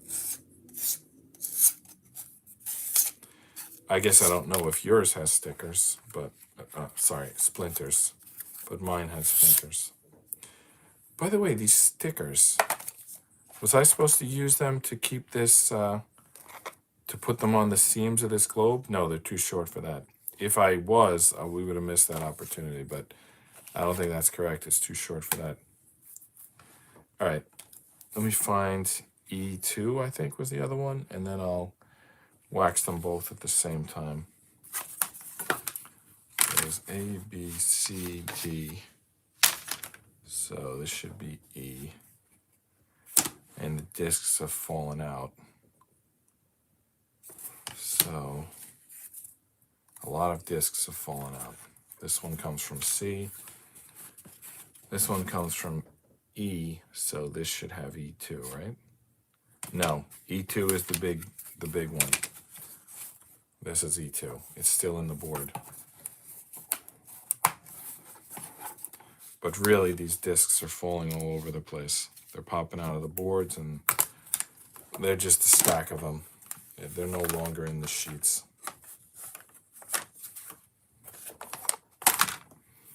All right.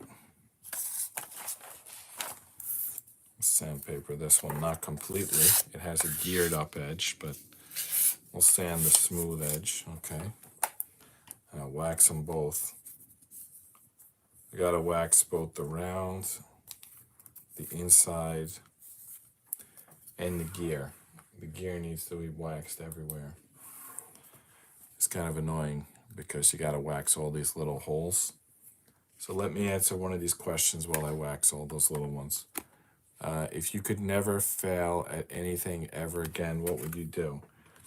Well, I feel like responsibility to say world peace. Because if you know you're not going to fail, then you should have world peace, right?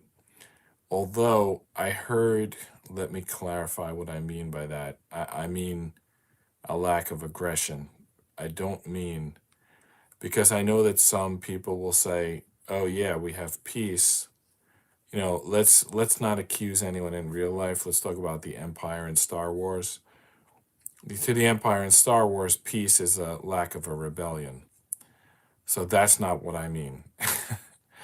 What I mean is, like, can't we all just get along? You know, that kind of thing.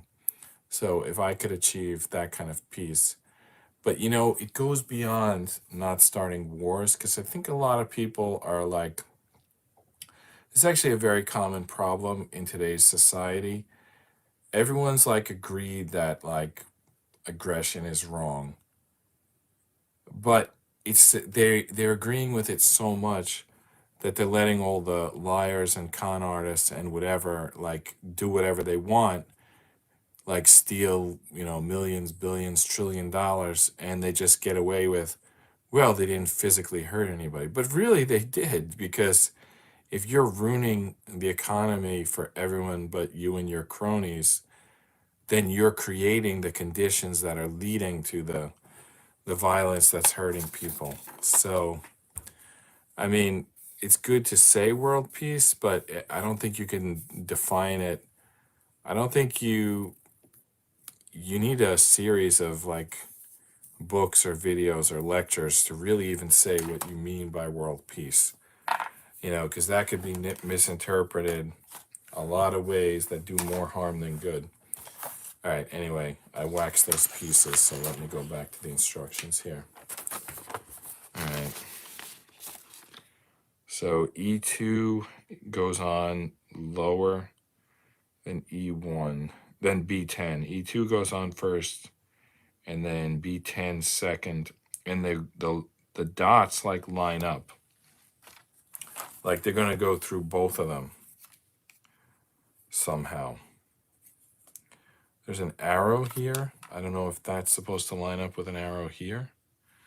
Let me figure out how they line up. Though really, I'm gonna put one on first and then the other, so it's not a big deal. All right, I think that the holes are different spaces apart. Yeah, that's it.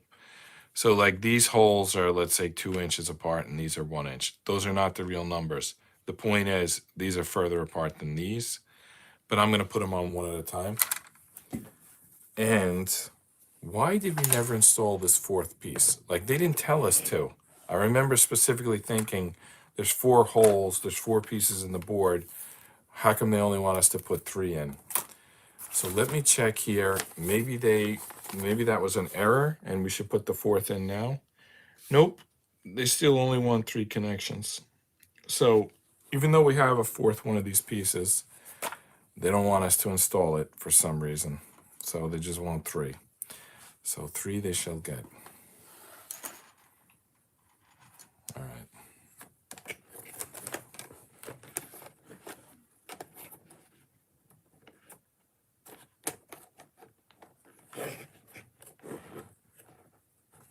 Let's get them all started.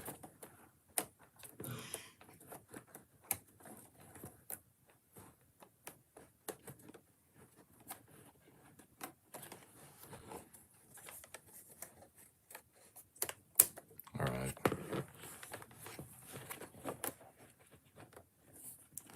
The long, skinny pieces. driving 3 pins at once. It's looking pretty cool. Like it's like spinning here. Inside, the globe is spinning inside of whatever the heck this thing is we're building. All right, let's get this one on. Same 3 pins.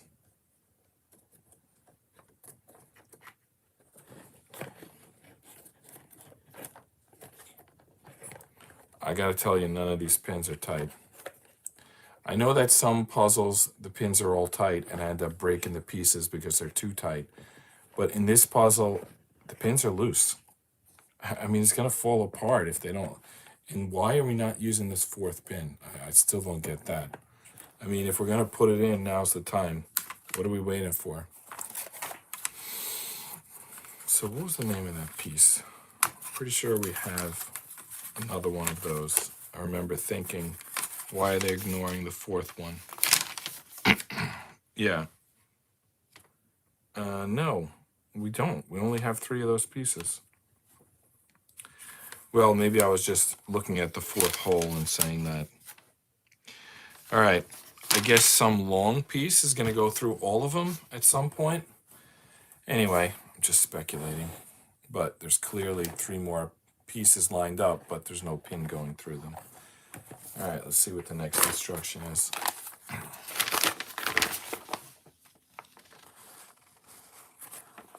on the wrong page here. I think I got the map upside down. I was on the right page, I just had it upside down.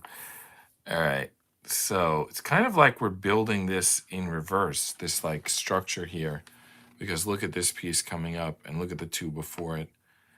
Those 2 more like banana shaped pieces, D4 and D5, and then G3 and 3 more pins.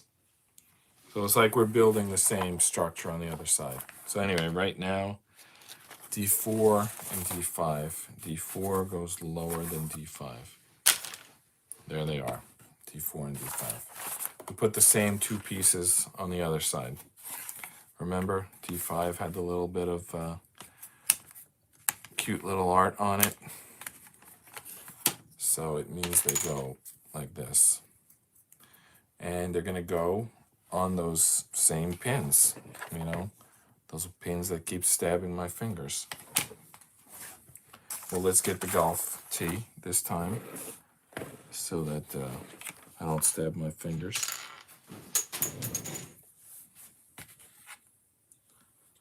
Drop the golf tee. I got it. It was under the table. All right, let's try this again.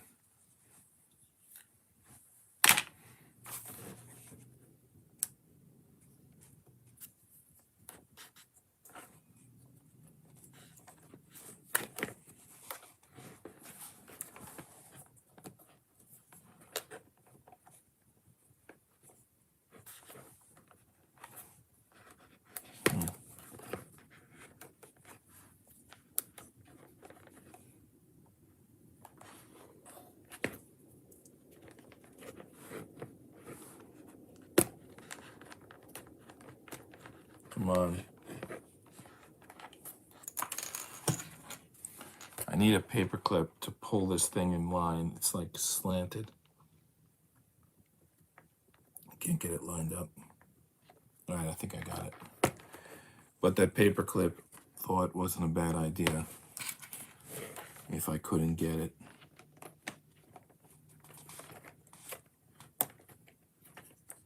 One of them's through. The other one's through, but it broke in the process. I don't know. Those pins just don't go through. They break the wood. Did I put them on the wrong one first? No, I put them on D4 lower than D5, just like I was supposed to. I don't know. On both sides, the trying to get the pin through it broke the wood. So this metal pin, I don't know, the wooden hole that it was supposed to go through wasn't big enough. And by the way, I can feel the metal coming out the bottom. Yeah, it's coming out the bottom. Because it's not supposed to have broken through. All right, let's try again. You know what? Let me put this underneath as a support. while I put this on top and use the golf tee as a jackhammer. Let's see, I gotta get it lined up first. Nothing's gonna happen till it's lined up.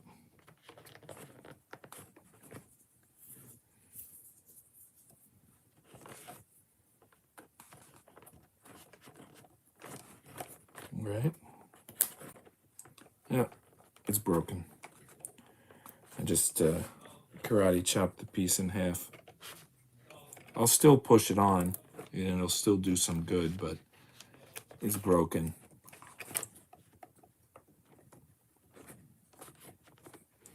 You know, better the piece than my finger or eye. I did get it on eventually, but the piece took some damage in the process. Oh well. I think it's still pretty good. I mean, we all heard it break, but it's still pretty good. All right, what's next? Okay, now we need to sand and wax G3, and we're going to use 3 D21s to affix it. Are these the D21s? Yeah. And we need G3, which is a copy of this piece. Maybe they're 2 G3s, or maybe it's like a mirror copy. I don't remember. Anyway, G3 and 3 D21s we're going to use to attach it.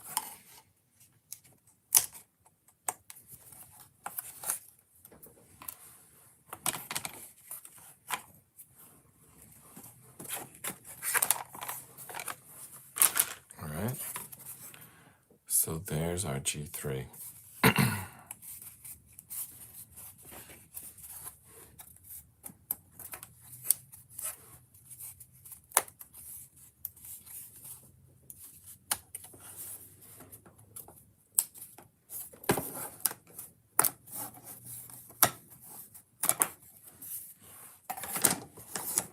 There it is. And now, the 3 pins, do they go all the way down here? Let me look at that instruction again.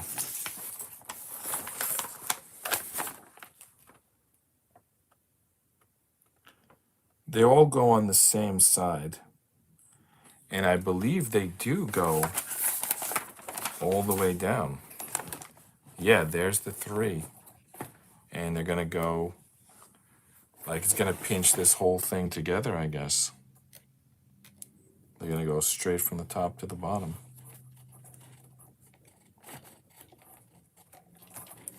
One, 2, 3, and you know what? This piece somehow came out. Let's put that back on. Gonna be relevant in a second when we put the top on. But I was mentioning how these pieces are loose. They don't, I mean, they're not snug. These wooden models in general are only held together by friction. So when the pieces are loose, I mean, it's a problem. They're not gonna stay together. I mean, the more like you crisscross pieces and redundant and that kind of thing, I guess the stronger it gets, but it is an issue. Like, they all should be tough to put in. Although when it's metal versus wood, as you saw, we get breaks. But when it's wood versus wood, you should be able to just slide them in there and they don't go anywhere. When it's wood versus metal, the wood breaks, you know. I don't know why they chose to use metal pins in that one location. They didn't need to. It could have been done with toothpicks or whatever, but they chose metal pins. All right, here's a tough to connect wood on wood. Let's see if we can do it without breaking it. All right, that's in. Now let's make these 3 pins tight. How about this end? Is there anything here that connects? I think this slides over that circle, but there's no pin or at least not yet. Maybe on the next instruction, we're going to get some pins. Right now, it's going on kind of uneven. There we go. I got it. Okay, it's good now. And now here are the pins. These two pins go on, and they went right on. Nice. All right, this is pretty good now. I mean, it's not.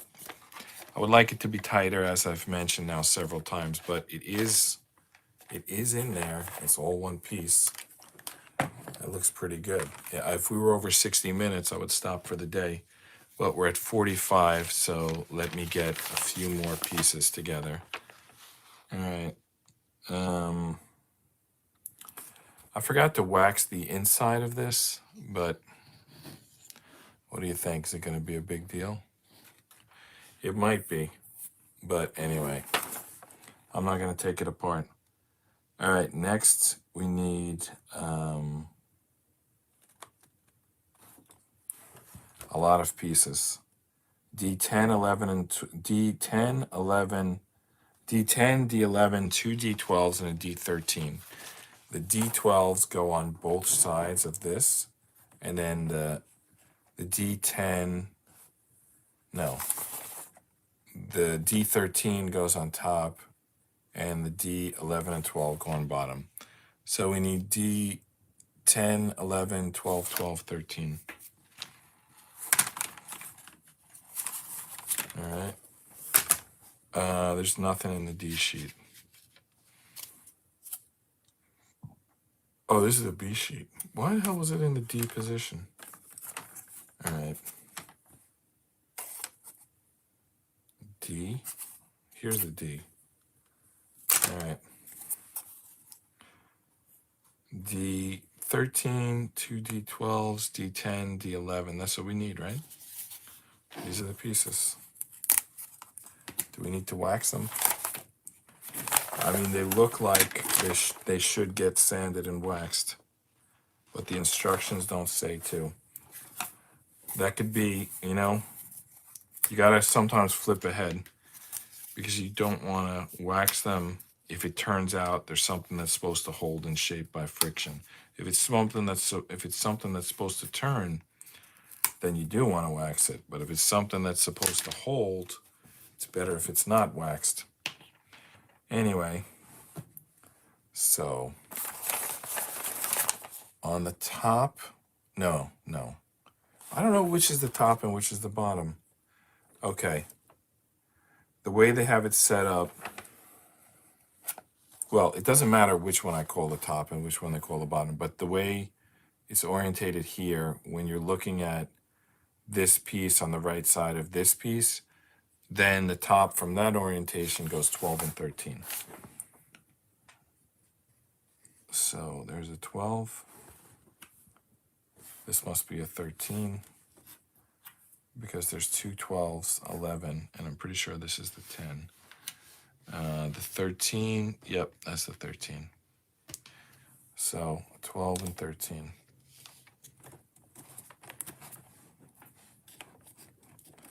There you go. Then if we flip it over, another 12 on the other side, followed by, let's get the order right here, an 11 and then a 10. Well, it's obvious. 10 has ornate ink on it, what we're calling ink. Does this piece even fit? The 11 is not going on. All right, let me try spinning it. Huh, the 11, is that right? Is that what they want? It's like there's a space between the 12 and the 11, but I think it's correct.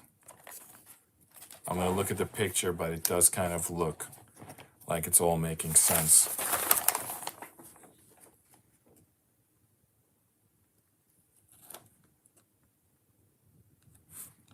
Yeah, that's right. By the way, it's inspection. The next instruction is an inspection. I'm supposed to hold this and I think turn this. Yeah. Turn this piece. Yeah, turn this piece. Yeah, there we go.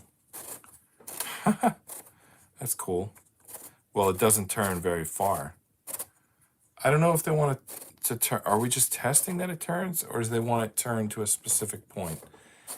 Well, anyway, it's cool. I don't think it's fully assembled yet, but it's cool. God bless you. All right. Someone in my house just sneezed. Oh, okay. I think they want us to line it up with these pieces.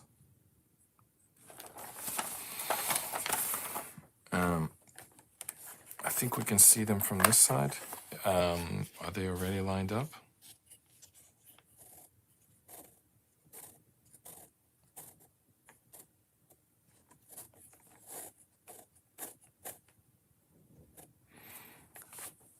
I take it back. I have no idea what they want. There's an arrow here, and if they would have this arrow in the picture, then I'd be able to tell by this arrow and these numbers here how far I should turn it. But I don't see an arrow in that picture.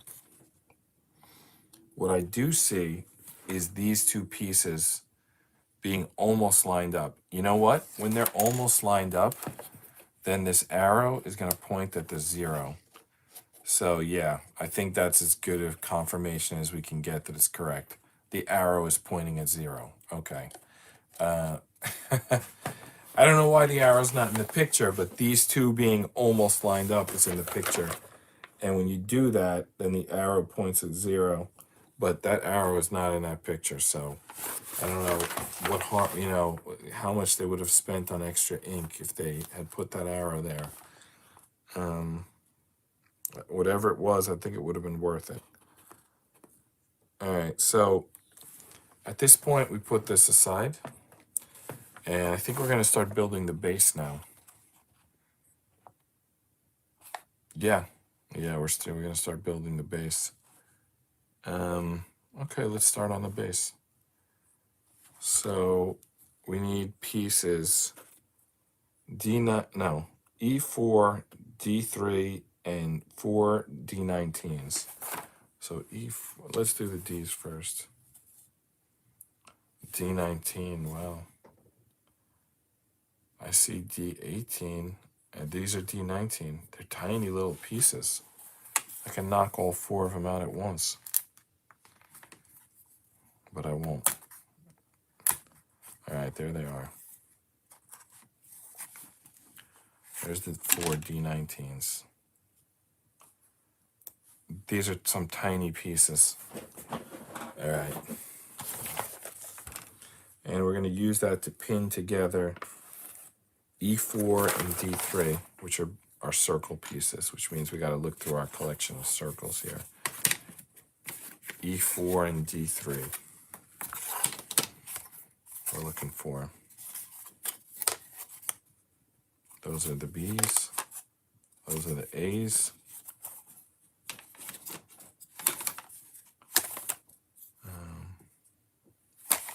Nothing here. It must be in this collection of circles. C's, the last 2. All right. D and E. So E4. What is E4? Is it it's got to be this piece with the pins, right? So this piece going around the outside. Oh no, it says E4 on it. But I don't think it's E4. I think this is nothing. And I think the row behind it is E4. So I think that's nothing. But it says E4 on it. But I think it's pointing to this piece. This is E4.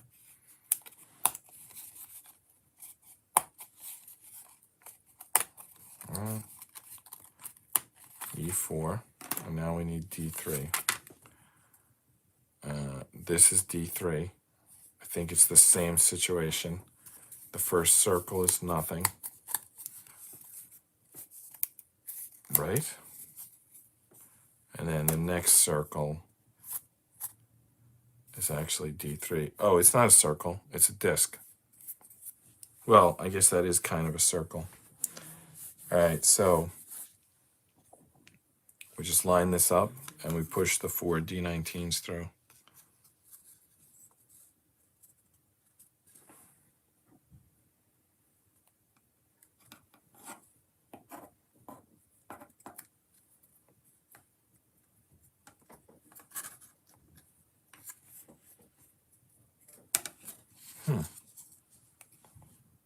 Do I put them in like one side and then push them down?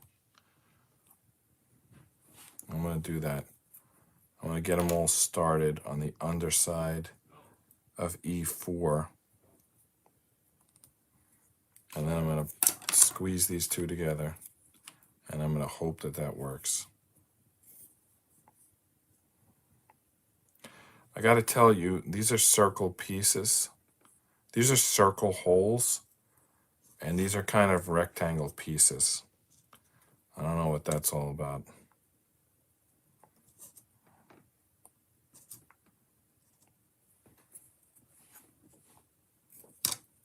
Excuse me. And then before I connect them, there's a lot of potential connections here. So let me study which ones they are. All right, they're the ones off the circles. So you see the 4 big circles? There's 4 little circles off of the 4 big circles, and that's where the 4 pins go. And I think I can use this system we've been using. No, I think I can just put it on the table and then use this piece to drive them in. Nope, that didn't work. I got to get them started first. Basically, when I tried to drive it in, 2 of the 4 fell out.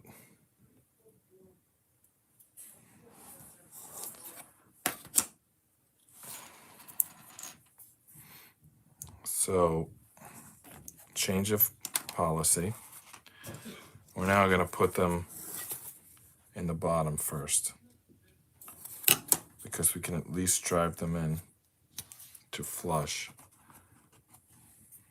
Oh, well, I can't get these ones out, so I guess 1 is in the bottom, the other 3 in the top. I'm not recommending anyone do it this way. I just kind of ended up here.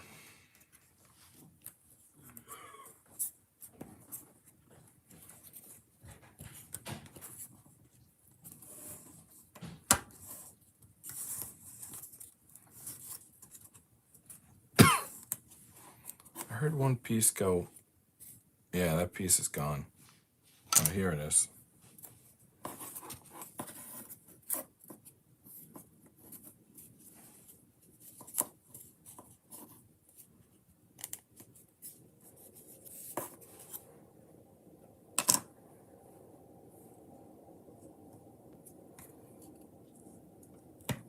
Okay. Got those 2 discs together. What's next? Put all the discs in the circle.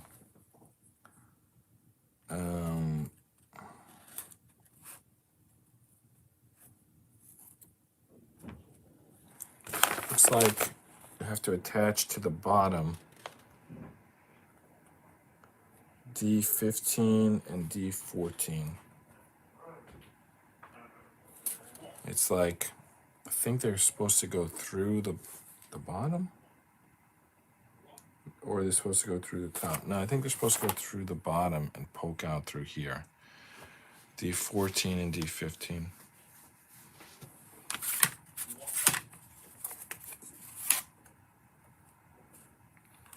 This B sheet is done, by the way.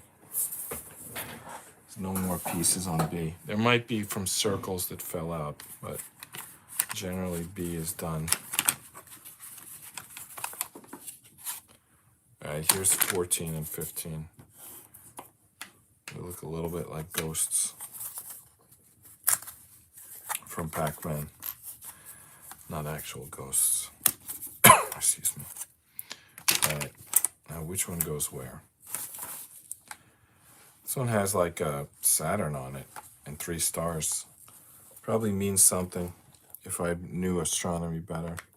All right, so the 15 goes in the lower slot with the ink pointing towards the 30, 40 that's below it. And then this one goes here. Obviously, there's going to be some pin going through there at some point because they have holes. They have holes in them.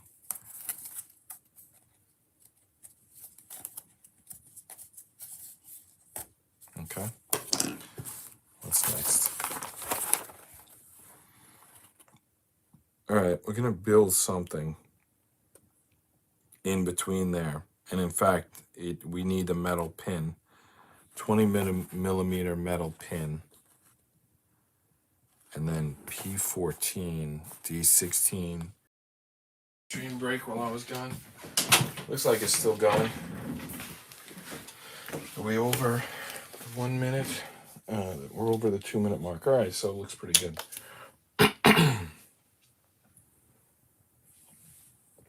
All right, so day 5. This ROKR Luminous Globe assembly. I think it looks pretty good. The globe is there. I guess the plug that's gonna illuminate it is there. This like thing that it spins in. We had just started building the base. I think these are garbage. And the stream ended. Yesterday we just started building the base, so we'll work on that today.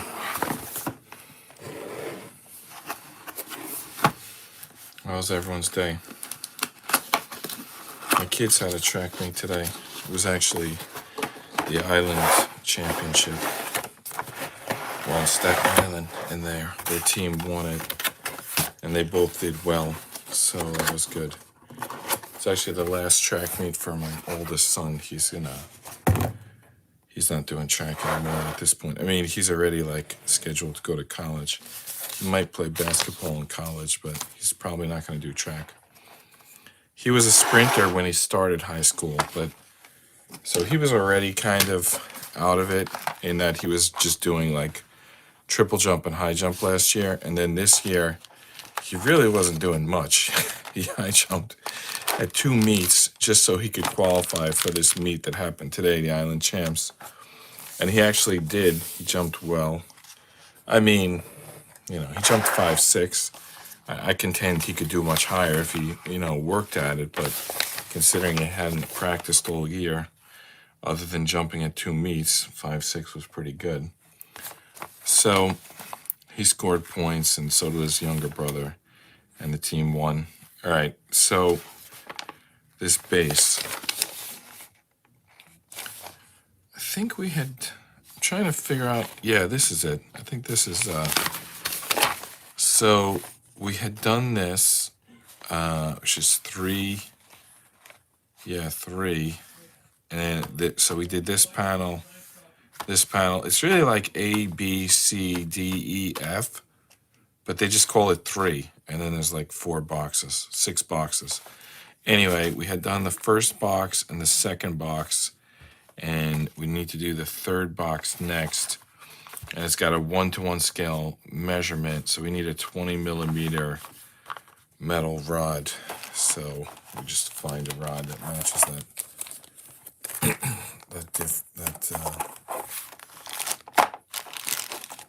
that length. Still got a lot of screws in there as well. Not sure when we're going to use those. At some point, I guess.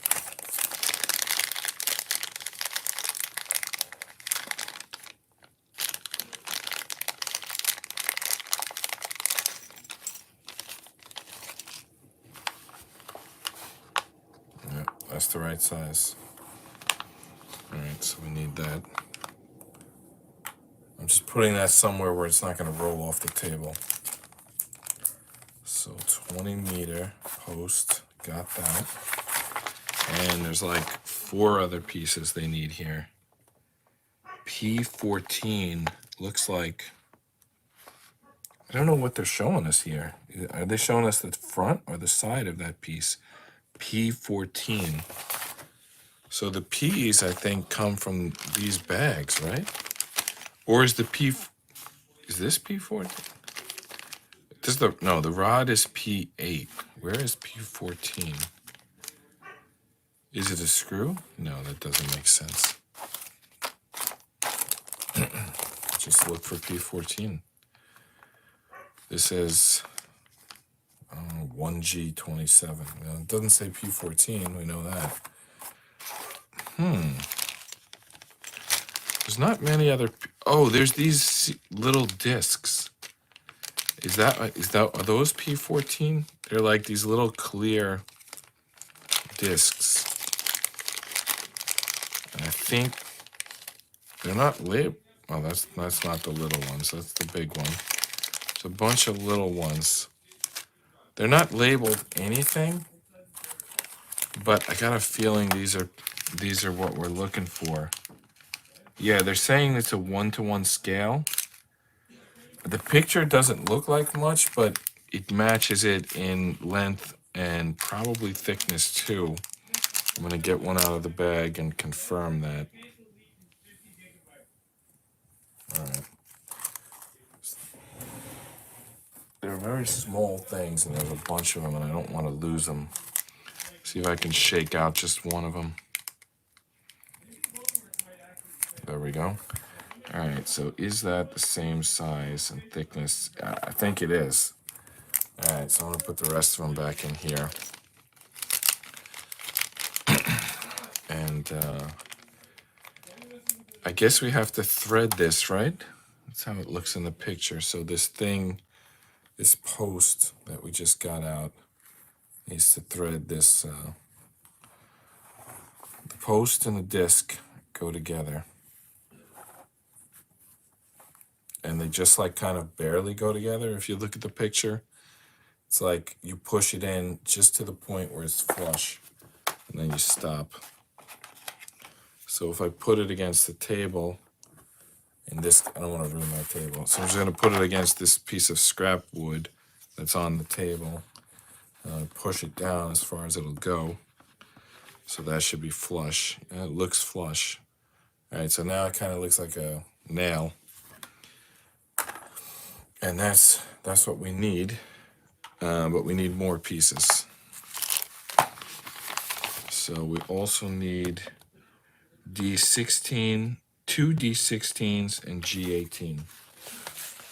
2 D16s and G18. There's the D16s. They look like, look at that hole. It looks just like what we just made is gonna fit in there. So there's the 2 D16s. Does it say to sand them? I have an urge to sand them, so I'm gonna do that. I have also slight urge to wax them, but I'm just gonna sand them for now, because they didn't say to wax them. All right, and that last piece was G18. G18. Here's the G's.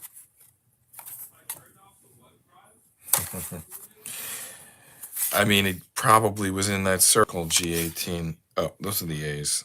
I don't know why I said that. Those aren't even the G's. All right, C, G, G18 is right here.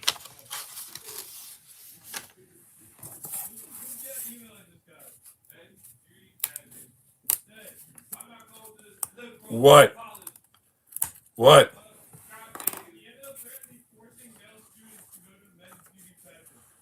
I heard about that. Is it called Mr. Sienna? Yeah, I heard about that. No, it's not what you think. I've seen clips of it. It's no, it's more comedy than anything else. I've seen YouTube videos of it. I've seen YouTube videos of it.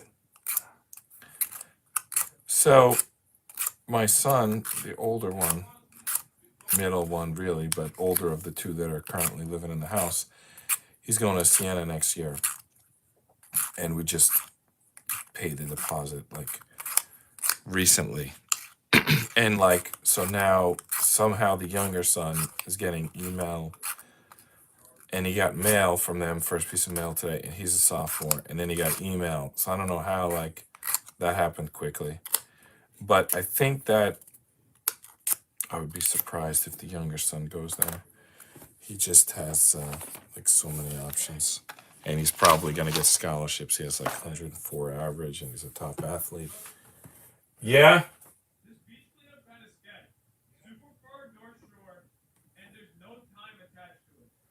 Well, it's up to you. All right, there's a beach cleanup tomorrow, and he seems to be deciding whether or not to do it. Because I have a dentist appointment, and it's a far away, and I don't know if it makes sense. Plus, it could be cold tomorrow. It's 31 right now. I'm not sure tomorrow's the best day to be doing a beach cleanup. Yeah, I mean, if it's far away, and if it's cold, you know, we may not do that. All right, so... Oh, and what my kids were talking about, they have some Mr. Sienna contest. And they were associating it with like Mrs. America or Miss Universe. And they were saying it's like a beauty pageant. But I don't think that's what it is. All right, so this piece that we made, putting the disc and the pole together, that's going to thread through these two pieces, and in the middle, this piece.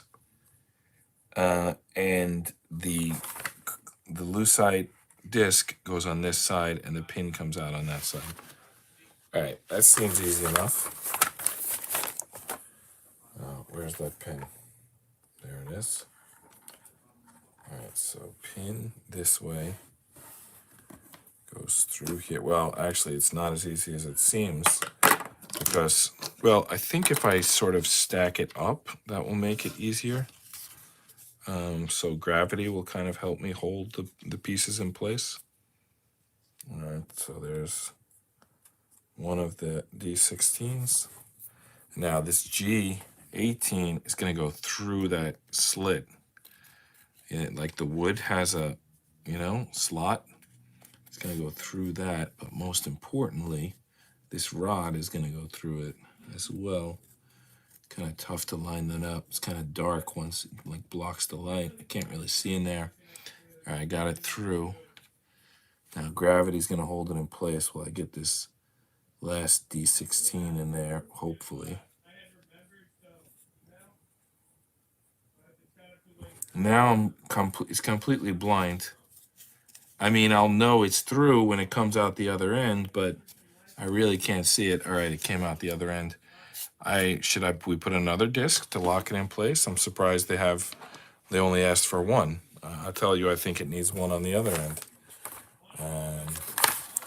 Let me reread this.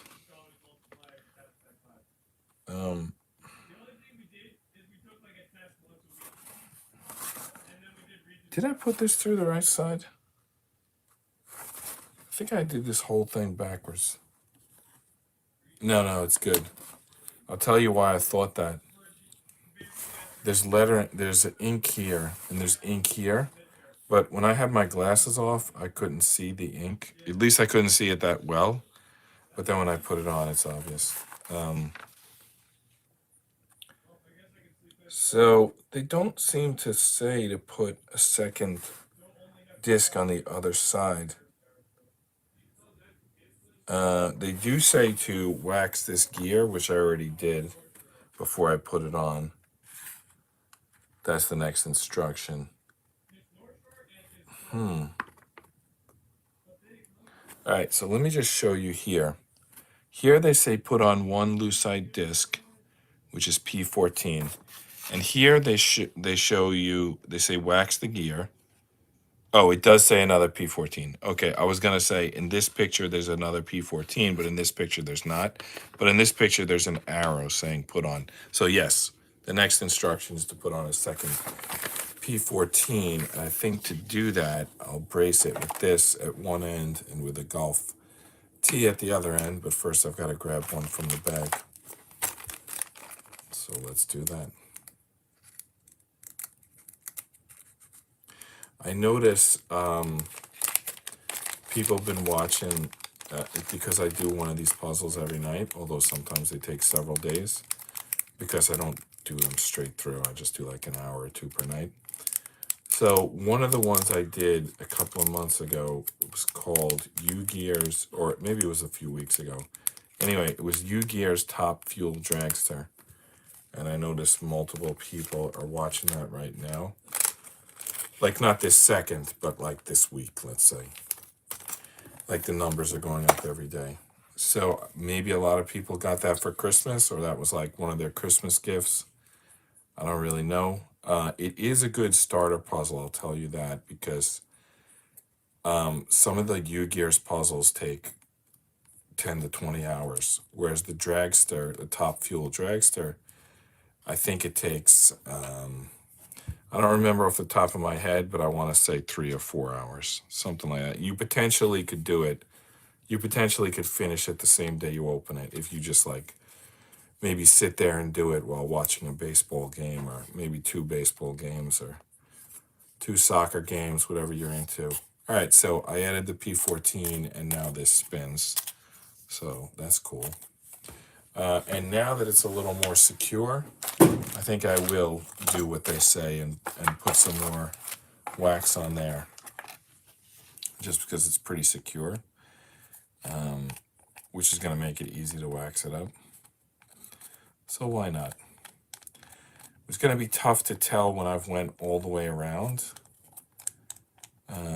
Maybe I'll try to count them. You know what? I'm going to just go until I see the pieces already having wax. And maybe that means that I'm like always waxing the same area, but I'm like spinning it with the other finger. I just heard a piece fall out. Oh, it was the golf tee. I thought a piece fell out the puzzle, which would have been bad, but it was the golf tee tipped over. For some reason I had it sitting like that, which is dangerous because you can then put your hand on it and it could go through your hand. Has anyone ever had that experience? I had that when I was in college. I used to work, I had a summer job working in this maintenance barn. And for some reason, they had us one summer, they were like redoing the pool. And I don't know if like the laws were different in that area and you didn't need licensed like workers, but they had the, lawn mowing crew, which I was part of, working on the swimming pool, redoing the maintenance, whatever, the facility, like it's a pool, so it has like a deck around it. It was a big community. It was a big pool, not Olympic size, but maybe like a third or a half or whatever. So it was a huge pool and it had a huge structure around it, and they were replacing the structure, but not the pool. And they were putting these like blocks all around. This is not important. The important part is one day I stepped on a nail and, basically if you step on, you're supposed to have steel lining or maybe Teflon lining at the bottom of your shoes. But I just had regular shoes. As I said, I was just like part of the landscaping crew. It was a college part-time job. I shouldn't even have been there. But anyway, if you step on a nail facing up like that, it basically just goes through your foot. And you got to get a tetanus shot and get it cleaned or whatever. But you could do the same thing, with a golf tee. I think there's a Batman movie where the guy, Joker, puts a pencil on edge and then like slams the guy's head into it. I mean, 9 times out of 10, I think it's going to tip over, but doesn't always. I mean, I can tell you that with the story with the nail. So watch out for that, I guess.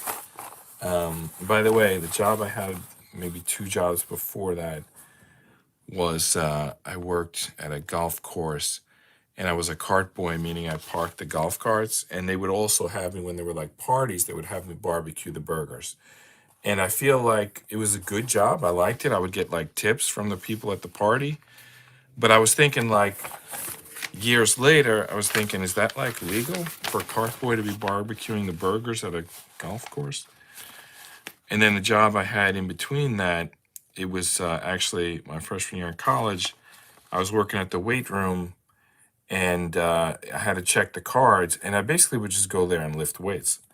And that was, when people walk in, I was like, put your card on the desk, and I'll sign you in when I get a chance, start lifting.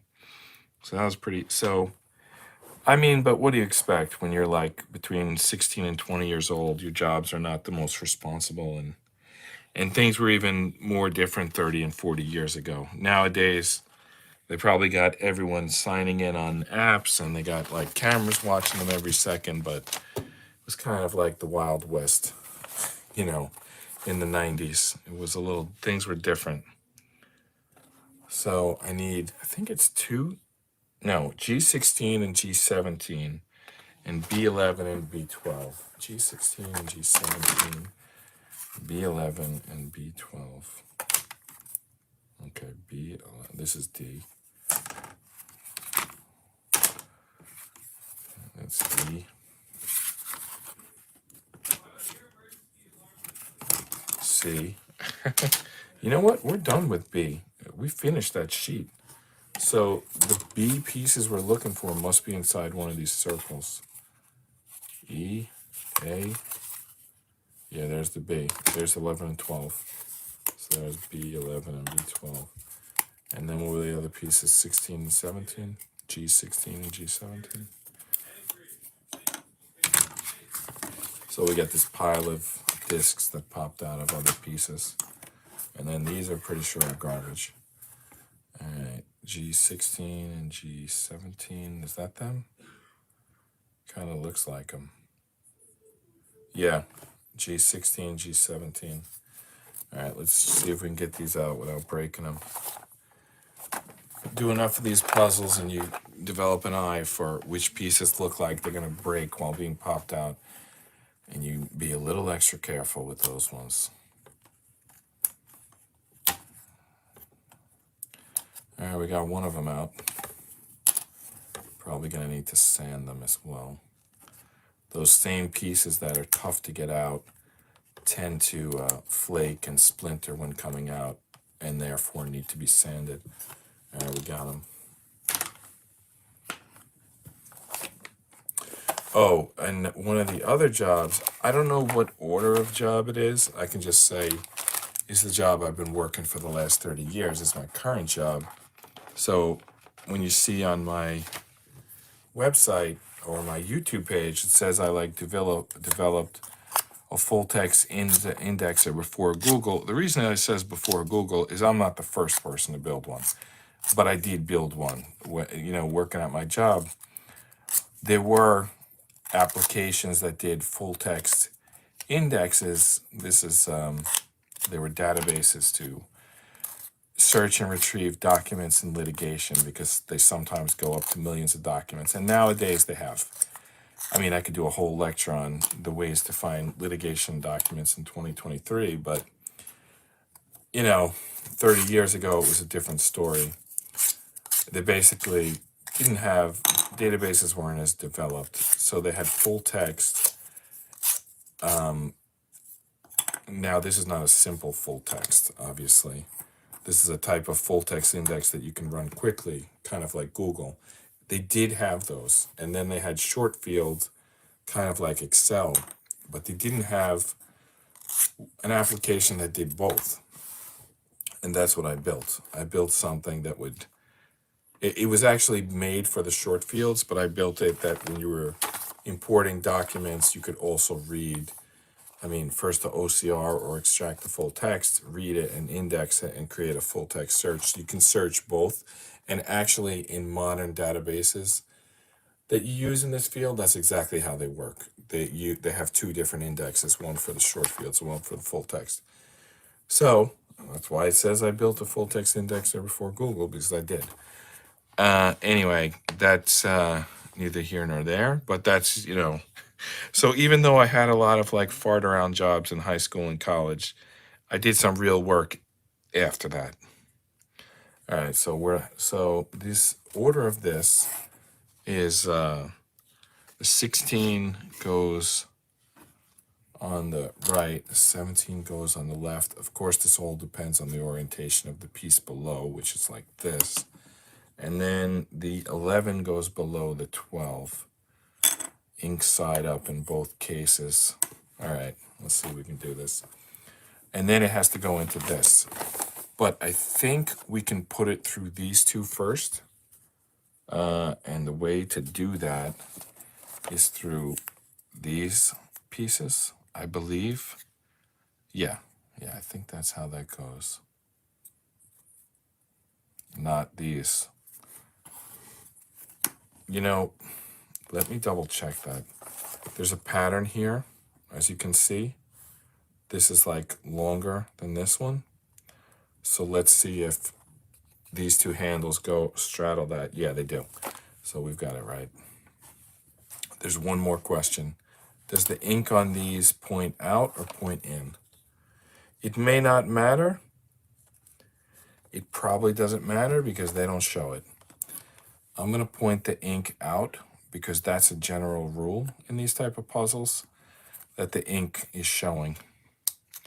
These are actually inked on both sides, so it's not so clear. But anyway, there's slightly more ink on this side, so I'm going to put that side out. All right, the 11 goes below the 12. And then they both, this whole construction is going to go into the base.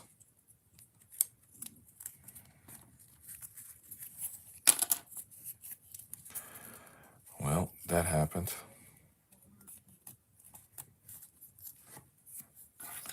Not sure why it happened. It was like one side was so snug that I couldn't even get it in and the other side fell out. All right, let me double check here. All right, I got this orientation. Can you tell the front from the back? I think it's pretty much symmetric. Only thing to know is that the 12, no, is that the 16 goes on the right, which I picked this up and spun it, so I no longer know which is the 16.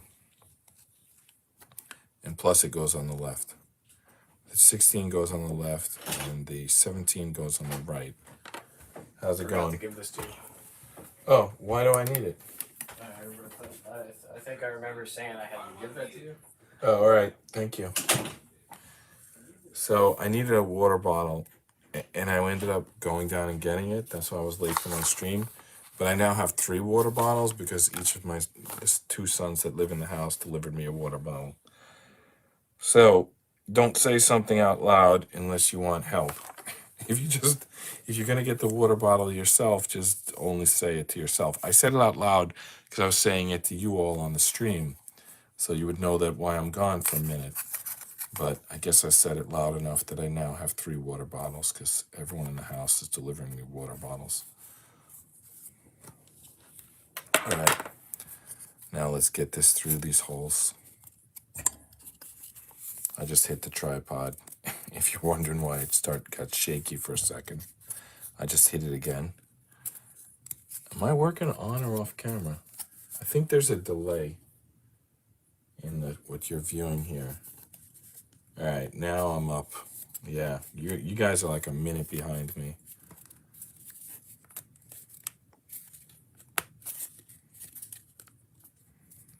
I could tell from the monitor. Are there any comments in the chat?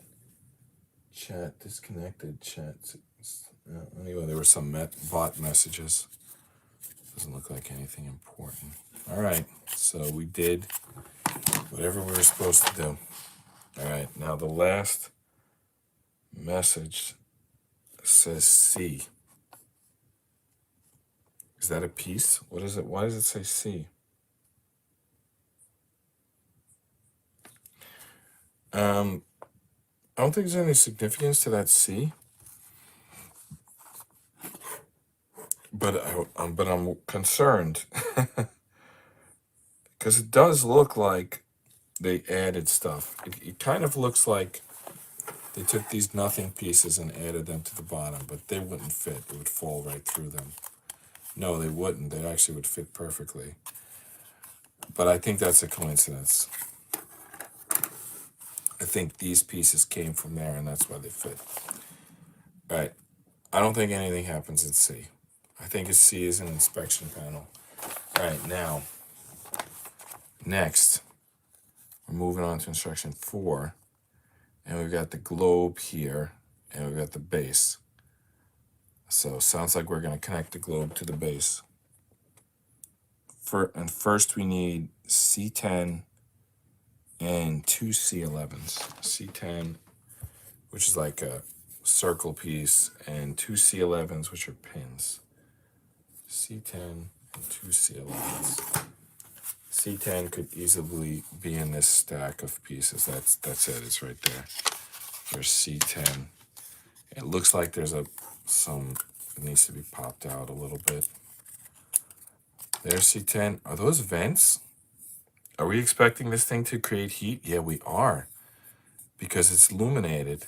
There's going to be some heat in here. All right, that's a little bit dangerous. Heat inside of wood, but okay. Hopefully we got it properly vented. I mean, it's just an LED light, but still, let's make sure that doesn't get clogged up with dust or anything. Now we need 2 C11 pieces. They're pins. 2 C11s. I'm looking for the C sheet. There's A, there's B. Here's C. And there's our C11s right there. 2 C11s. That's what we need next. I'm going to refresh my screen because I think it's not giving me the accurate time. Yeah, 33 minutes. That's the accurate time. All right, it was like stuck at 18 minutes. I think when that chatbot came in and connected and disconnected to it, I think it like stopped the stats from updating.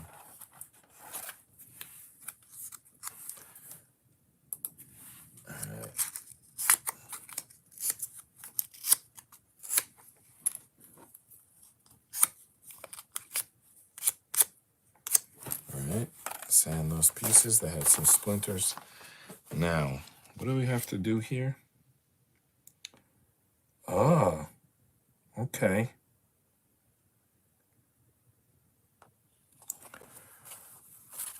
So, these pins are going to go through here. But first, this stuff all needs to go through there, I believe. And then it has to go through here. Hold on a second while I have a sip of water.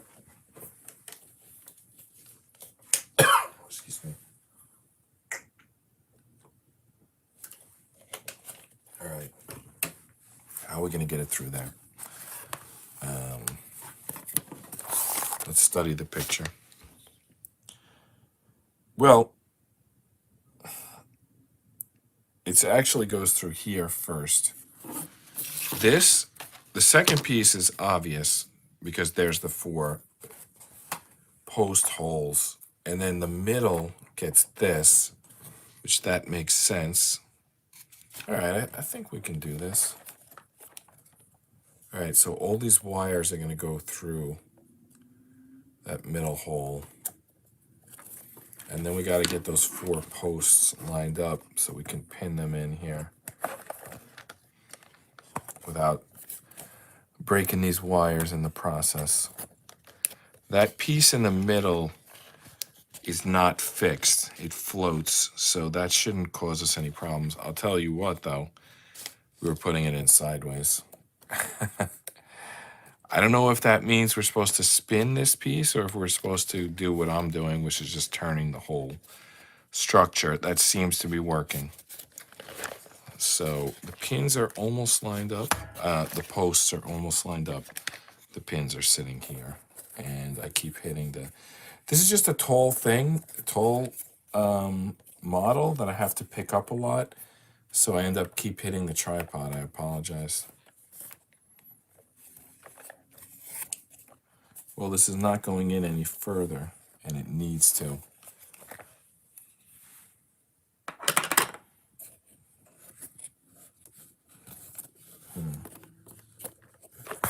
you think? Can it go any further? I think it can. I think we just got to pinch these pieces in here. Yeah, we absolutely can get this in there. We just need to wiggle it a bit, pinch it a bit. Oh, the wire. We got to get the wire out of the way.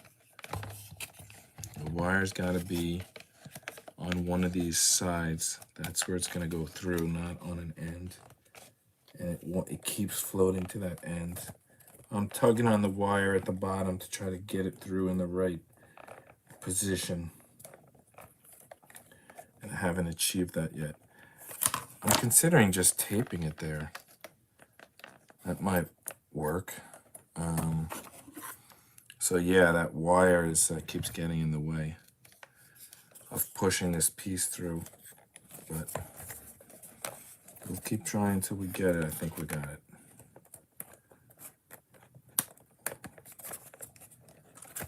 The wire part looks good at least. Yeah, it's going. Oh no. A little bit out. Can you believe this thing is out? All right, I got it. I know I keep saying I got it, but it's like I'm getting one sort of inch at a time, one sort of piece lined up at a time. And I'm saying I got it, meaning that little piece, not the full thing. But each little piece is like progress to getting the full thing. You can't force it because then you start snapping the pieces of wood. But it's there. It's there. We just gotta get it to go in. I think maybe pushing up from the bottom works better. Pushing the base up onto the structure works better than trying to push the structure down into the base. Just because the base is like just a flat disc at this point, and this structure is insane. I mean, it's a globe with a circle around it. There's a lot going on. It's starting to go in. It's got a ways to go, but it's starting.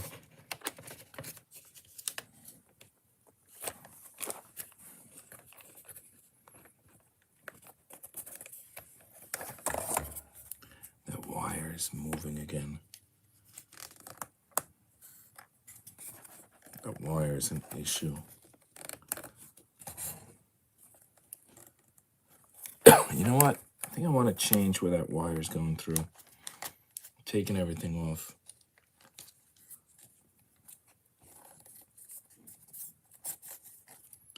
I want to try the wire from a different spot.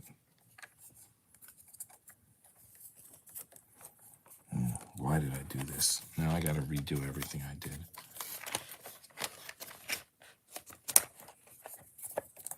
Well, because the wire was stopping it. All right. These freaking pieces are pulling out.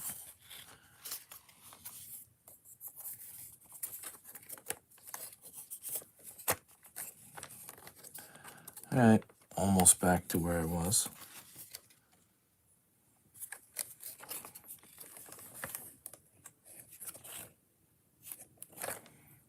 I don't even see the wire. Oh, there it is. All right.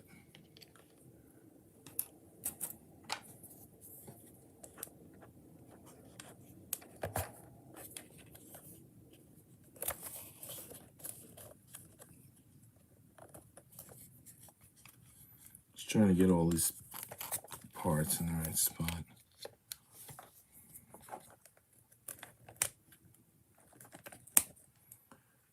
The trickiest thing is getting that wire in there without it blocking where the wood is supposed to go through. Excuse me.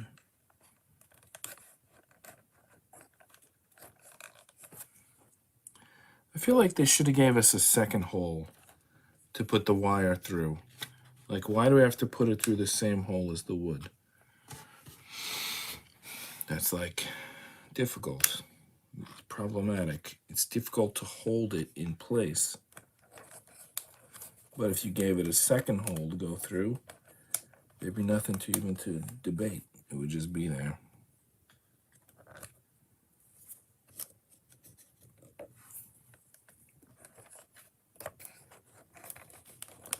So I'm spending all this time trying to get this wire out. So since that's taking a while, let me grab one of these questions to talk about. Which culture would you like to learn more about? It's interesting. Which culture? I feel like I need a multiple guess for that. Aren't there? How many cultures are there in the world? There's a lot of cultures out there. What does culture even mean? Which culture?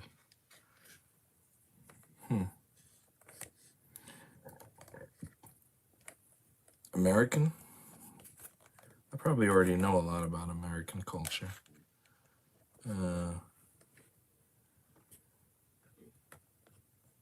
Does Canada have any culture? I know I like that Trailer Park Boys TV show. I don't know if that's representative of Canadian culture or not.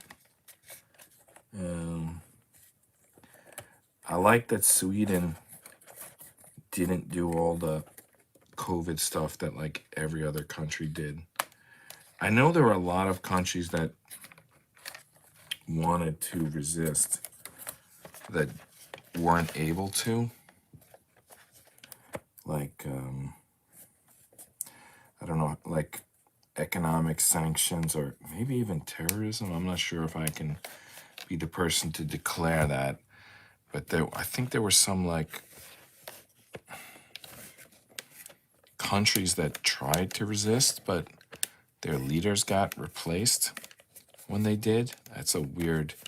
I know I'm drifting into a weird territory with this question, but that's the way I remember things happening. I don't know, maybe I'm misremembering some things, but that seems to be how I remember it. These posts are kind of in, but not all the way, I guess. Now I can see them. You see them coming through? And then once they're in far enough to get these pins through, we're going to slide them in. So yeah, I guess Sweden has my attention right now.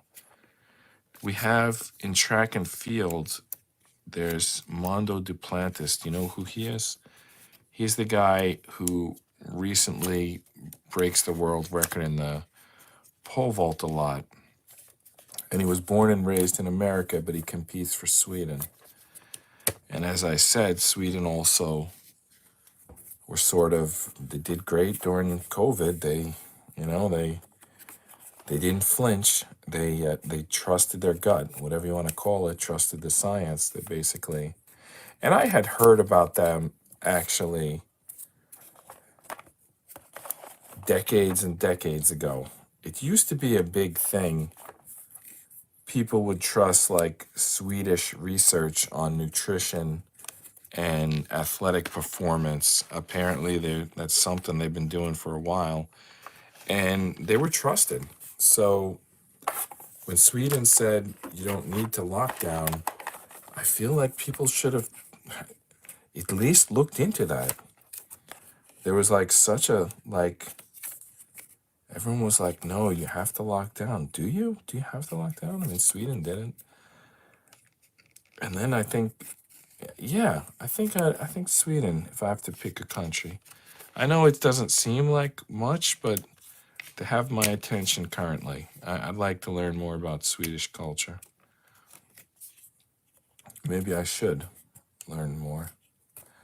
But is it going to help me? I don't know that I'll ever be in Sweden. It would just be like a curiosity. I doubt I'll ever. I haven't been many places, so. I've been to a lot of places, but they were all. You would classify them all as the same place. Like, let's say I've lived in like 50 towns in upstate New York, but to anyone but someone else in upstate New York, they're just going to classify that as upstate New York. Like, it doesn't matter to them whether you're saying like Albany or Catskill or Oneonta or Onondaga or New Paltz or, like any other place that you could name, Niagara, Buffalo, all these places. I mean, to everyone else, those are just parts of upstate New York. indistinguishable from other parts. To most people, I think, you know. All right, so I got the globe through the this thing, and I put the pins in. But now I'm wondering, like, if I put the pins in, then where does this go? Let me look at the instructions again. There's no way it was going to go through this before it went through the pins. At least I don't think so. But if it is, then I just like wasted a lot of time. All right, let's take a look. No, the pins go in first. Yeah, I don't think they were ever gonna. I don't think the pins were gonna go through this board and then in where they did. But this board, how does this go on? All right. So if we hold it like this with that gear sticking out, then this goes on like this. And the gear goes through the middle piece, obviously. I mean, I looked it up to be sure, but like, yeah, that's like really obvious where that goes. And then it just kind of goes on top of these pieces. So there's like 8 connectors here, at least. No, there's 10. There's 10 at least. 1, 2, 3, 4, 5, 6, 7, 8, 9, 10. No fewer than 10 connecting pieces on that. All right. So we're not done with 4 yet. Let's at least get 4 done tonight. So now we need C8, two G7s, and what is this piece? This actually is a build of, this is a build of several other pieces. So we actually need to build that first. And that's G8, G9, connected by 3 D18s. G8, G9, and 3 D18s.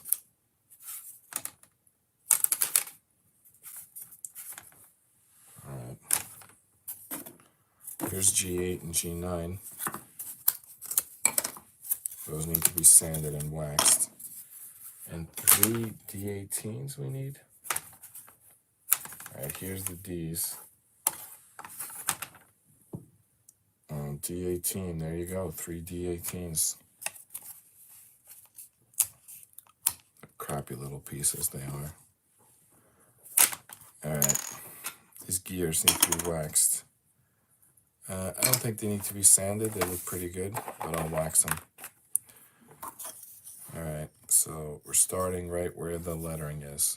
We got to know where we start so we know when to stop, because when it's a circle, you can just keep going around that circle forever if you don't know where's the start and stop points.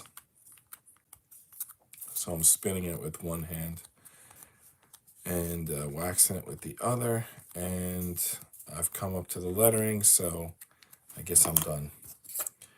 This one also has lettering. Let's use the same system. Start and end at the lettering while spinning the disc around.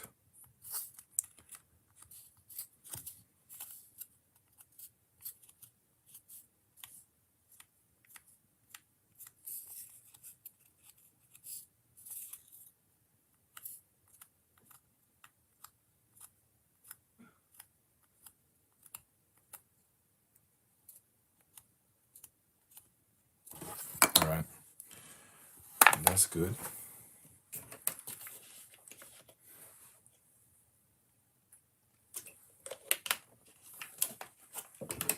All right, now these are going to attach to each other.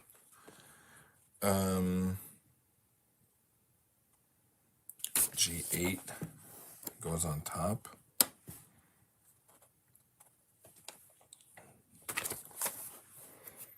I guess like that, right? With 3 D18s holding them together.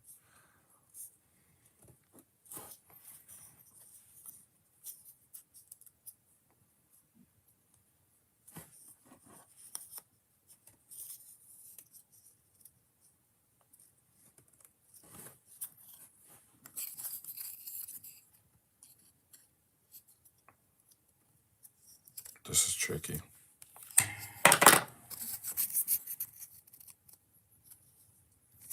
It's like you got to do 3 at once, and if you push them, if you push one and the other 2 aren't lined up, they're going to pop out.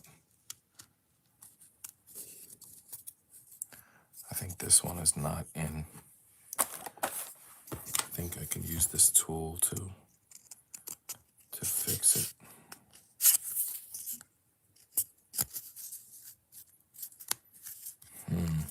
Still not in. Maybe wiggle it a little bit.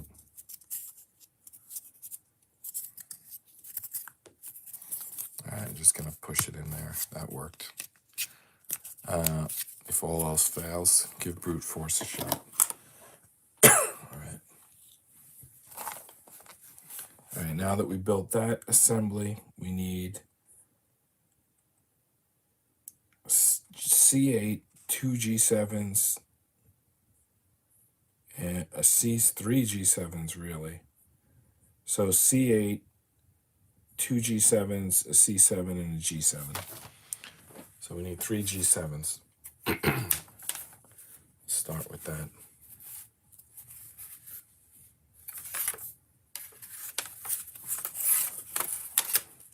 Here's our 3 G7s right here. These 3 discs, about the size of nickels. They didn't come out cleanly. I gotta sand them.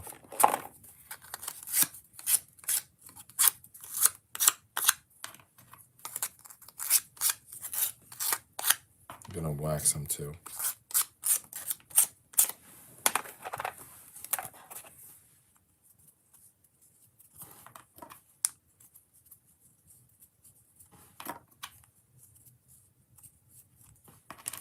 All right, and now we need C8 and C7, which are 2 more discs. C8 and C7.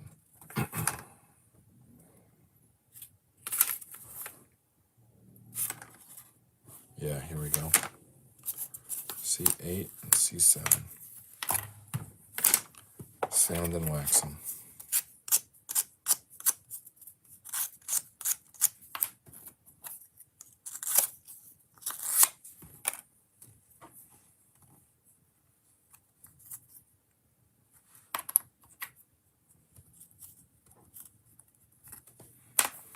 All right. 8 and then 2 G7s. So feed the wire through. Remember this wire? We're again dealing with feeding this through. There's a little bulge there, I guess, to give you a little space to get that wire through.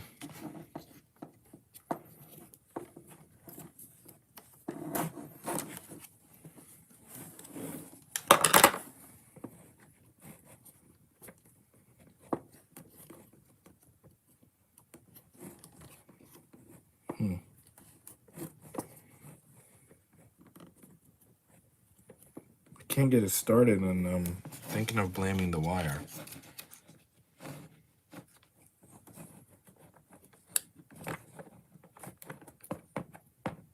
All right, I got it started. But that wire is going to be an issue with every piece. Now, 2 of these G7s, and then this is going to go over the 7s. That's why I was greasing everything up. Should probably also grease the inside of that thing. You would think this would be easier, considering I already got one of them on, but it's not. I mean, you would think, like, well, I've already trained it, it should go on. I think this is dangerous. I think I could strip the wire, which electricity is going to be moving through. Yeah, I don't think this is a good idea. I'm not just saying there should be a separate hole for the wire because it would be easier to assemble the model. I just think it's the right thing to do. I think we shouldn't be, like, chafing this wire, trying to fit it through here.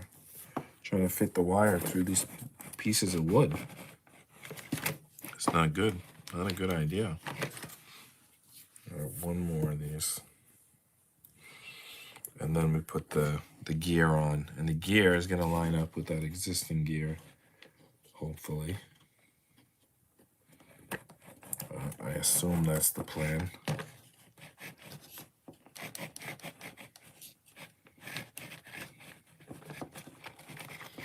All right, now let's wax the inside of this. All right, get that on there. Will it grab the other gear? I think it does. Yeah, there you go. You can see that movement there. That's pretty good. All right, so then we put two more of these. We do the G7 last. Finally, they give us a slot for the wire.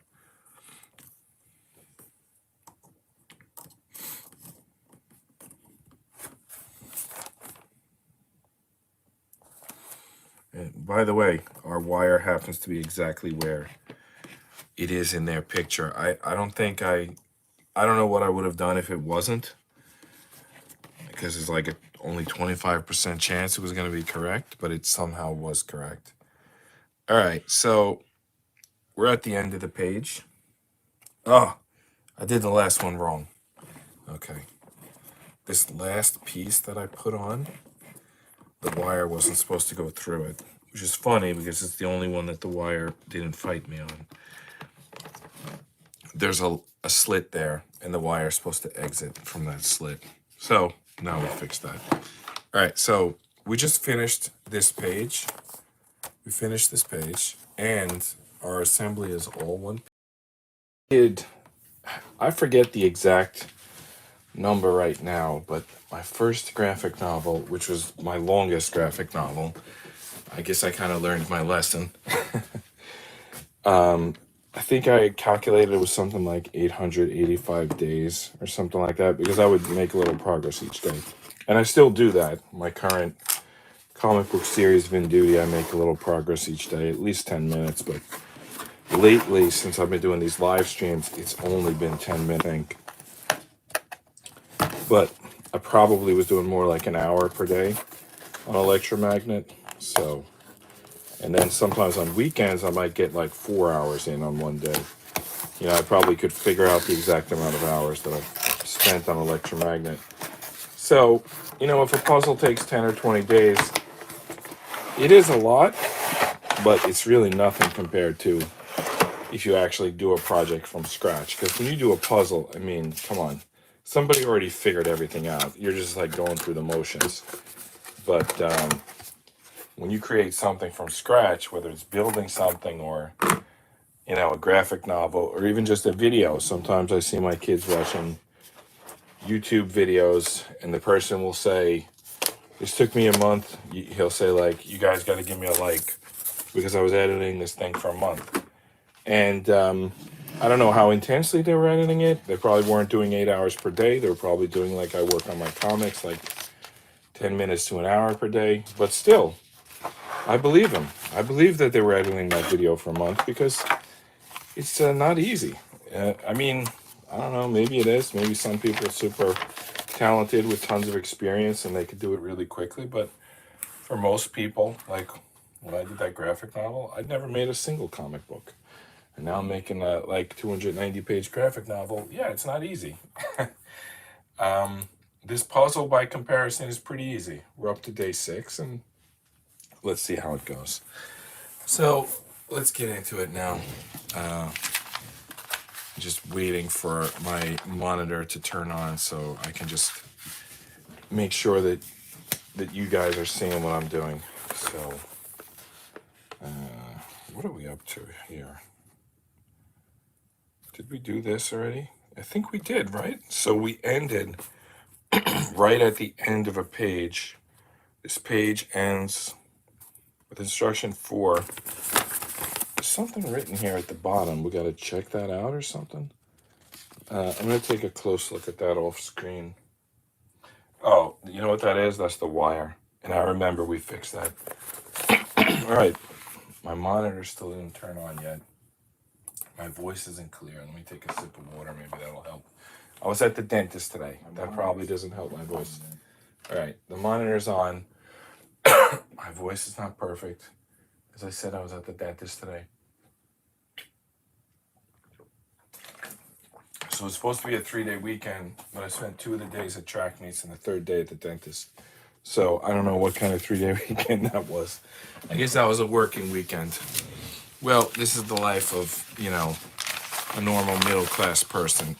It's rich people, I guess. They have cleaning people, and maybe they order from restaurants at night, and maybe they have gardeners, and therefore their weekend probably is a weekend. They probably do something fun. But I think if you're a regular working family, your weekend is full of more work, just doing a different type of work. I'm not complaining. If anything, I'm just giving you some support if you're out there in the same situation as everyone else. you know and you know what's annoying? I feel like, is it wrong to bring this up on MLK Day? Maybe not, because I think MLK was known for, Martin Luther King Jr. was known for saying something like people should be known not for the quality of their character, not the color of their skin, something like that. He basically was like, you should be colorblind. And I think that we're forgot. It's not colorblind exactly. I mean, I think everyone knows that, certain athletes, no matter what their color, are making like 100 million a year. But it's almost like political assumption blind, something like that. So, like, for example, in New York City, there'll be these people, and they're getting like per diems, and they're getting hotel rooms, and they're getting that because they're migrants or whatever, they're, undocumented aliens, whatever. I don't know what's the politically correct term. Basically, they're not citizens, so they're getting all this like 5-star treatment in New York City, which is where I live. And then these other people, they're like born and raised, lived all their life in New York City. They tried to work hard, but something didn't work out. Maybe they have a record. Maybe they have something didn't go in their favor. Maybe they just didn't get good grades. Maybe they were like injured in the war. I think that's a big one. Maybe they got into drugs and it took some of their best years. And these people are having a hard time. Why the fuck are we not helping them? I mean, why are we like giving this 5-star treatment to people who came from another country, who may only be coming from the other country because they're not succeeding there? So we're like, oh, come here, we'll pamper you. Oh, what about the people who like were in our army and are now working at McDonald's at best or on the streets at worst? We're not going to help them? I mean, what's the priority here? And if you say that, someone will guilt trip you and they'll say like, oh, what's wrong with helping? No, there's nothing wrong with helping. But can you just make it like a fair kind of help? Just like put up, just put the stuff out there and whoever needs it, needs it. Why is it like so political? Like, these people came from another country, so they get 5-star hotels. These people fought for our country, so they get nothing. What kind of bullshit is that? I'm sorry for cursing. This is not at all fitting how I market this show, which is that you can fall asleep to it. So let me not go too deep on that topic. Okay, this disc was A9. The next piece we need is B13, and then we need 4 D17s. The D17s are just little pegs that are going to keep the 2 pieces together. So anyway, I guess that's my thought of the day, is like, people get this assumption of who needs help. And then they try to actively help them. And I think you should just put the help out there and let whoever needs it get it. I'm not saying that's all the answer. I'm just saying there's a lot of poor people that nobody does anything to help them. And then there's other people who say like, I'm trying to help the world, so I spent 40 billion in like political donations. You could have given the 40 billion to the poor people. Do you really think those politicians are going to help the poor people? I mean, I don't think it's like, they're spending like trillions per year. If they had any competency at helping the poor people, they'd have done it by now. There's like no evidence that any one political party or another is going to help you help people. If you want to help people, just help people. Just do it. I mean, if you got 40 billion, don't give it to a politician. You know, just do something with it. Give it, I would say even give it directly. I shouldn't say that. Well, okay, set up a, and there probably are some people who do this. They set up schools, they set up hospitals. That used to be a big thing. People used to set up hospitals. Now, I'm not sure how hospitals work these days. They're big businesses. There's a lot of insurance involved. There's a lot of like grinding out, you know, payments involved. There's a lot of medicines involved. But there's not a lot of like, oh, you just go here and these people will help you. Like, no one really thinks of medicine that way these days. And I think that's a shame. That's something that's missing. That's something that could be redone. I think a lot of the problems that were solved 100 years ago, over like 100 years, they turned from like problem solve and problems being solved into scams being run, which the flip side of that is it creates an opportunity now. Like someone could do that today. Someone could start something in the healthcare business that's going to actually help people. And it would probably be successful because they'd have no competition. And then it'd be successful, and then, you know, the competition would show up and they'd beat the person by suing them and using public relations as a weapon against them. And, you know, they'd basically destroy the person who had the good charitable motivation, and they'd turn it into a scam again. But, you know, it would take like a 50-year arc, let's say, to do that, because for a while there'd be people who still remembered, no, that's a good company and I want to support them. So it's worth it. You know, if you can, even if you can just beat the criminals for a decade or two, it's worth it. I mean, do a decade or two's worth of good work. And I think if you look through history, it's probably always been like this. It's like, we might think like it's a modern phenomena or a modern economic, you know, thing. It's probably not. There's always been good. There's always been evil. There's always been kind. There's always been selfish. There's always been every type of person that you can think of. Our times are not any better or worse than any other times. There's always good people. Let's say this, there's always good works and there's always bad works, you know, because sometimes the guy could be the worst person in the world and then do something good. And then other times a guy could be, or a gal could be, have the best of intentions and do something that's horrible. You know, so a lot of bad things. I think there's an expression like the road to hell is paved with good intentions. There's a lot of videos online about unintended consequences. There's a lot of people who think they're doing good but are actually doing bad. It's a very common problem. And then there's people who just know that they can get away with anything if they buy enough publicity and tell people that they're doing good with it. And it's like, now anyone says not, and you're like, oh, why are you against this? Why are you against helping this or that? And you're like, dude, it has nothing to do with being against helping. It's like, this person's a criminal and they're stealing all your money and they're smiling and saying they're doing something good, but they're not. They're just lying. So nobody's against doing something good. We're against liars robbing people. Sort of don't understand why there aren't more in the media who can see that, or did they just say anything?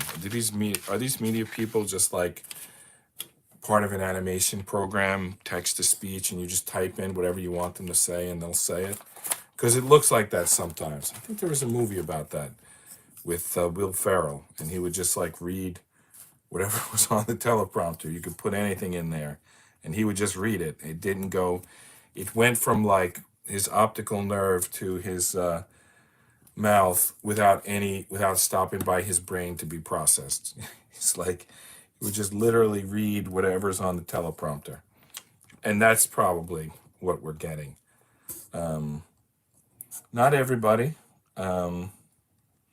I'm sure there's a lot of people, like, for example, me. Now, this is not to say that everything I say is correct. I'm probably saying a lot of stuff wrong, but at least I'm not reading off a cue card that was written by someone else that you know has bad intentions, or that you know, because we were just saying a minute ago, you could have good intentions and do bad.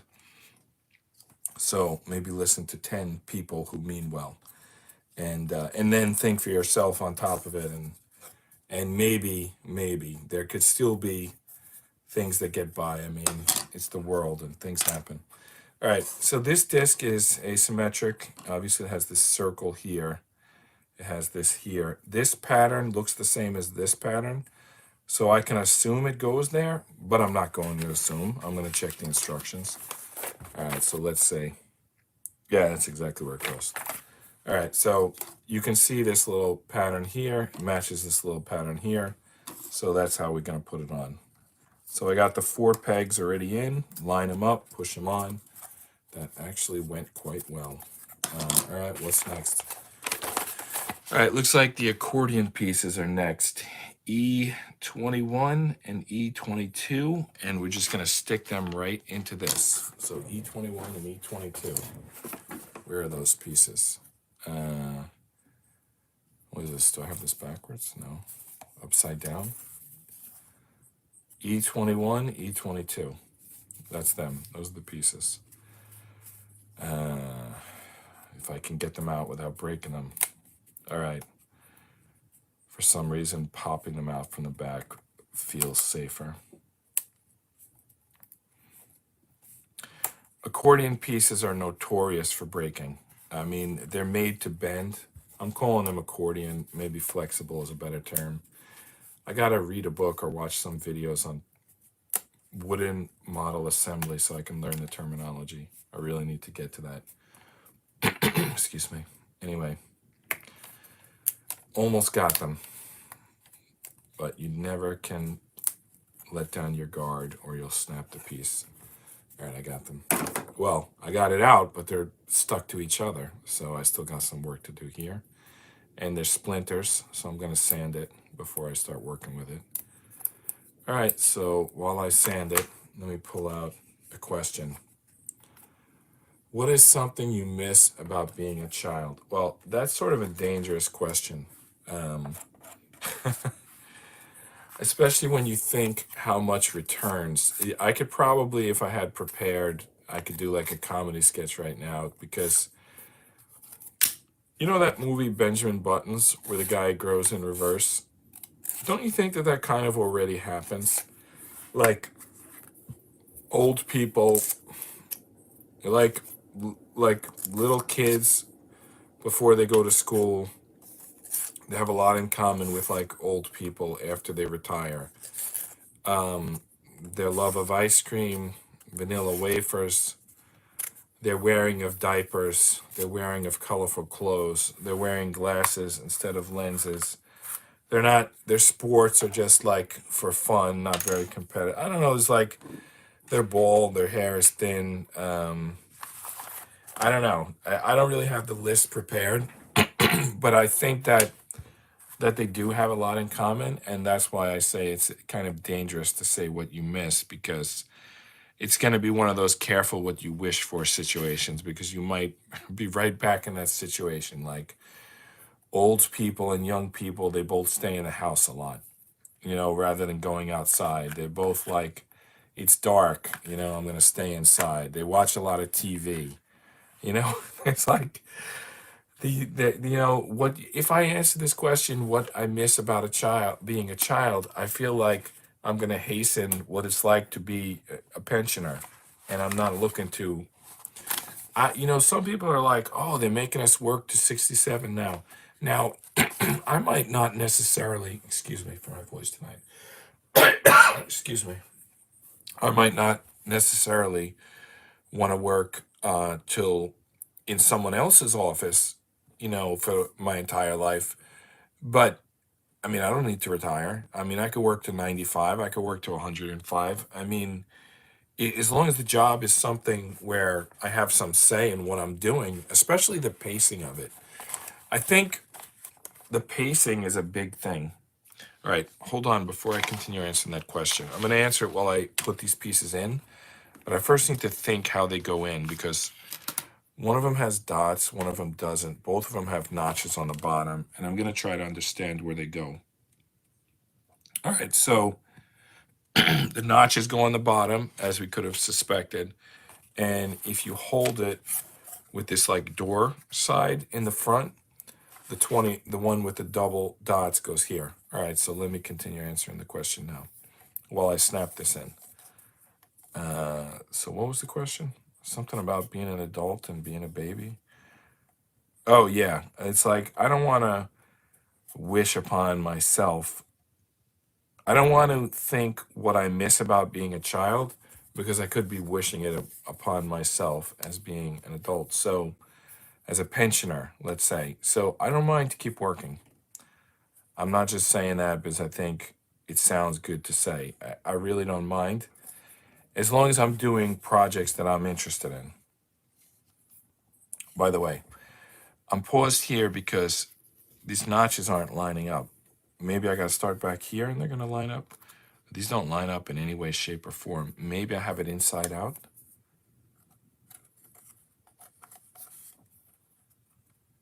These are not lining up. All right, I got to study this picture again.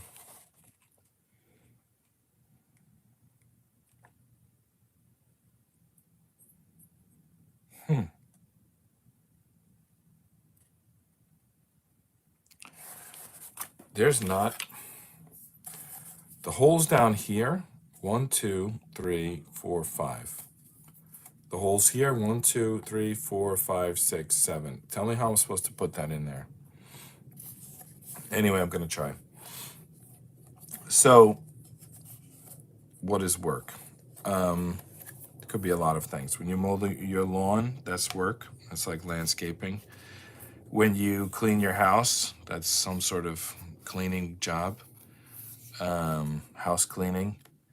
When you do your taxes, that's like accounting work. When you do a live stream, it's some sort of work. I'm not really sure what it's called. Am I supposed to be putting these on the inside? Let me look at this picture again. Why is this giving me so much trouble?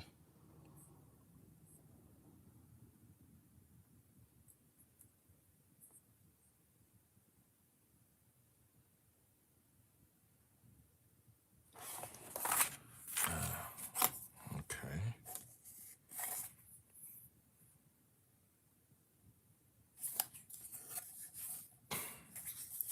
I'm wondering if maybe I'm supposed to be doing it. All right. I'm lost. I can't get this piece in. Oh, I'm supposed to be starting from the circle. Why did I think I was supposed to be starting from that thing? No, the circle is the opening. All right, let's try it again. All right, now it works. All right, that was so stupid of me. Well, obviously I'm not a master builder. Anyway, at least it's working now. So the circle, the opening is where the circle is. You probably all spotted that, and I probably were laughing at me, which is fine. So I guess I was providing some comic relief for everybody. Getting that wrong. So yeah, because what would be the alternative to not working to your 95? I suppose you could travel. That would be fun, yeah. But maybe I would travel while working. For example, I could like travel, but also still do this live stream at night. Or I could travel, but do book signings or Comic Cons or something like that. So you can do both. You can enjoy your retirement and you could still work. Though I don't think that's really what they mean when they say you got to work till you're 67. I think they want you in an office working for someone else, which is like the worst job. I think like why?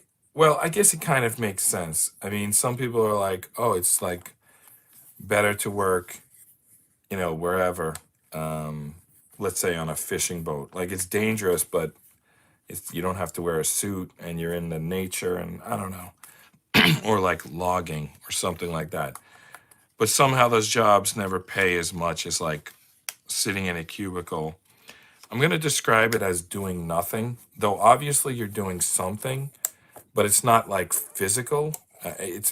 And I'm not sure even how mental it is. I mean, do you think like making an Excel spreadsheet accurate, like, is that really like a difficult task? Like, what are some other office tasks? Like running a training in some new software, answering some customers' questions, designing some booklet that's going to accompany some rollout of some product. I mean, are these really like,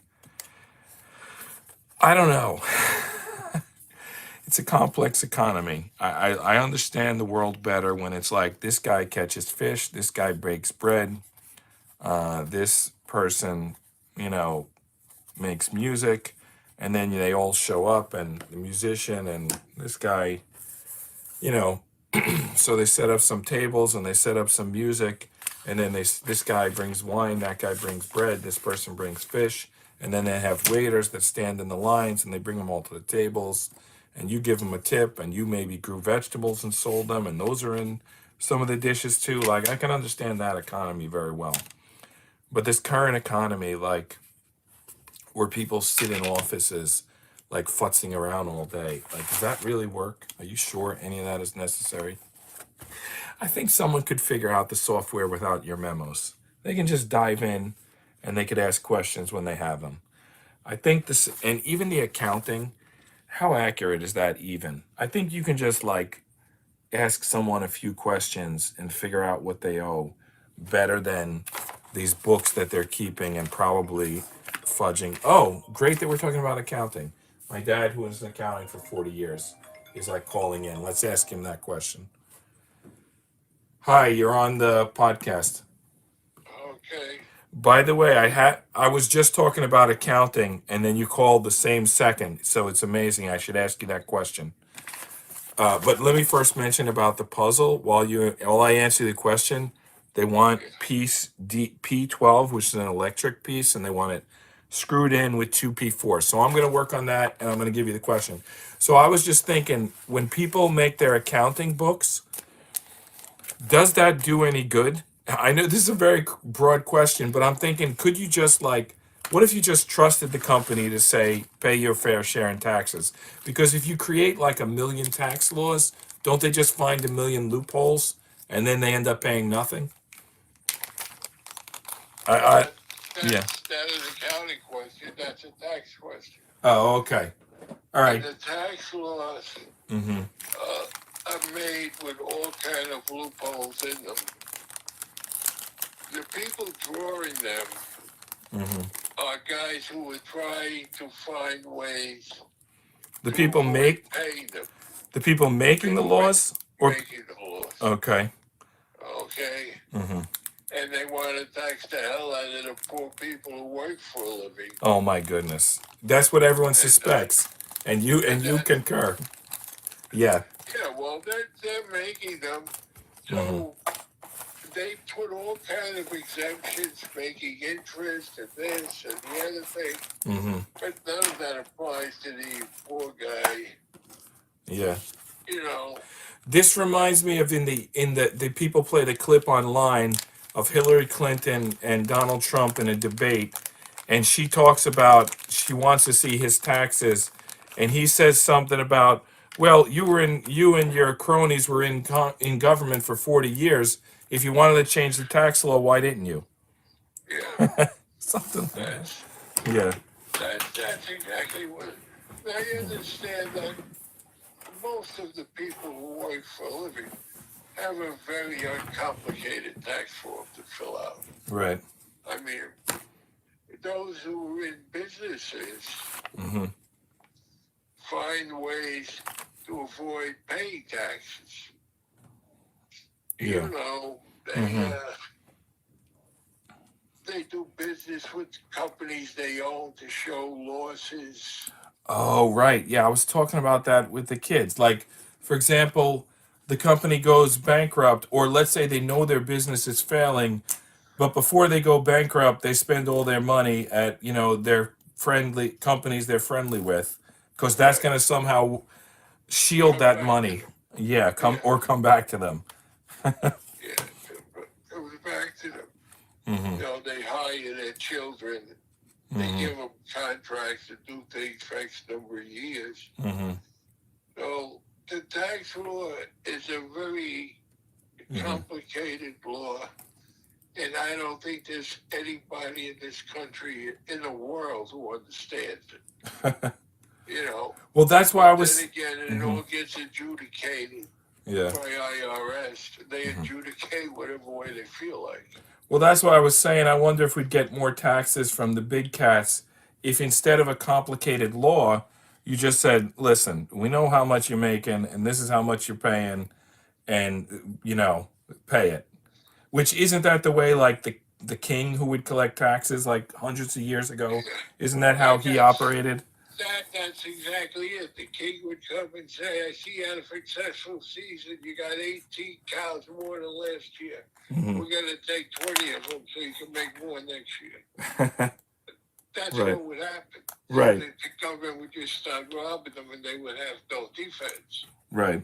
So there has to be this complication of laws and million-dollar law firms Mm-hmm. that either protect the government or protect the people fighting them. And accounting firms. Well, They- accounting firms, right? Yeah. Accounting firms Mm-hmm.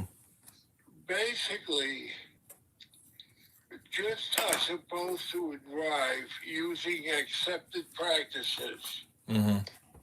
at your income and outgo statement, Mm-hmm. your profit statement. They're to do all of that. But again, they make mistakes and errors too. How do you value a vineyard? How do you value gallons of oil in the earth? Yeah. A lot of things become guesswork, and that's why big accounting firms get the problems. Right. What do you know anything about that story about 87,000 IRS agents or something like that Congress is supposed to? So what do you have any idea what they're going to do? What's that all about? The 87,000 agents Mm-hmm. were to go in and check the income tax returns of the little people. Mm-hmm. How many short forms or little files. These guys are going to go after the poor taxpayers, middle income taxpayers. Congress has now said that money earmarked for those 87 guys Mm-hmm. is going to go to border control agents. That So they'll seems take more that useful. money out of the budget. Yeah, Yeah. they'll take that out. They know what they're doing. They're trying to threaten people with these agents. Mm-hmm. And just like the FBI guys, they do whatever they're told. Yeah. If they don't, they get fired like anybody else. Right. So that's, it's a concluded system, but it's a little better than turfism, where the king. Oh, they have a word for that, turfism? Okay. Yeah. The leader of the turf does whatever he wants. The Well, baron of I the always area. I always think it's funny when these top businesses or these top billionaires, they say that they're voting for like Democrat Party because they want to pay more in taxes. Like they think there should be more taxes collected, but then they also pay all these accountants and lawyers to prevent them from paying taxes. And it's like, well, if you really care, just pay the taxes. Why are you like trying to create a law to make all the little people pay taxes when you could just pay the taxes yourself? It's They like, don't want to pay the taxes. so they're not really serious what they say. They want other people to pay their taxes. All the loopholes in the tax system are for the rich, Yeah. not for the poor. Poor people have very few loopholes they can take advantage of. Mm-hmm. I had one because I had my own business, Mm-hmm. I was able to buy a car that met farming regulations, and I could depreciate it at the farmer rate, which was double the normal. So long as I had the BMW and was writing it off, Mm-hmm. for every dollar I wrote off, as if the car was used twice as much as normal. Mm-hmm. I saved that bundle in taxes. Then at the end of the 5 years, you sell that car, keep the gain, buy another one, and start it over again. So those are loopholes. They buy big trucks, they buy this. There's millions of loopholes. Mm-hmm. The people from the farm states make sure all the farmers have their protection. Yeah. But nobody protects the working man. That's what I'm thinking. Yeah. Nobody will. Here's the thing. Mm-hmm. Errol Flynn made a movie. Yeah. Wait, hold on one second. Errol Flynn made a movie. I'm just gonna mention I attached this wire here to this base, but now I need to build this structure here before I attach the globe to the base. All right, Errol Flynn's movie. Yeah, Errol Flynn made a movie.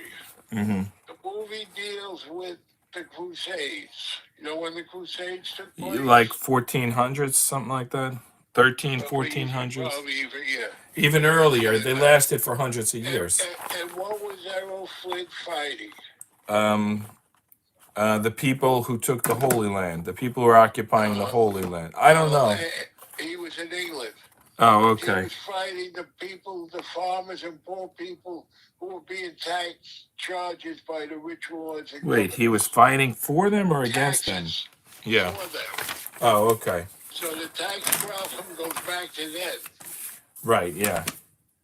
So Well- it's existed. I'm sure it's always existed. Well, that's like, I mean, people got mad during like that Middle East, when we were there for a decade, when they would say the people there would call us like a new crusaders.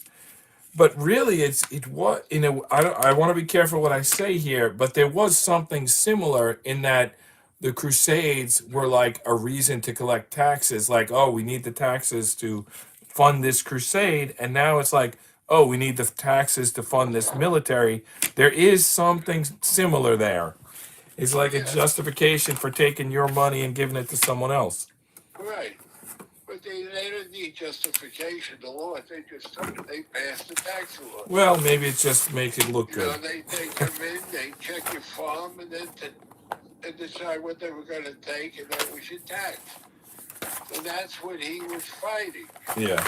But the Crusades, a lot of people think the Crusades were caused by the Crusaders invading, the Far East. That's not true. The people under whoever the hell was their leader had decided they were going to take over the world, come from China through their lands, Like all the Mongols? ways through Russia, Mm-hmm. all the ways through Russia, Poland, Germany. They got to the doors of Rome. Yeah. And were ready to enter. And then the queen there, whoever paid the money to bring armies in and call them crusaders, to push them back. That's why all these Eastern European countries are loaded with all these foreigners from the East. That's how they got there. Yeah. Because they stood there as the others were pushed back. Mm-hmm. So then the Crusades were fought on their land. Now it was supposed to be the invaders. If you go to a public grammar school, you're only taught that we were invaders, not defenders, to begin with. Right. But these problems go back. It's the same reason, wanting of property and wanting of taking something from somebody else. Mm-hmm. Within your own country, if they're telling you it's used to defend you and help your education systems, people buy it because they see they're getting something. When they become over aggressive and begin taking away from the people. That's where the problems come in. Always. Well, now they have another system. The government takes a loan, but then sticks you with the bill. So even if you don't have the money, they're kind of writing your name on a check, you know. I mean, Congress, the guy might only be in office for 4 years, and he writes the bill and he distributes the funds and he gets the profit, but then he sticks you with the bill that's going to last for decades. That's another. It's a shame that I don't have the ability, but if somebody had the ability Uh-huh. to take the word of every congressman and senator, federal and local, when they went into office, Yeah. and their value when they went out, and try to prove how on their income they could have had that growth. You know, it's then it serves. That's another That thing. Robin Hood fought. Well, this is That's another it. thing that Trump said in the 2016 debate. He was like, the Clintons are making, $900 million across all these global initiatives. He said, what is their product? What are they selling? I mean, I'm not saying just them. I say there's a lot. You could ask that a lot of people in Congress. What are they selling? What are they making so money? They're selling influence. Well, that's the implication. Well, it's not the implication. It's what they're doing. Yeah. Every one of them. You know, the guy from Nebraska is not going to vote for the fish bank off of Massachusetts Yeah.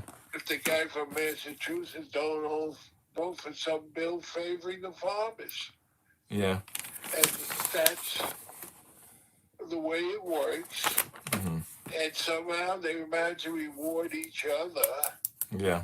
Because the guy in Kansas knows if they get the bank off of Massachusetts, you better invest in the fisheries or fish injuries there. Yeah. And the guy in Massachusetts knows when the law is passed, all the farm value, all that stuff's going to go up. They stop buying in companies that are involved in farming. And all of a sudden the stocks go up.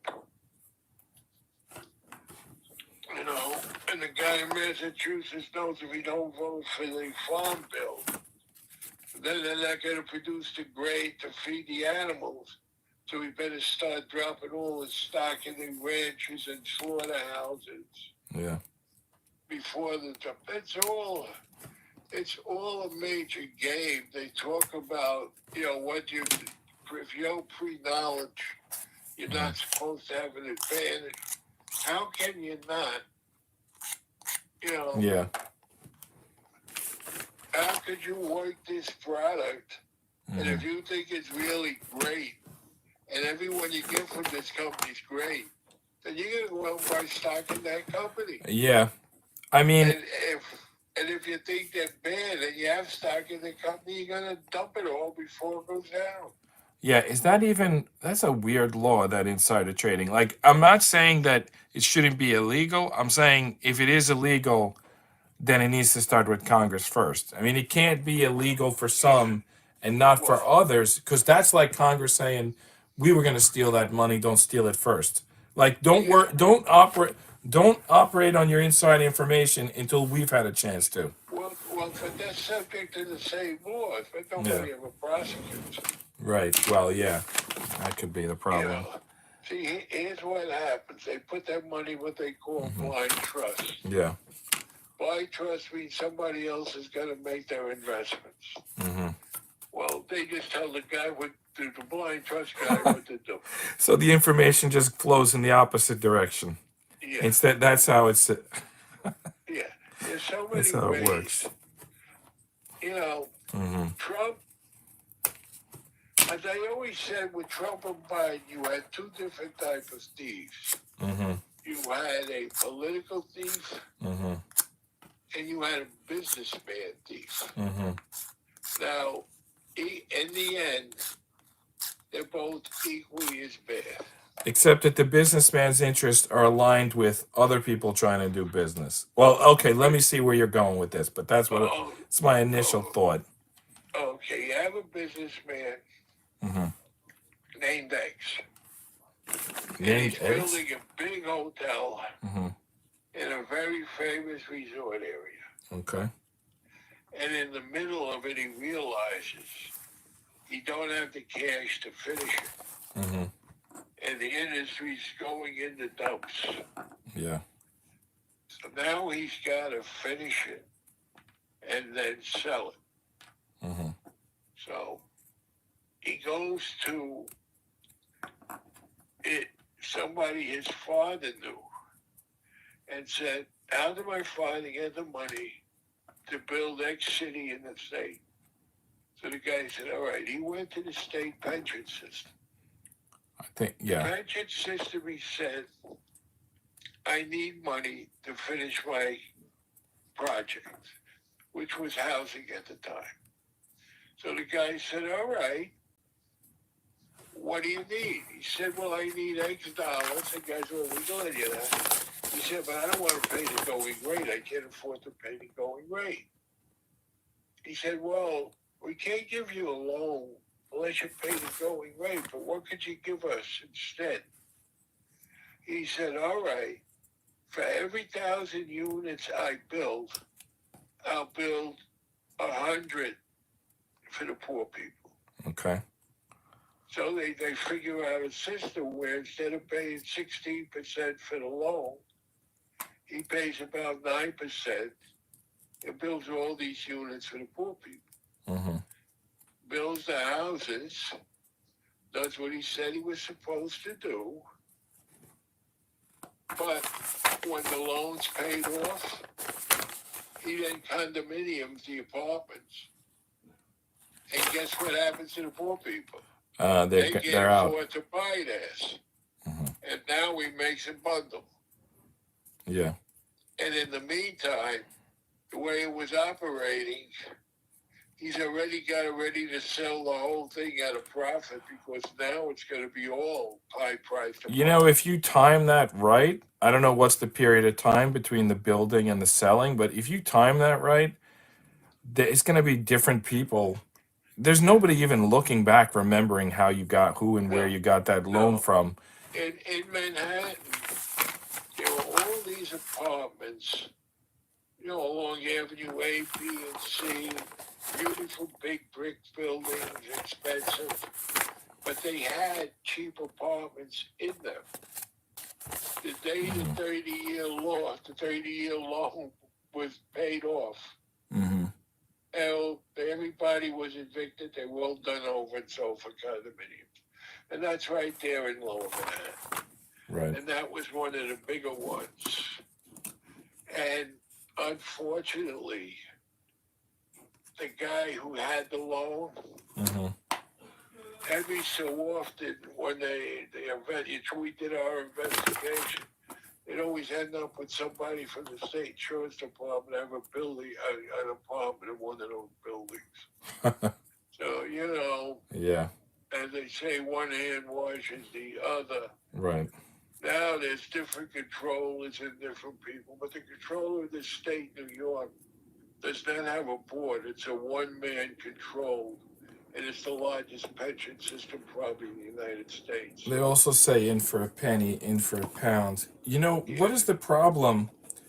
You know, how do you prosecute something when it's gotten so big that it's it's basically the government? You got to stop it in the beginning. Mm-hmm. Now, I was working 250 Broadway. Mm-hmm. All the state pension stuff, everything was in Albany, except for the mortgages. Mm-hmm. So I go down, I got to meet the guy. They tell me you got to meet Mr. X. Mm-hmm. All right. I meet him, I start talking to him. I start asking him what mortgages I want to look at, what files I'm going to have.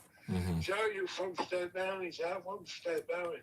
He says, you know, my brother has a big restaurant on Staten Island. Mm-hmm. He says, your family there, I'll meet you one night, we'll have dinner, we'll talk, you tell me what you want. Uh-huh. said, your brother's a Mr. Lucchese, right? He said, yeah. Yeah. I said, answer me one question. Mm-hmm. Are you here to protect the state money or the mafia money? Because his brother was the head of the mafia. Yeah, I know that name. Yeah. Yeah. So, yet he was in charge of mortgages for the state. And they had the mortgage on the building in San Francisco, the garage that wasn't San Francisco.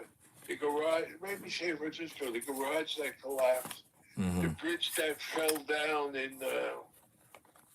either Washington or Oregon. Mm-hmm. The Tacoma Narrows Bridge? Yeah. Yeah. All these things Mm-hmm. ended up being taken over by the state. Yeah. They gave the loans on them. The guys forfeited the loans. Mm-hmm. The state ended up with the buildings. Then the buildings fell apart. Right. The bridge collapsed. It wasn't all that money. Mm-hmm. But he was making sure that nobody went in to look and see how the hell the state got stuck with that property. Right. And when I did the city pension fund, Mm-hmm. same thing happened. I was doing mortgages, Mm-hmm. and I pulled a bunch of them. Pulled a mortgage that was on the books the year before, but not my year. So Yeah. I said to the guy, what happened? He said, oh, we sold it. Who did you sell it to? We sold it to a company in Jersey who said they were going to redo the apartments, fix them all up. Mm-hmm. I said, okay. What happened? He said, well, they forfeited on the first payment. Mm-hmm. I said, okay. I said, now you had taken money from the people who lived in there as deposits, Yeah. when you move out of the apartment, what happened to that? Yeah. Well, we transferred that all to the new owner. Mm-hmm. So not only were the buildings now off the books and worthless, but they didn't have to show them as worthless because they showed them as having being sold, even though they never got the money. Yeah. So I said to the guy, how do you get in charges? How do you get involved in all these things? Mm-hmm. You're involved in property in Houston, Texas. After they closed down the center, it was all worthless. They bought it down. How do you have all this stuff? Yeah. How's this keep happening? Yeah. And he was a nephew of a very famous politician Mm-hmm. whose claim to fame was bringing the Hispanic vote into Manhattan so he could keep alive in his district. But he was Italian. So he said, I don't know, but every time one of these things happens and maybe a Cadillac shows up in my garage, I said, do you realize what you just said? Oh my goodness. He So, said that to you? he was a nice guy. He was just a jerk in the middle. He wasn't doing it. But I might have read that as, hey, why you busting my chops? Maybe a Cadillac will show up in your garage. Well, that's the second part of the story. Oh, okay. Let me see. All right. I'm in the office one day, Yeah. and I get a call from a guy who's higher ranked than me, like assistant bureau chief. Yeah. And he comes down, he said, friends, Mr. So-and-so is a neighbor of mine. He's really a nice guy. He's really a good guy. Yeah. I said, before I asked you if you had found the Cadillac in your garage, you got any more questions? He said, no, I'm going to tell him to retire. And he Okay, you sniffed that one out. All right. Yeah, it's Okay. all over the place, John. You can't, Yeah. as the guy once said to me, Mm-hmm. most people fall in a pile of horse shit and find a diamond. Yeah. Somehow you fall in a pile of diamonds and you come out with that hand of horse shit. Wow, I guess that just... It just happened. And I would have never, ever found what I found. I wondered if they didn't be cute, name the account CIA. made it They interesting. immediately said to me, CIA, what kind of... Yeah. They have a reserve. They owe money to the Central Intelligence Agency. Oh, you look at, cash in bank. Yeah. But they thought it was Cash in funny account. to call it CIA. Yeah. They thought they were being cute. So, and that's what made me look into it. That's when I found out the $1 billion scandal that was going on. It could have had a double meaning. Yeah. There may have been more players in that scam than you found. I feel like I'm treading on dangerous territory here. I found the players in the Yeah. scam. Mm-hmm. The company I was investigating, Yeah. an outfit you know real well, Mm-hmm. who defends people. Mm-hmm. Yeah, they were the primary players in the scheme. Mm-hmm. And then a lot of third-party banks who were just being used. Mm-hmm. And Right. when the first bank found out, they switched it to a second bank. Yeah. Second bank found out I was looking into it. It went from New York to Chicago to some bank in Oklahoma or Wyoming. Yeah. They just kept moving the money in hopes you're not following it. It's funny, those banks, I mean, of course they're just banks, and I accept that. Like they're like, we don't, it's not our job to investigate, but it's like they take money from all these scams and frauds and drug dealers and whatever else. And again, I'm not saying they shouldn't. They're just a bank, they're just a function. But I remember they were like unbanking people like after the last election, like when Giuliani wanted the votes counted in Arizona or whatever, and they were like canceling his bank accounts and his attorney's bank account.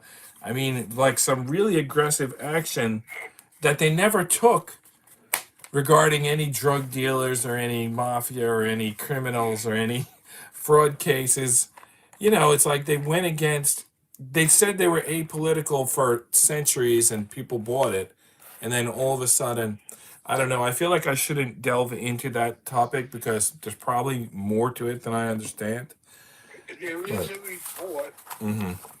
You would have to get a hold of the report and read it. Yeah. The report was Can you hold on a second? Okay, the report. So we got the base here connected. It was kind of tricky to get these circles lined up at the top and bottom and then get all the pins in. And this comes out through the bottom. Okay, so the report said what? The report was written by a congressman out of Syracuse area, no, Rochester area. The report was written by a man named Your voice got lower. I don't know if you moved the phone.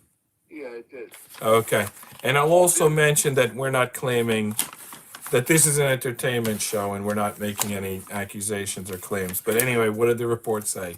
Maybe it's was written by a man by the name of Charles Hughes. Yeah. Senator. Yeah, I heard of him. They were investigating the Equitable Bank, the Equitable Insurance Company in New York.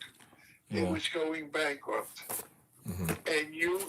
And Hughes wanted to find out what was the senator wanted to find out. He charged you. In the report, Hughes said a few things. Mm-hmm. One thing he said is insurance companies, banks, and investment houses can never be related because their charges are totally different. He said the CPAs investigate these outfits for the stockholders. Mm-hmm.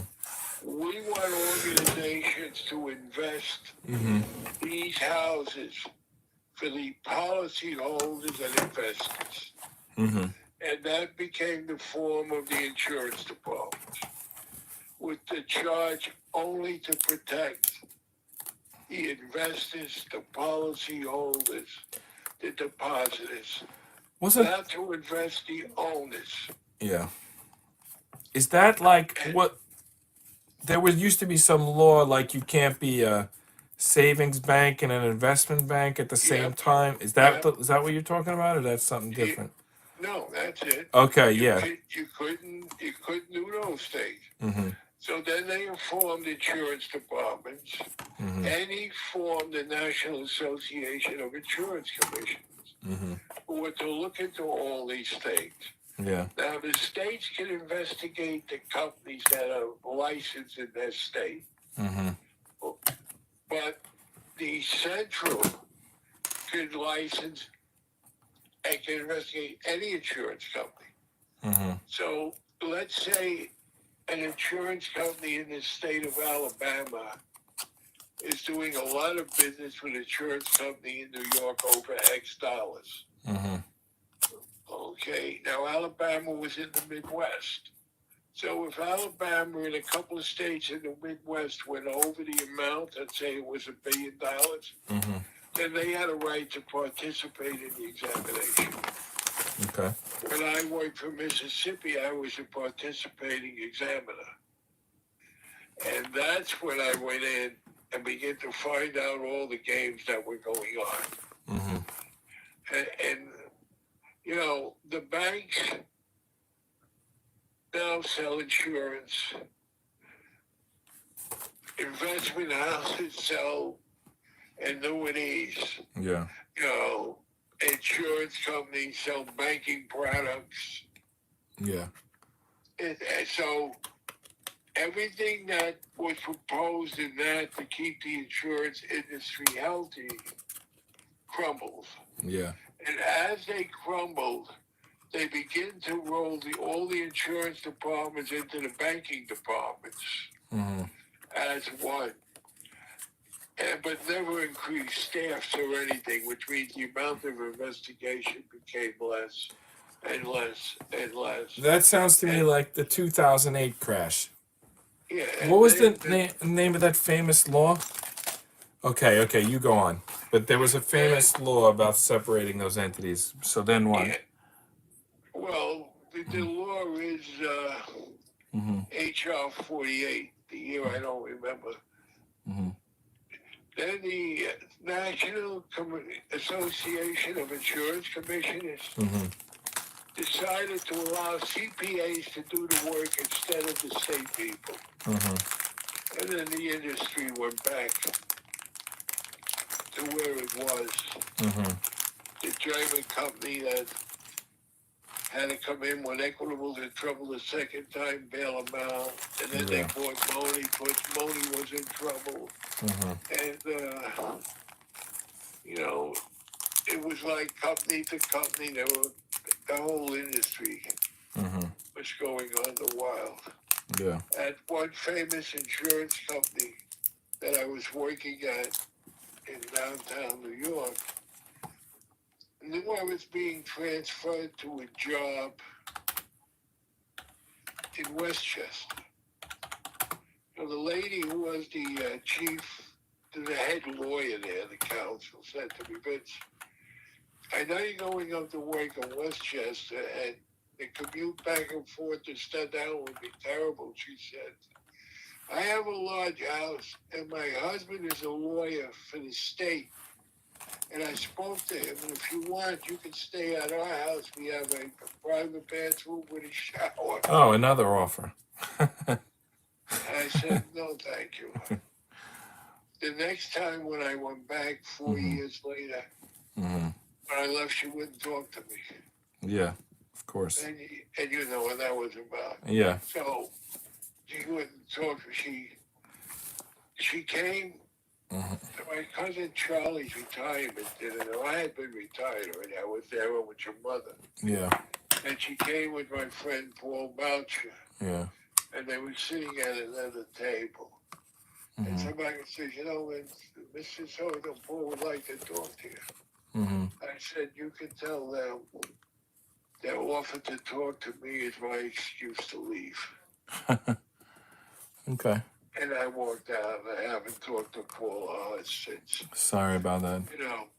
You know, Paul ended up doing me dirty. Mm-hmm. I asked him for a lot of research on all the achievement laws for the whole 50 states. Yeah. And he got everything for me. But then he also used them for his own good. Mm-hmm. And the company he knew I was using them on, the company he was working for ended up taking it over. Okay. Because he had inside information what was going to happen to them. Yeah. Unfortunately, I was the one who gave it to him. Mm-hmm. But you think somebody's your friend and you can ask him for a favor. Yeah. I don't ever believe it. I've had a few times, even my cousin Charlie, you know, Paul Boucher would like to. You sure you want to be saying all this? I just think sometimes you might. Also, the law is Glass-Steagall the law. I know Glass-Steagall is the famous law.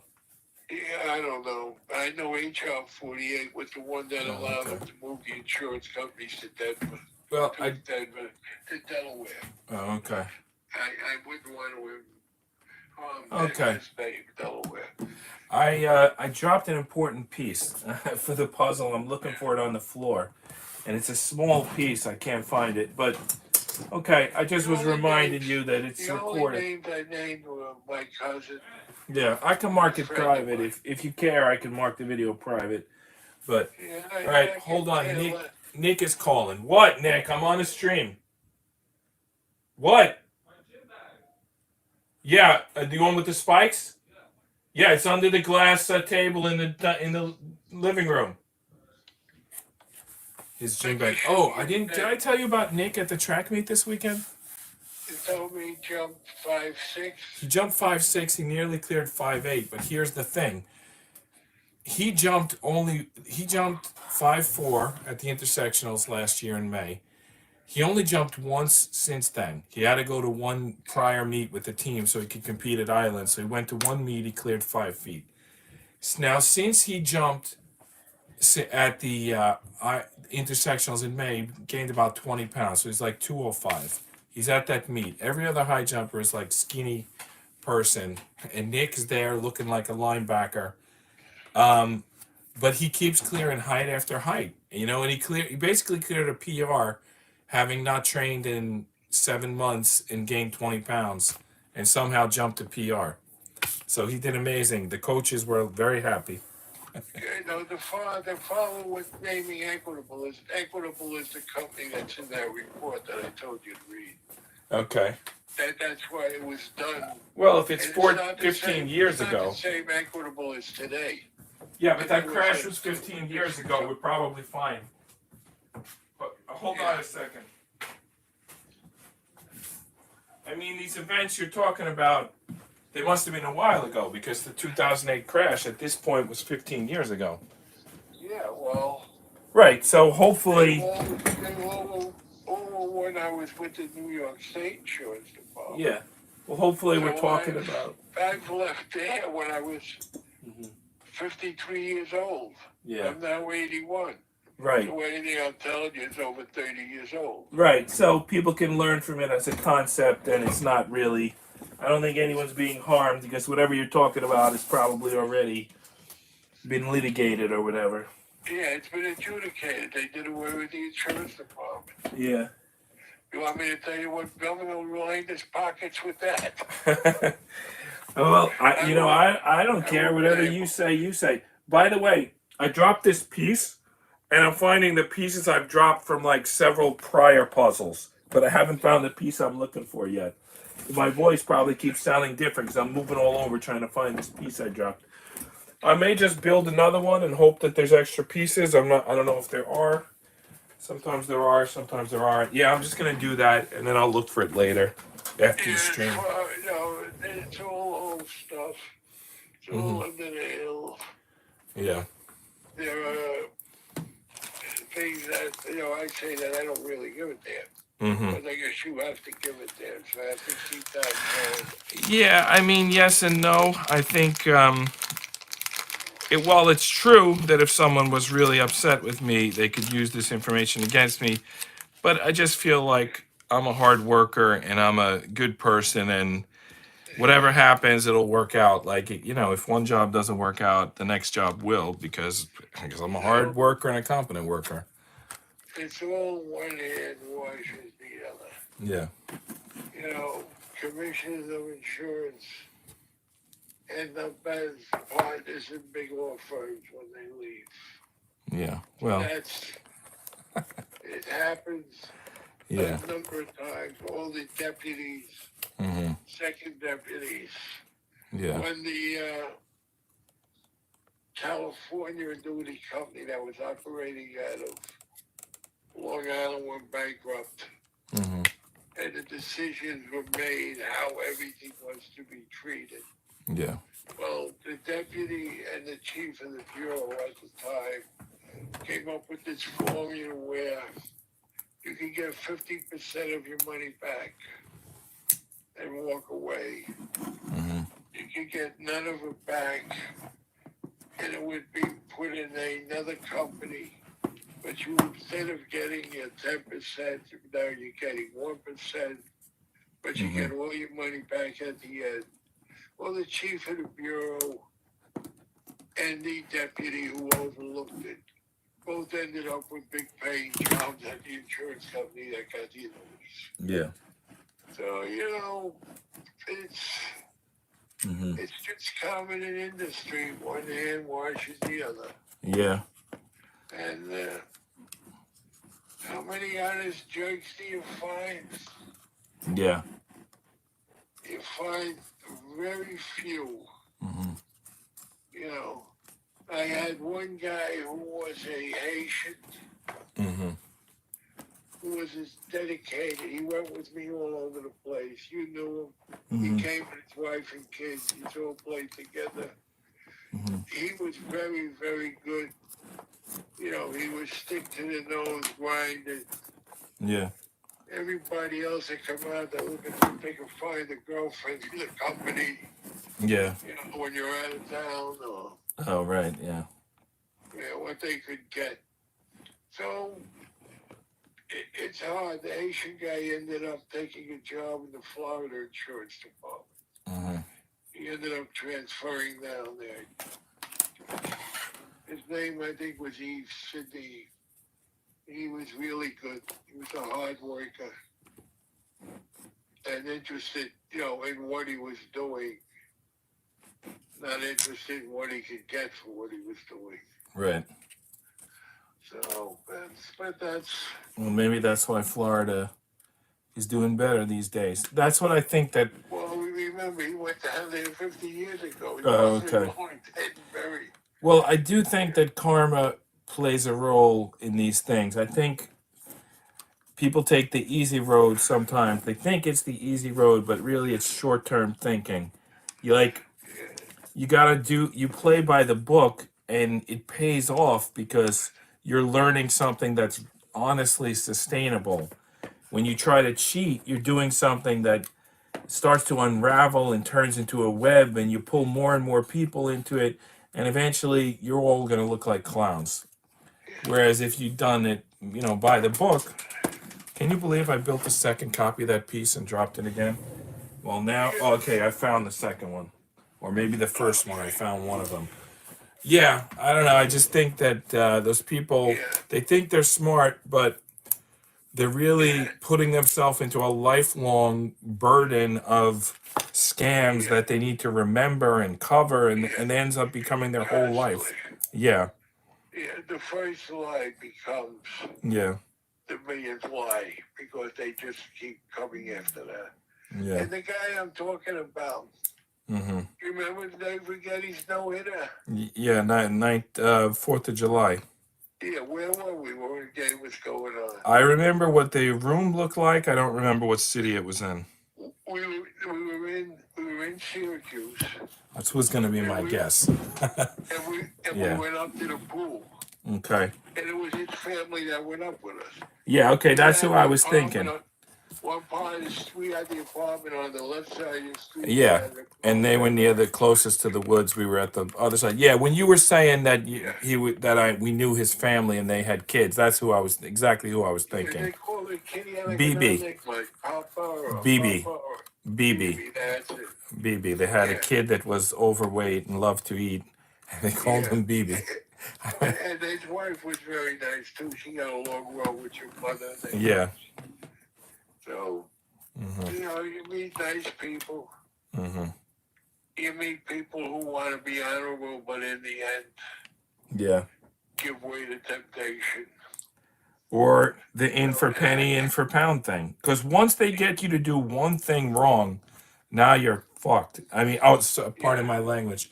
There's a movie, I think it was, what was it called? It might have been called Snatch. I forget what it was called, but it was like, this guy does like one fixed boxing match and then it doesn't go out, and I forget the name of the movie, but it was basically about you do one crime and then you're stuck in the pocket of the criminal and you can't get out, and it just gets worse and worse.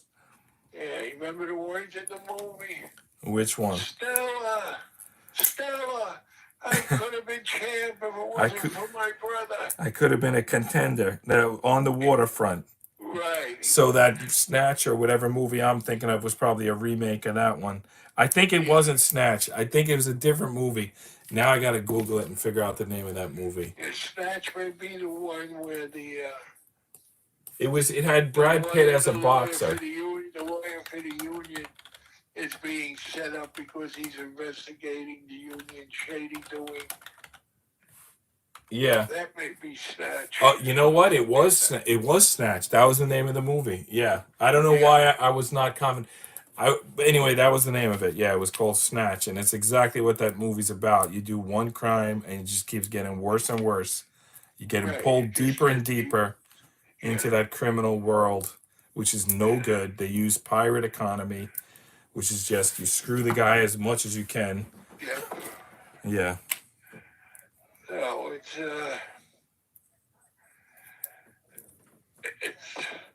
I found myself protecting myself more against the state than against the companies sometimes. Yeah. You know, they just. I'm working at an outfit.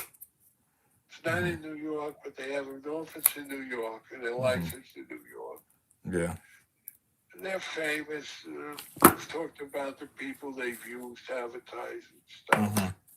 And the lawyer who deals with Albany and the brother of the guy who owned the company but sold it are telling me, no, it can't be right. We're not that type of company. So they called me one time. I'm in New York. They said, could you come down? We got something we want to talk to you about. They're in Pennsylvania. So I said, all right, I'll come out tomorrow. I go out. They call me in the office. I shut the door. The lawyer takes something out of his desk and gives it to me. He said, don't open it while you're in here, because there may be somebody watching us. That sounds like a good one. Where's this going? So I go out, I open the letter. Yeah. And it says, now that my husband is a member of your board of directors, my husband was the chief of the Life Bureau. Yeah. I can guarantee you, as deputy chief, Vincent will never again be assigned to your job. Oh my goodness. So they complained. You did your job too good. Go to my supervisor. Yeah. He says, you better give it to the assistant chief. I want to touch it. Give it to the assistant chief. He just follows me, walks in, gives it to the chief, turns around and walks out. The chief looks at me and says, Vince, what do you want me to do with it? I said, yeah. You have it, and I have it. I said, I'm going to photostat it and mail it to her. Telling her. Let her know, She has a copy and you have a copy. Yeah. When she retired, I went to her retirement party. She wouldn't talk to me. She wouldn't look. Wow, you had some nerve going. Okay. You know, why would you be so stupid and guess what? Yeah. My supervisor sent me out on the next job there. Yeah. And that's when then we put them out in New York, them and their Veterans Life. Yeah. Out in New York. They were a good company, got taken over by a bad company. When the owner died, under suspicious nation, a very young, healthy guy gets a heart attack on the tennis courts. Yeah. He had in his will that his children were too young to take over the company, so the company should be sold. Yeah. It was sold to a dishonest outfit. Yep. And that's the way it went. You know, we ended up chasing the New York company and the Life company out. Yeah. The New York company, they sold its product. If you're sick and in the hospital, you know, you get $10 a day or $20 like Aflac, supplementary income. Yeah. But they had schemes where they never paid it. What they were doing, they had a individual policy and a group policy. sold the individual policy at X dollars. Mm-hmm. A year and a half later, sold the group policy at a lower amount. Everybody switched. Mm-hmm. When they switched, they started the 2-year eligibility over again. A year and a half, they came up with another product that offered something better. Mm-hmm. And the people would switch to that a year and a half. Mm-hmm. So when we went to the hearing and this was being explained, the chief of the bureau, who later went on their board of directors, Wow. said, I don't know how you could find that. That would be impossible to find. He asked the assistant chief, who was not his wife at the time, she moved up, but was a guy who was sharp. He said to me, I wouldn't say that. I won't name his name. X. He said, he could be right. He said, I'm going to contact the Policy Bureau in Albany where the rates are done. So he called up and he come back an hour later and he said, they're doing exactly what he said. Yeah. They're doing exactly. So then he said, how'd you find it? I said, I did, but the actuary you sent on the job ran a card program. Mm-hmm. At that time, they used cards to do the program, Yeah. and he came up with it. He came up with the changing rates and the schemes, and then we looked at the number of policies refused because they didn't meet the 2-year eligibility. Mm-hmm. 90% of the claims. Yeah. You know what this reminds me of? Psychic healers. People who, like, they look at someone and they say, you know what? Ask your doctor to check this. And then they ask the doctor and they do the x-ray and they do the test, and sure enough, it's like there. It seems to me like you had that ability with these companies in terms of finding the illness in the company. I don't know, am I saying something crazy? You tell me how you were finding all these things. I told you, I find the ball horseshoe. Somehow, whatever's going wrong, Yeah. I managed to let you. I just got in the mail last week, and I'm keeping it for I did it. Yeah. You know, to buy the insurance at 55 and older, no medical. Yeah. So if you get a $20,000 policy at 55, Yeah. and you live to 85, now these policies are payable to death. If you miss a payment, they'll drop you. Yeah. So if you take it at 55, reach that 85, they will pay you $25,000, put it in one of the phony accounts, but you will have paid in close to $50,000. Yeah. They've made as much of your life as you have. Wow. That's what these people don't understand. And if you die in the first 2 years, you don't get anything. Yeah. So those who are scheming to beat the insurance company get nothing. You poor, healthy people who think they're buying a policy, they're buying a policy if they live more than 20 years. It's making as much for the company as them. And today we're living that long. And these policies are payable to 99. Have you heard of this new thing where they're not paying the policies if the person died and it's the vax is said to be involved? Have you heard of that? That's a new thing going on. The COVID. I heard if a person dies and the COVID vax is blamed, you know, because some people have complications or whatever, that the insurance company doesn't pay out because it was experimental or whatever. Have you heard that? Okay. Just from what you're saying, because I haven't been in any reading, but you do know policies have double indemnity. Yeah. So if you say that death was caused by an accident, but you took the drug, Yeah. the insurance company may pay the original, but hold up on the accidental until they can determine. Yeah. If it's normal, then if it's normal, there's no accidental death. You know. Wow. It's like, let's say I'm driving to your house, I'm in a head-on collision. Dead on the scene. So now, your mother said, well, I want to design policy and the accidental death part. I want the double. Mm-hmm. Oh, no, because we think he had a heart attack before he had the accident. So he died before he was in the accident. So you only get the single.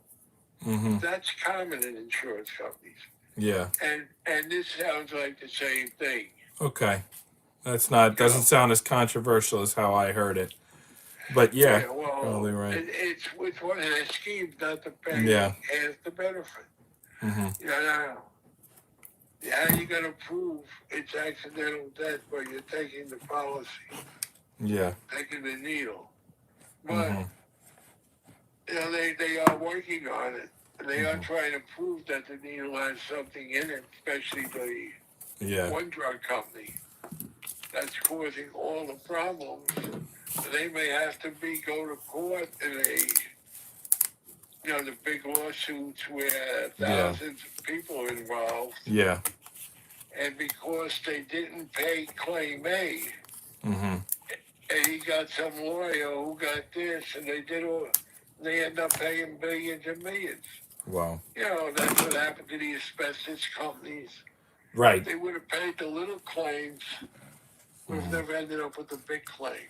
Well, I assume that when this came out, because there was the lot of litigations, the ceiling stuff, that ceiling insulation, the smoking, the breast implants, all this stuff, and I just assumed that vaccine will be the next thing. Like, I don't know what it's gonna do, but I'm just sure it's gonna do something, and Well, whatever they it take does, it, that's gonna be the next In lawsuit. other countries, they're banning it.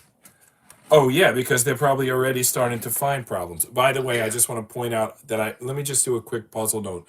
I got this base here. I couldn't quite get this through. You might have seen me cut the pieces, Yeah. but now I got these other pieces across top, and it's pretty secure. Okay, Well, so I'm not going to do any more puzzle for today. I'm wrapping up for today, but yeah, go ahead about the other countries. Frankie, how do I get this live? Oh, if you go youtube.com/John@JohnRap/streams, I probably have to email it to you. Okay. Yeah. I'm getting ready. I think to go to sleep. All right. Yeah, me too, because I got this puzzle at a point. It's like all one piece. I wish you could see it. I wish you could go to the channel. It looks really cool right now. It looks like it's done. I know that there's one more thing I have to do, but it looks pretty good. Probably tomorrow I'll finish it. Okay, I'll let you go. All right. Bye-bye. Good night. Bye. Take care. All right, so as you can see here, this already looks done. I think there's one thing missing. There's supposed to be like a crank or something. I think there's a couple of gears missing. If you look here, if you look at the picture, there's like several gears that go here. I think that's it. I think we're very close to finishing. There's just a few. So I'm gonna set this globe up. Back up to standing position. Try not to lose this piece. I'll put it on the lighting here, which reminds me to turn the lighting on. And let's see what we got left. I think we're almost done. I think it's not gonna take an hour tonight. I'll figure out something to do when this puzzle's done. If it's like not even close to an hour.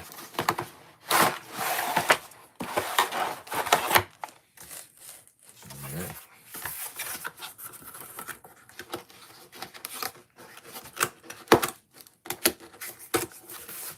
Let's look at the condition that these sheets are in. So this is sheet G. There's 2 gears in it. Other than that, sheet G is done. Sheet D has actually it has 2 sets of pins and 2 sets of nuts, so I guess it's not totally, I guess there's still some work to do here. I'm not really sure what. This is part of E, and this is sheet E. has 2 pins and this circle. No, this is C. This is sheet C. All right, this can't. Here's sheet A, which has a gear, 2 circles, like 4 sets of pins. So there's a lot going on there on sheet E. So what is this, sheet F? Do we have a sheet F? Does it go from E to G without stopping at F? Seems like it does, unless I finished F. Sheet A has these 3, like, I don't know, washers or something. So we're clearly not done. Though I think we could test the USB at this point. Yeah. Well, they don't tell us to yet. They tell us to build some gears first, I think, if I'm following this correctly. I think this is where we finished, which is basically we put this base on. And we put this base on, and that allowed it to stand up, and then I think we felt good about where we were and stopped. But we're about to put some serious pins in here. 35 millimeter and 40 millimeter. And one of these is gonna get that big translucent disc, I believe.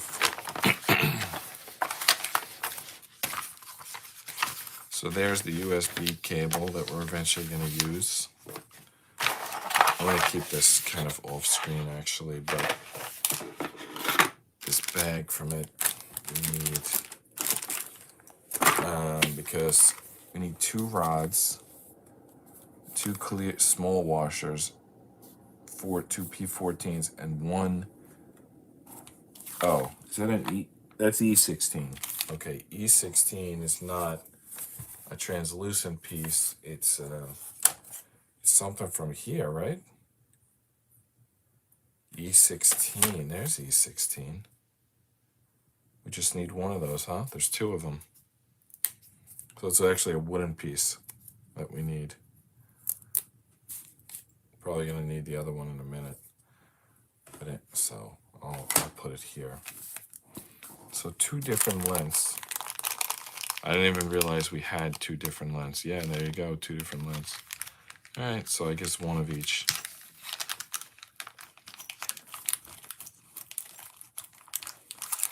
All right, there's the 35 and there's the 40. Okay, so now we need 2 of these P14 kind of nut washers, whatever you want to call them. Whatever it is, we need 2 of them.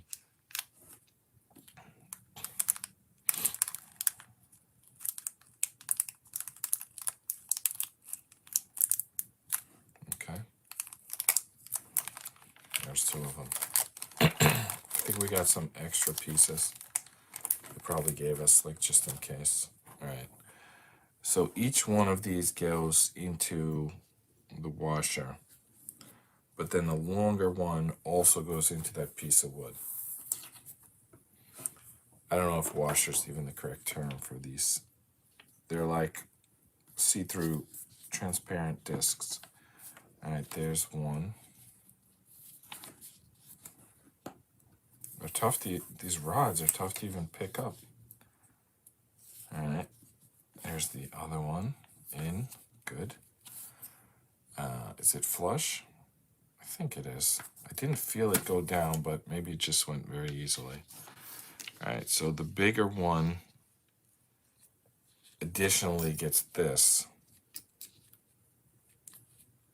E16 piece. But I don't think the rod is gonna stay in it. I think it's like yeah, it's gonna be loose. Doesn't stay in there at all. Is that the build order?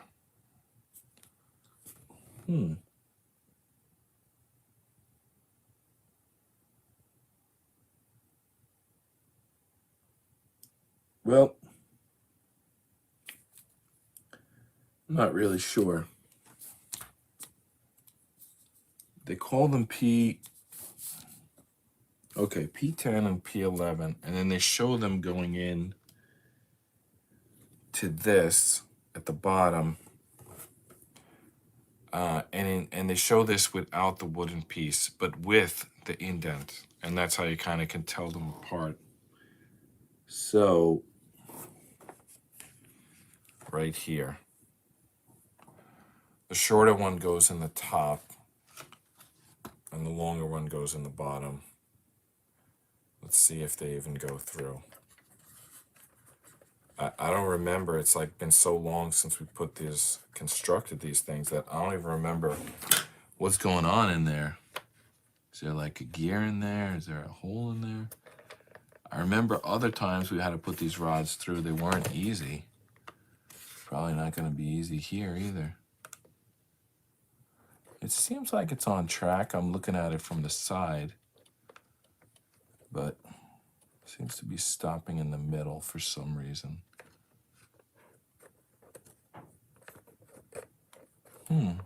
Why? Oh, it could be that this piece is like needs to go a little bit to this side. Let's try that. Like it could be the height is right, but the left-right orientation is a little bit off. Just trying to get this pin to go through. There we go. It went a little bit through. I guess there's still some place it needs to go, and I cannot see in there. It's so dark. I need a flashlight. You don't see anything because of the way I'm holding it. That's why I should have set up a different camera angle for tonight. Oh no. The wire. The electrical wire is exactly where I need this pin to go through. All right, let me use this pin to move it out of the way. Unbelievable. See, it's blocking me. Wow.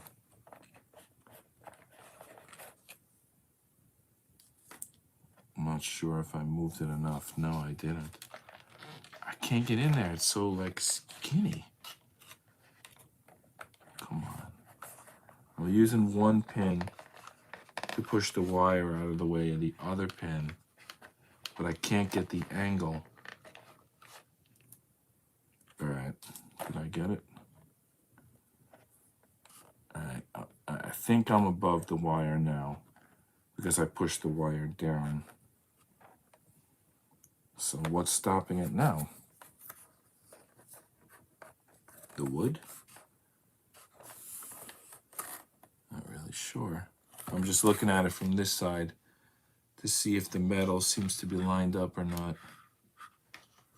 It seems to be, so I want to go through. It's probably like just, oh, there it is, it's through. All right, the first pin's in. Time for the second one. All right, come on. Okay, the second one's going in easier. So far, anyway. Maybe it's gonna get challenging. It's got 3 pieces of wood to go through, and it's through 2 of them so far. The third piece looks like it could be an issue. I don't know why though. Please don't tell me it's that stupid wire again. I just can't believe they had us feed that wire through. No, it's not in the way of the bottom one. But these like discs that are stacked up at the bottom are somehow in the way. I can see the daylight. I don't know why this pin's not going through. Is it possible it's too low?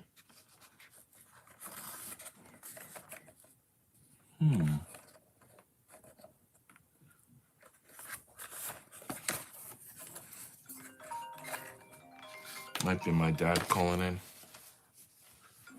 Yeah, it is. Hi.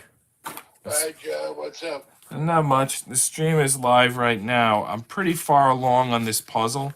It almost looks like it's done, but there's like some finishing touches. So how's everything?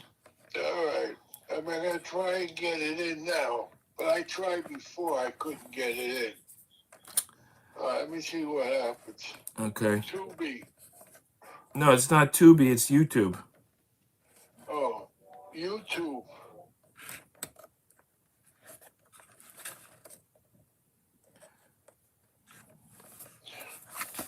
Is YouTube open? Yeah. Ooh, I got the pin through. JRYE's 148. No, today is 159. Or you could just do John Rap 11 channel. John Rap 11 channel. I'm gonna write the name on there right now.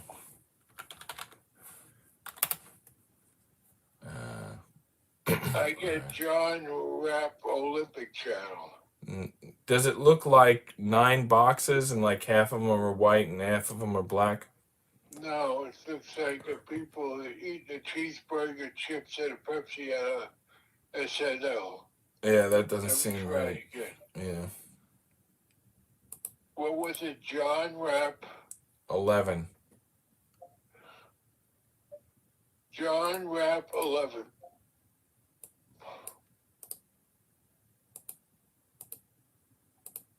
John Cena and the Big Show. What? Oh, John Cena. Yeah, no, that's not correct. I sent the link to Mom, but I don't think that'll work on the way you're doing it from the From the TV, yeah. Yeah, is there some way to add my Roku channel or my YouTube channel to your TV? Maybe if you subscribe to it, but then you would have to be logged in. But I'm getting it. So they're putting other things on. Right, but if you're not logged in, you can't subscribe to channels. Like if you were to create a login on YouTube, which is free to do, and then you subscribe to me, then it would show the channel as soon as you launched YouTube, because I'd be the only one, presumably, that you're subscribed to that's live streaming at the time you log in. Well, if I can't find it, how does anybody else find it? I don't know. I mean, there was times when it's up to like 10 people. I think the people who are subscribed to me, it shows up on their screen. Yeah. So you probably have to, I could call tomorrow and help you out with that. You probably have to like log in and subscribe. Yeah. We'll find out anyhow. Yeah. Anyhow, right now I'm watching Dr. Paul working on the dog. Sad okay. eyes, droopy ears. We didn't talk about the Giant game. Yeah. Well, what are you going to say about it? They exceeded expectations. Yeah. They have a quarterback that they didn't sign next year. Right. Now it's going to cost them a lot of money. Yeah. But he ain't going to come cheap now. Now he's going to want a long term. Yeah. Or, next year he's injured and he goes somewhere else. Yeah. You think he's worth it? Well, we want him to win this year, right? The way And then he we'll played, decide. yeah, he was worth it. He's been worth it all year. Yeah. He could have won a lot of those games that they defense lost to them. Yeah. They kicked a missed a field goal. They should have. Lost that game to Minnesota. They should have locked him in before They he lost was. the game to Washington when the guy got the 15-yard penalty for taunting.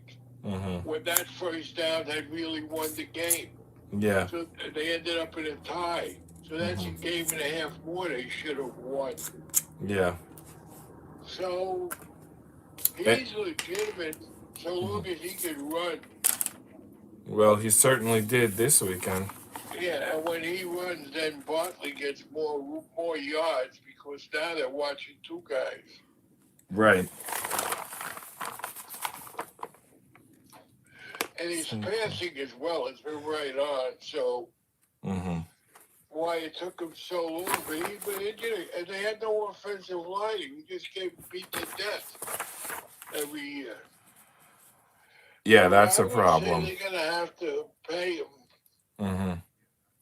And if they don't get their money's worth out of them next year, then they dump them. You know, That's they the way it signed those goes. 3-year contracts, but Yeah. they're only guaranteed the first year, whatever. Yeah. So let's see what happens. Mm-hmm. But I think they stand a pretty good chance against the Eagles.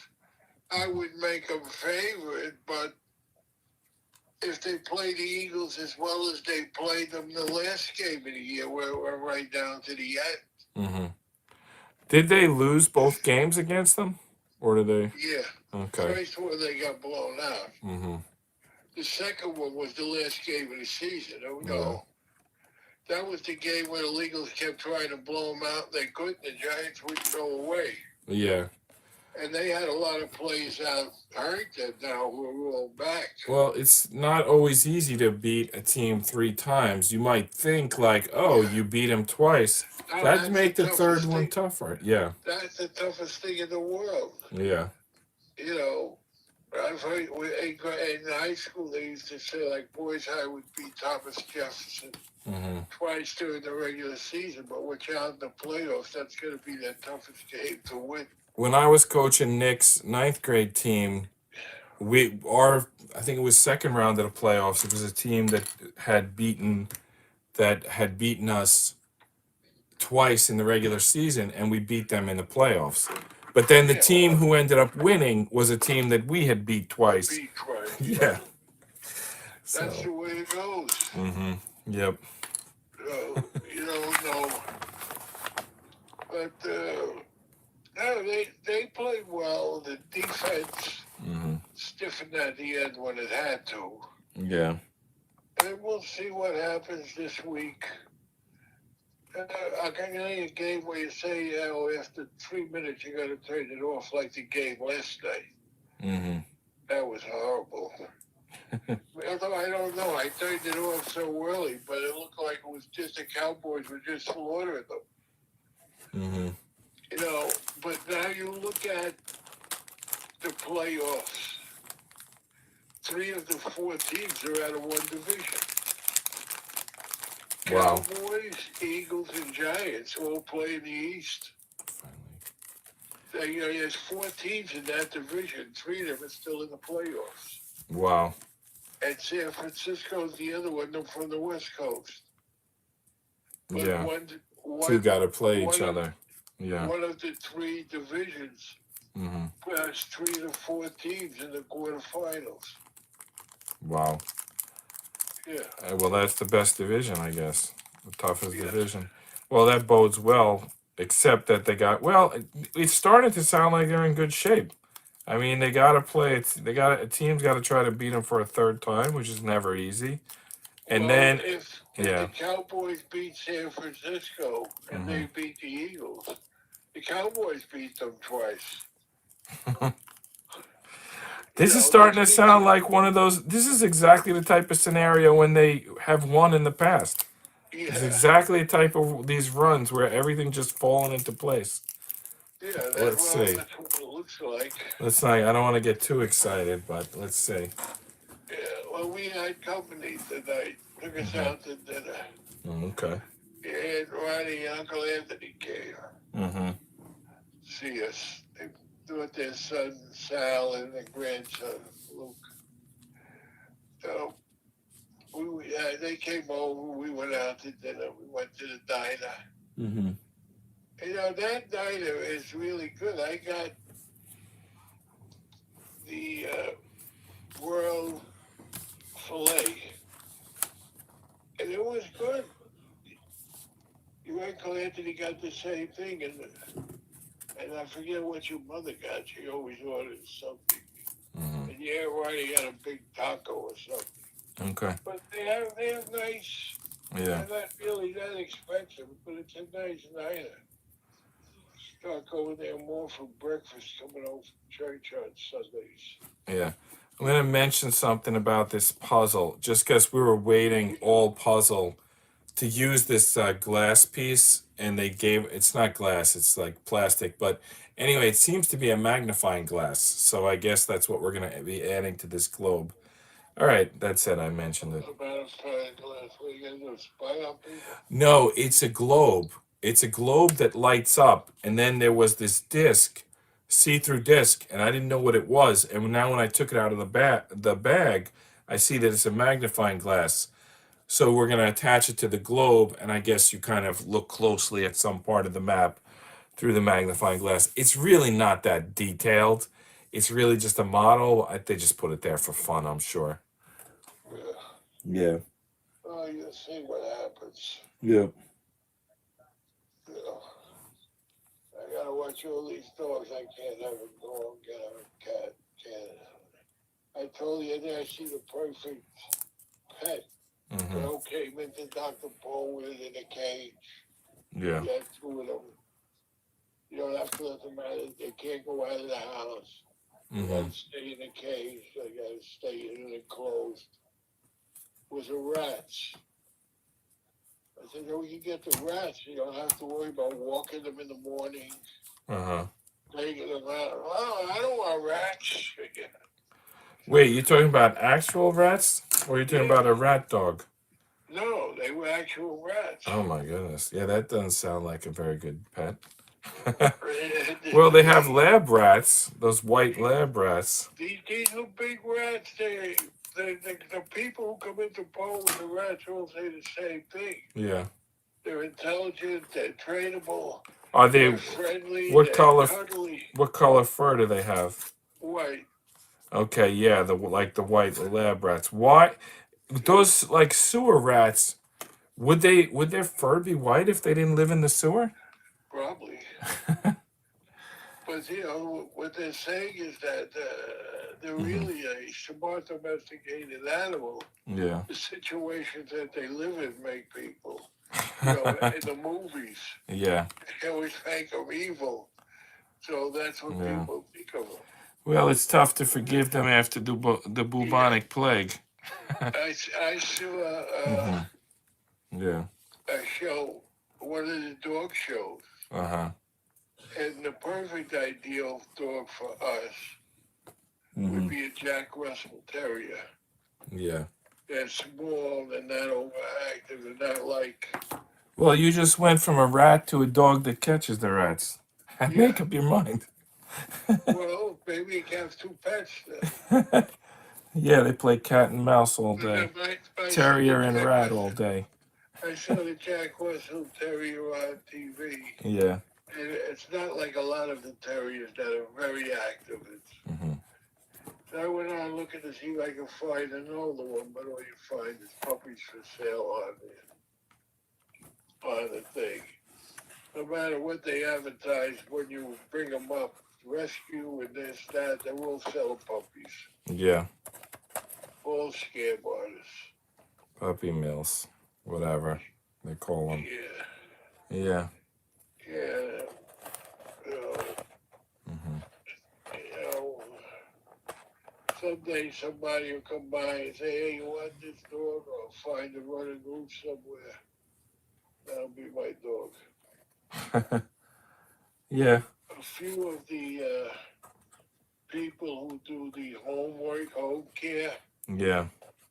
see, occasionally they'll become somebody old who has an older type dog, you know, small. Yeah. Then they'll let me know if they will come across one. Well, let's see. Yeah, you never know. Yeah, no. Well, you said you see them down at the park. Of course, not during winter, but it'll be spring soon enough. Well, my friend It'll be spring baseball soon. Yeah, your friend, yeah. Frank, who's sick with Coco. Mm-hmm. If I start getting over to see him, you know, Coco's over there. Occasionally, if he needs a walk, I'll pick her up and take her down the park. Okay. He has some guy who lives in his community who walks her pretty much every day. But I go over there and, you know, talk to him, and the dog comes hang around, wants to get petted. not used to staying in the house. Yeah. She's used to being out down the park. Well, let's see what happened. I go down there. I saw one woman the other day. Mm-hmm. She used to hang out with us and walk the dog. So I saw her. I made a U-turn, so I called back. Yeah. I saw her backing up, Mm-hmm. like she's pulling the dog and trying. I stopped the car. I said, "Did you see George yet today?" He said, "Oh, Vince, it's you." I was afraid. I didn't know who it was. That we talked to for. Says he hasn't seen George and Coco in a while. So Frank thinks George is taking Coco down the park. He's not. He's Mm-hmm. probably walking in from his house to his house and then go inside. Yeah. Anyway, that's what I said. That was the case of over Frank's dog. He's a real bad case. I'm sorry, you said bad case? Yeah, he's very sick. The dog or the person? The person. Oh, sorry. The person went from very healthy Uh-huh. to very sick. Now Wow. I'm 81, so he's 72, 73. He was a retired truck driver. Yeah. Really healthy. And all the old ladies with the dogs and me and George would walk with canes and stuff. He would help us make sure we got in our car, everything. Yeah. He took those magic shots and he started getting dizzy and dizzier and dizzier. Well, you mentioned it because if you hadn't, I was debating in my mind whether I should ask or not, because I heard that they can be quite taxing, and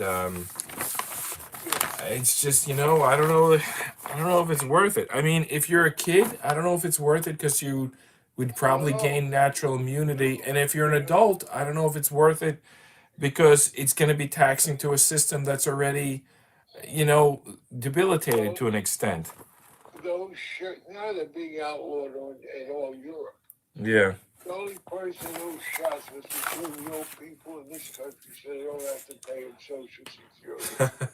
Oh, That was the whole purpose of those shots. So you heard that Tedros, because that's what he said, and people were debating whether he said it as a verbal slip or if it was a Freudian slip, whether it was a pure accident or a Freudian slip. Yeah.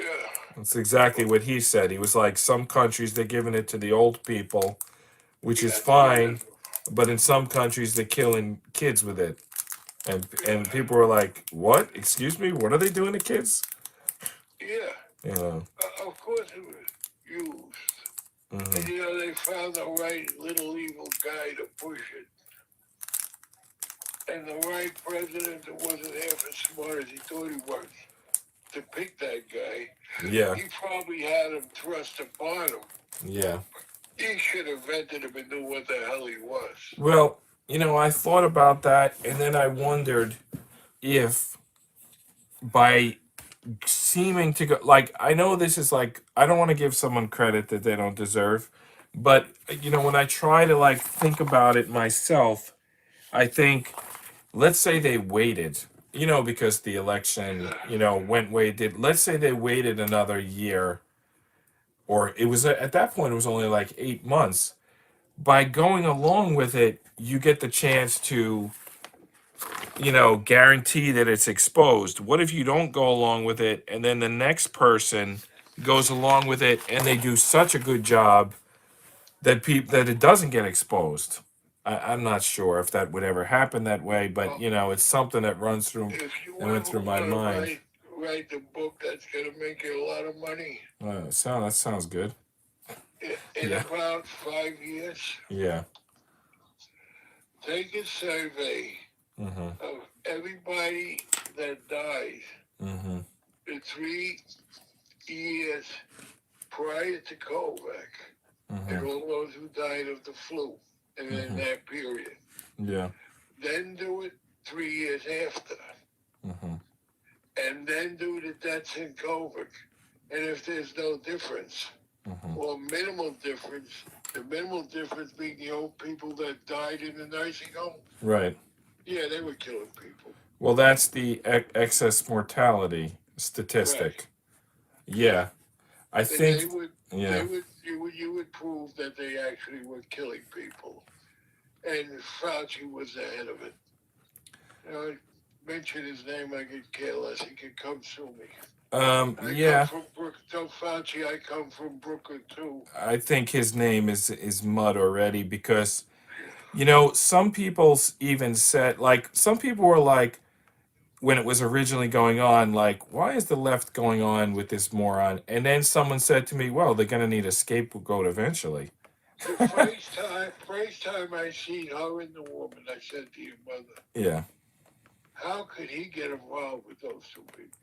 Yeah. They're the opposite of everything he's for.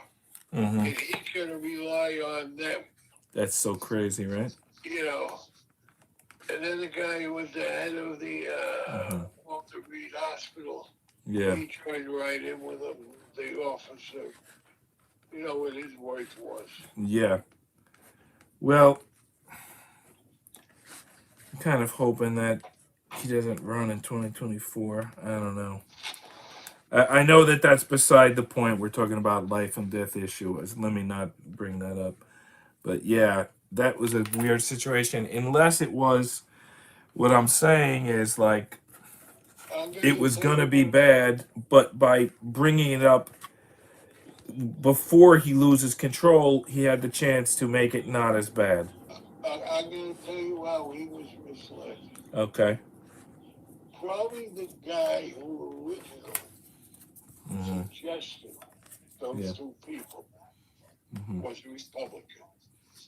Yeah. As soon as he suggested them, then all the Democrats jumped off. And he thought, oh, I got a winner. We're all going to agree.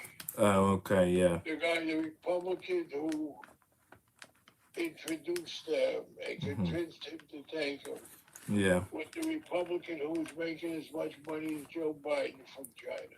Yeah. And that's McConnell. Well, McConnell, no good, yeah. They sold him right down. Yep. They gave him 2 attorney generals who were ridiculous. Didn't protect him at all. Now this guy is protecting the president like there's no tomorrow. The current guy acts like a consigliere. I mean, it's unbelievable how brazen things have become. Yeah, well, the first guy he picked as attorney general said he couldn't get involved because he was involved. That's your job to protect your president and say you're not going to get. Ridiculous. Second guy he thought was a tough guy. He was weaker than the first guy. The second guy had a reputation of making speeches. The problem with the second guy, he didn't personally. I don't know if this is the only problem, but he didn't personally like, his boss, and I think he was never gonna do for him. He had some ideas like anti-abortion and whatever. How do you put that guy there? I don't know. I thought he was supposed to be this great judge of character. It seems like that's not the case. No, because he was leading on all his people. Mm-hmm. You know. Yeah. He should have fought like hell to protect that army officer general when they were threatening his son. So he said, yeah, and he pleaded guilty. Then they later found out. Yeah. He was all trumped up and nonsense. Mm-hmm. But he didn't protect his people. He was too interested in being a wise guy on Twitter and all that stuff. Oh, yeah. You know, I thought that Twitter was funny for a while, but it eventually seemed like he was putting it too much emphasis on it. Well, you see he's like that. He's like very petty in those like speeches he gives. The stuff he did in 2016 was amazing.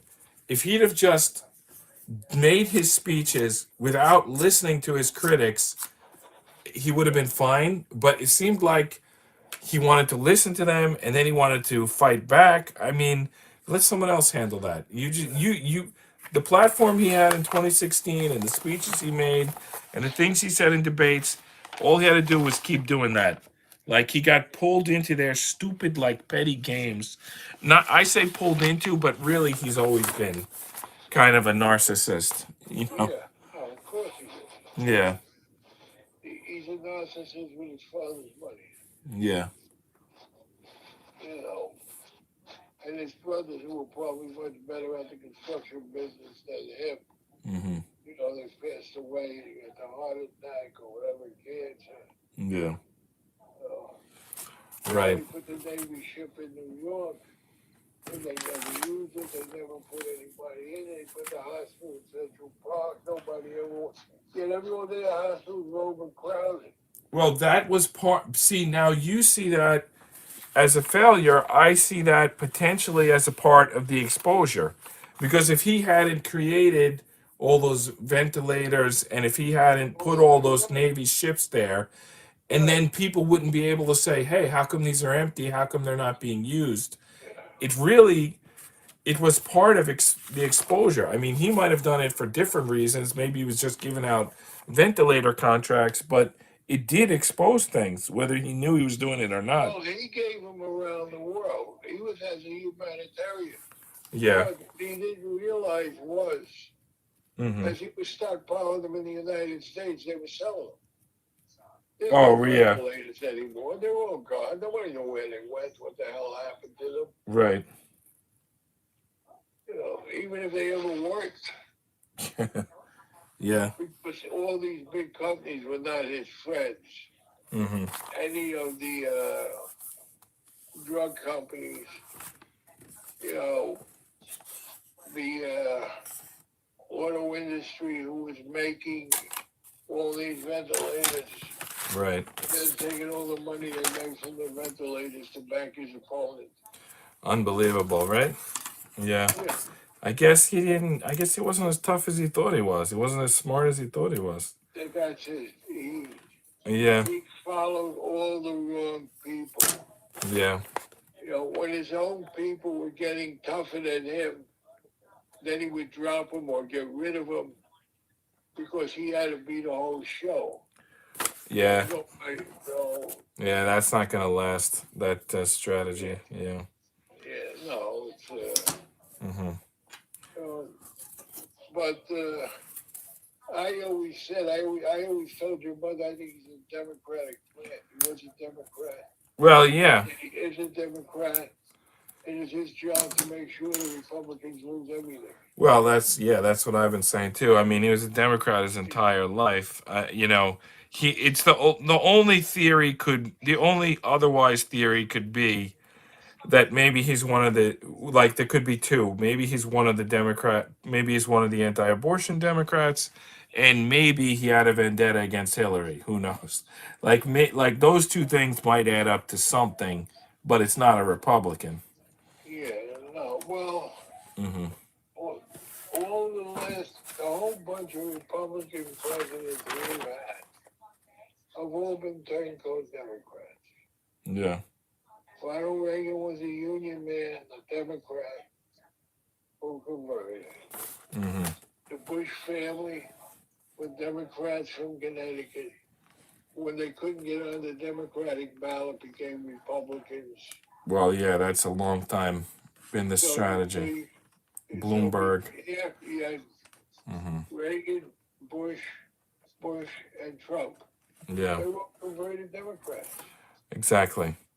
Yeah. You know, And lately, if you're not, they call you a domestic. Basically, Democrats are acting like they're the only party, and if you oppose them, you're the enemy combatant. They're acting like it's not allowed. There's a word for that. It's like tyranny or something. Fascism, something like that. Democrats get out of control. Yeah. They will kiss up to the Republicans Mm-hmm. so they can get control back again. Yeah. And make it look like they're almost the good guys. Yeah. If the Republicans say give a 10% tax break, if they're a minority, they'll say give 20. Of course, if they're a minority, they'll raise it 40. Yeah. But people in this country buy that, and you know, and that's what you get. Well, Democrats play for power first and ideology second, or something like that.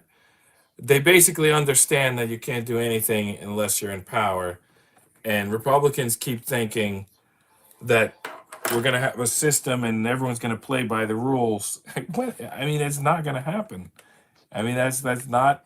Democrats are never going to do that. And if you don't stop them soon, they're going to completely outlaw opposition. They're already trying. It's going to be 213 Yeah. until they convince 1 or 2 weak Republicans to make it 215. Mm-hmm. And the other will be 218, and they'll try and work on another one. Yeah, they'll promise them something. What I don't understand, and this is what Trump was good at getting these voters, is the people the Democratic base, the people the Democrats take for granted. I mean, come on, you vote, you guarantee the Democrats your vote every election so that they don't even have to work for it. How does that help you? How does that help How does that help the people? Well, It's like, come on. there was a term that used to be called yellow dog Democrats. Yeah. The yellow dog Democrats did not belong in the North. Mm-hmm. They were in the South. Mm-hmm. Because the South was highly democratic. Even though some people think that they're their friends, they were their worst enemies forever. No, the Civil War was the Republicans versus Democrats, basically. Right in the South. Yeah. And so, yellow dog Democrat meant Mm-hmm. if the Democrats put a yellow dog on the ballot, it didn't win. Yeah. Because they would just go in and vote for him. That's how it was with Democrats, and that's how it always is. There was a recent election in 2020, I forget where it was, where a dead person won. Like the candidate was dead. They died after the ballots were printed and they still won. The only 2 Republicans who right now seem to be a little different is the guy in Florida and the guy in Georgia. Mm-hmm. Although the guy in Georgia wasn't able to get us a senator out of Georgia, so I don't really know what his game is. Mm-hmm. But he did get rid of that mayor in Atlanta who wanted to take over. Yeah. So somehow they were smart enough not to vote for her, but not enough to vote for the Democrat who almost ran his wife over. Mm-hmm. Because they told him the other guy was a bad guy. All athletes are bad guys. You know, you go in 100 strong to root for Georgia, but you don't like Herschel Walker because he's a bad guy, because he had illegitimate kids. Yeah. Check one guy on that team that don't have legitimate kids all over the place. Well, that's And another. the drug addicts and everything else. That's another thing I like about track and field. It's like it's a sport where everyone's just trying to do their best. It's not like you're going to try to do your best, but I'm going to try to tackle you.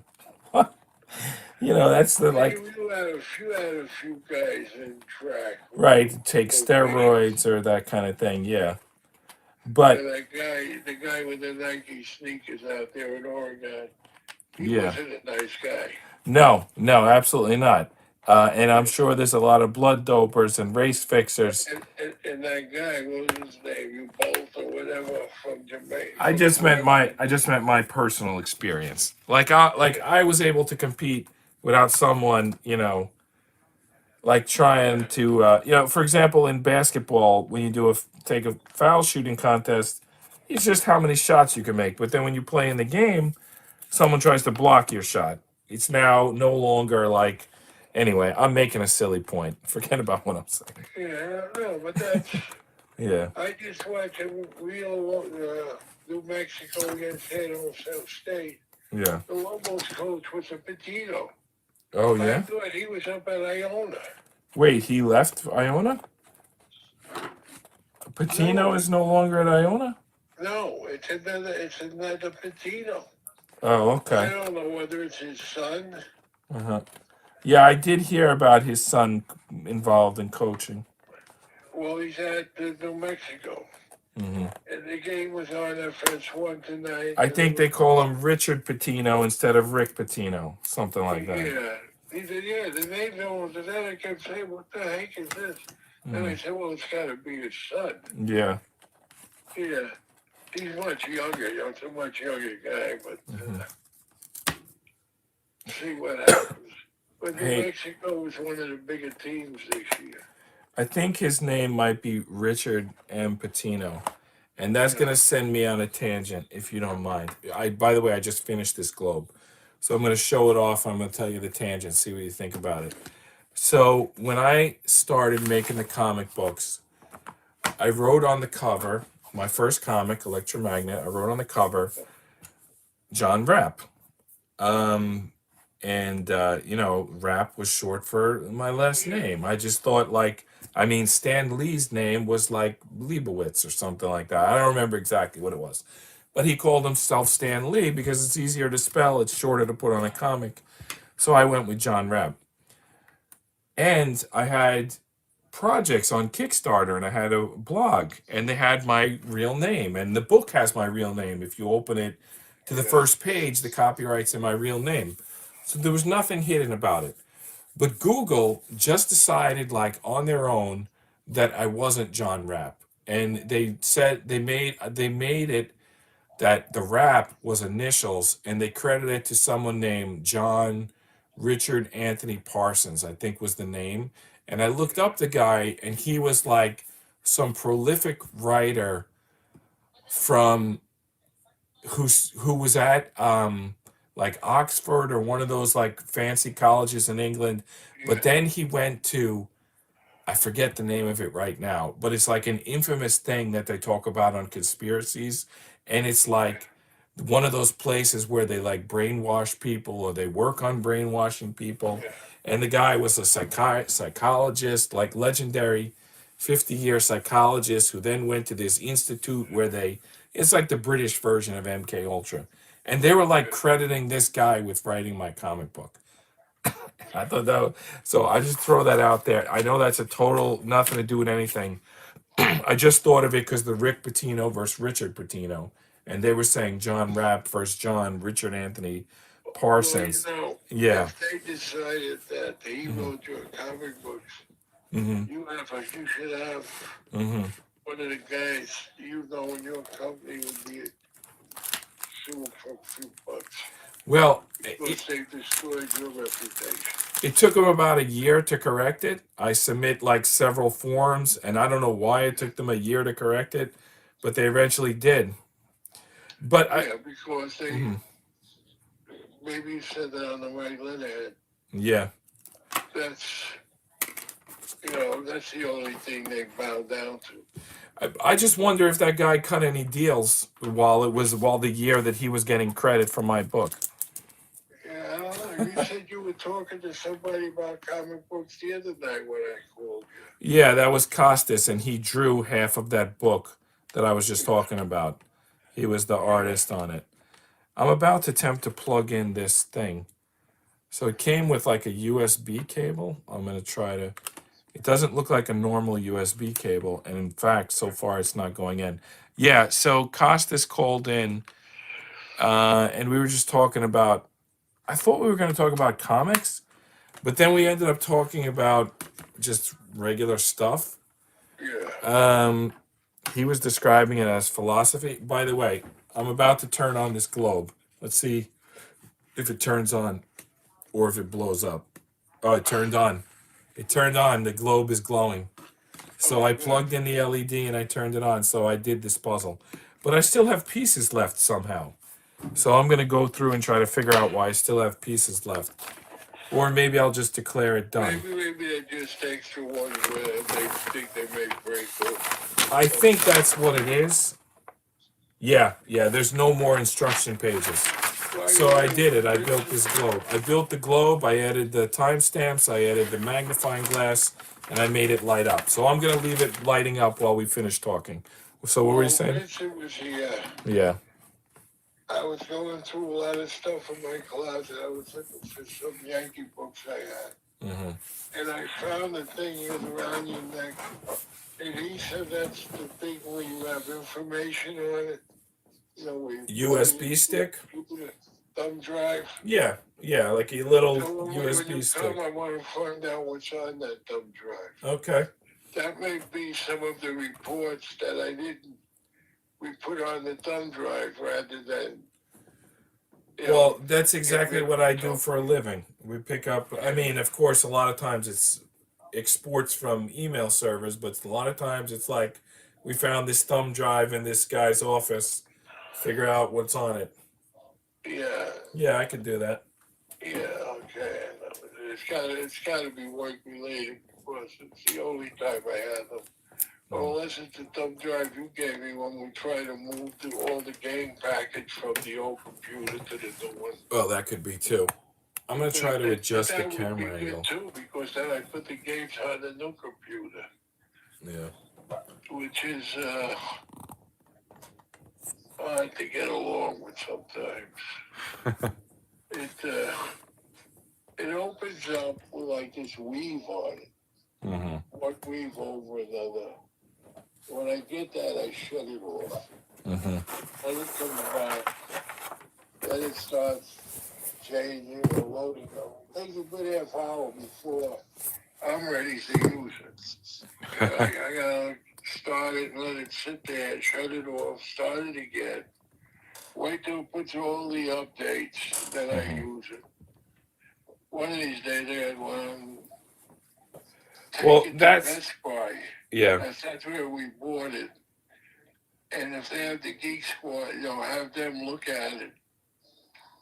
And Well, maybe it's just ready to go. if you know where the data is, you can back all the data onto a USB. I don't know what data you've got on it or how important it is, but let's say you only had like two main folders. One was like work and one was home, and then everything else was a subfolder of that. Then it would be very easy to copy those two data folders to a USB drive and then reinstall the computer. And sometimes you have to not only reinstall it but upgrade to the latest operating system because they'll say like, "Oh, it's an old operating system; it's not supported anymore," but somehow it magically also won't work. And I'm thinking like, well, if it's an outdated operating system, you don't expect people to have it. Why are suddenly the virus people attacking it? I feel like it's the people who want you to upgrade who are attacking it. But the bottom line is, it's not going to work until you upgrade the operating system. But once I could get it working, Yeah. then it works fine. Yeah. You So know, it takes like 20 minutes to boot up or whatever. You're right. It's the booting up time. Well, it may be time for a new computer. I mean, I don't discount that. Well, you were here one time and Nikki tried to load it up. What's going on? You get that funny screen like weave. Mm-hmm. Then when you shut it down, then it comes back on. And it looks like it's loading and then it'll go black. Yeah. Then after 5 minutes, it'll come back. And then another 10 minutes, all the things will come across the bottom. Everything that was on my laptop, that I could just click on, all now is on the bottom. Yeah. So the only thing that's down there that I really use is Firefox. Mm-hmm. The web browser. Card game, all of that was on the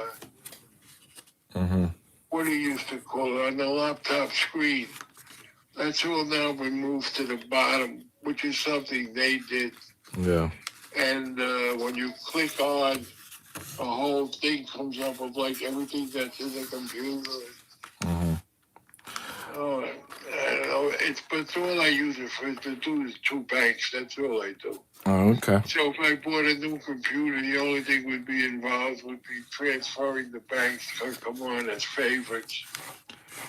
And then I don't do anything else. Yeah, that'd be pretty easy. You just especially if you can get the new one before you get rid of the old one, because then you can just have them both set up and just confirm that everything's transferred over. I just want to mention this globe for a minute. I remember yesterday I was turning this thing, so this, basically right now it spins, but it doesn't tilt the axis. But I know that it used to, because I remember turning it and getting this arrow to line up. But now I can't remember what gear I turned to do that. Like nothing is working. Anyway, I was just saying that for the benefit of anyone following these gears going on. I have to go watch an old video of one of the other days I worked on this because I remember this arrow. So there's like two sets of numbers, one like longitude and latitude. And like I don't know, the longitude, I guess, whatever. The one going on the hemisphere I can spin. The one going on the equator. But then the one going on the tilt, I remember I was able to do it the other day, but now I can't. I can't find the gear that spins it. But anyway, I'll figure that out offline and maybe show it tomorrow. That sounds like it would have been a good puzzle to send one of the younger kids. Well, the plastic puzzles I could disassemble, after I use them and send them to anybody. But the wooden puzzles, I think they'd be really difficult to disassemble without breaking them. Yeah, the wooden ones are tough, but I have a couple plastic ones that I They already would built and broke probably down. be too expensive to mail down to Florida. Yo, that's the problem. They probably cost more than they're worth to ship them. Or upstate. Well, you could just keep them in the garage, and when kids visit you, you give it to them. Yeah. It'd be something to do while they're there. The kids across the street, the two little kids, Yeah. they're always around. Well, yeah, Yeah, this that does- one, it's good, but I'm on day 7, which means it took at least 7 hours. But maybe a kid would do it quicker than me. Well, their grandfathers like me, it sits in the house. Yeah. Half the time he's just watching them. Mm-hmm. He said to me, the boy sits in the bedroom and watches TV. Mm-hmm. And the girl sits in the living room watching cartoons and stuff, shows. Well, then the puzzle would definitely be some family entertainment. They could still have the TV on in the background. Well, that's another problem with this current generation. It's nice that this, like YouTube and Roku, you can search for any interest under the sun. But the bad part is that now everyone has their own interests and they can't enjoy watching TV together. Like it used to be, you just turn on, everyone watches Ed Sullivan or everyone watches the big game. Now it's like everyone's watching. Yeah. Milton Berle. Now everyone's watching their own obscure thing and they can't even enjoy watching them together. Yeah, we all used to go on Tuesday nights to Dad's mother's house to watch Milton Berle. Mm-hmm. And then the night they come to our house, we had the TV to watch Ed Sullivan. Mm-hmm. Friday night fights, all the men had come over. Yeah. On NBC had the fights Friday night, Wednesday nights, ABC had them. Well, nowadays they have Georges to watch them. Yeah. They have pay-per-view fights nowadays, but like back then, I guess they were free, right? Now it's the closest thing to free now is if your streaming service has some of the fights. Like I think ESPN Plus has Tyson Fury. Well, they still have on ESPN, one of those channels, has that fight series from New York, not from Madison Square Garden, but from another place, And they'll have them, and there'll be like 4 or 5 fights, and there'll be guys who fight the first time. Yeah. And they work their way up. The other day, I was watching the two big heavyweights fighting. One guy was Russian. I don't know what the hell the other guy was. They were like 200 pounds, 250 pounds each. Yeah. And then Fox Sports sometimes has them. But what they do is they go from there to streaming. Mm-hmm. The New York series would be like, they used to have the Golden Gloves, which was amateurs. Well, these would be professionals, and they get about 8 guys in a class weight, and they'd have an elimination tournament. Oh, yeah. That sounds like, what was it called? The Tough Guy tournaments? You would have to do like 4 fights in one night to win it. You have to be like beat up by the end. That's how the UFC was in the beginning, too. New York City boxing or something. So they'd have 8 guys, they'd have 4 fights one night. Mm-hmm. And the next week they'd have 2 fights. And then the following week they'd have the 1 fight. you know, and they would do it in different weight classes. So they've always had 4 fights, but they weren't always all in the same weight class. Right. Elimination would take a while. You know, the guys would drop out or they'd move on. A lot of them, of course, you know, were Mexican boxers and kids coming up. Mm-hmm. So it's still on. Occasionally I catch it. You know, I caught it the other night on FS2. And then they followed what I told you, all this kickboxing nonsense, Yeah. where the guy kept saying, what's this for about? Who is this person? I don't understand. The guy with 50 fights is getting beat up by the guy with no fights. Oh, but yeah, they come on later. Mm-hmm. You know, then you can probably go on a channel and watch them streaming. Peacock seems to be a place where I can get a lot of sports streaming and a lot of movies. Yeah. It's called Freevee TV. But Freevee TV means for every 10 minutes you watch your movie, you're going to get 20-minute commercial. Yeah. You know, Yeah. Yeah. Free with ads. Yeah. Right, they throw all these weird things at you. And then I get one channel Mm-hmm. where I watch my movies, and when the commercial comes, a little box shows up and says, hit your thing if you don't want to see the commercials. And then they're So gonna I- charge you. No, I hit No. the button, they go away, and the movie comes back. Oh, And okay. if there's 15, 20 minutes more commercial, I hit the button, they go away, the movie comes Oh, the back. skip ads button. Yeah. Yeah, just, if you don't want to see the ads. I got one channel that says, we're now going to have 4 ads. When it's over, the movie will not have any ads in it. So, you know, then you hit the button, you go right to the movie. Well, that's good. Yeah, you know, all kind of nonsense I'll never get used to. I don't think there's anyone who understands them all, because it's like understanding all the streaming service. It's like playing every video game. It's impossible. It's not like you could just turn a channel and there's 4 channels. Everyone's got their own streaming with their own menu. There's nobody who understands all of them. You know, it's like the guy who said, I'm a cancer expert. I can cure anybody in 3 months of cancer.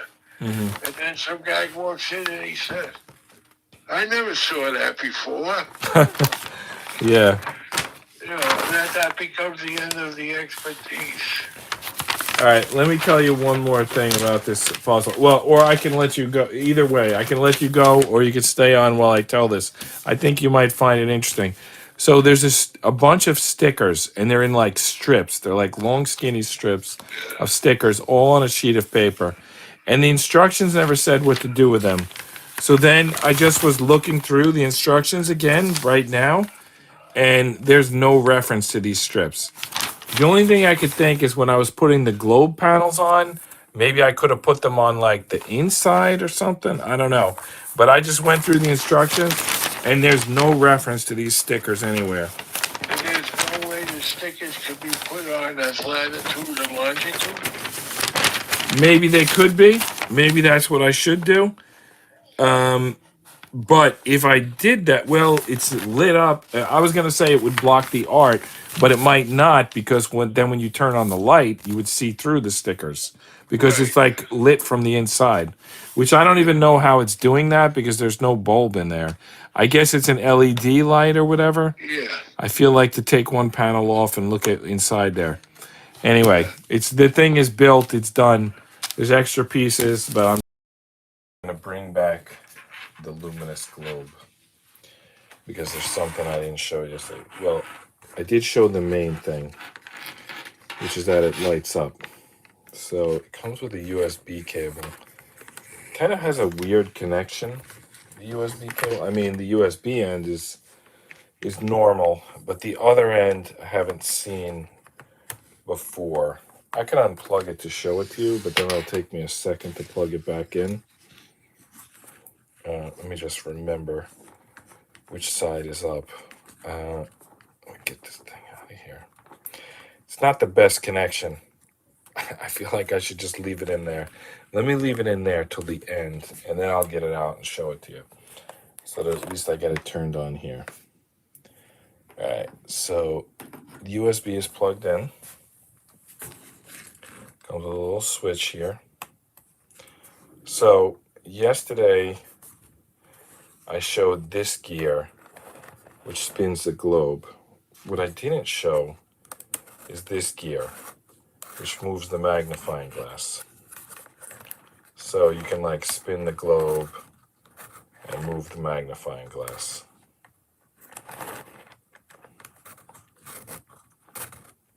All right, so whatever.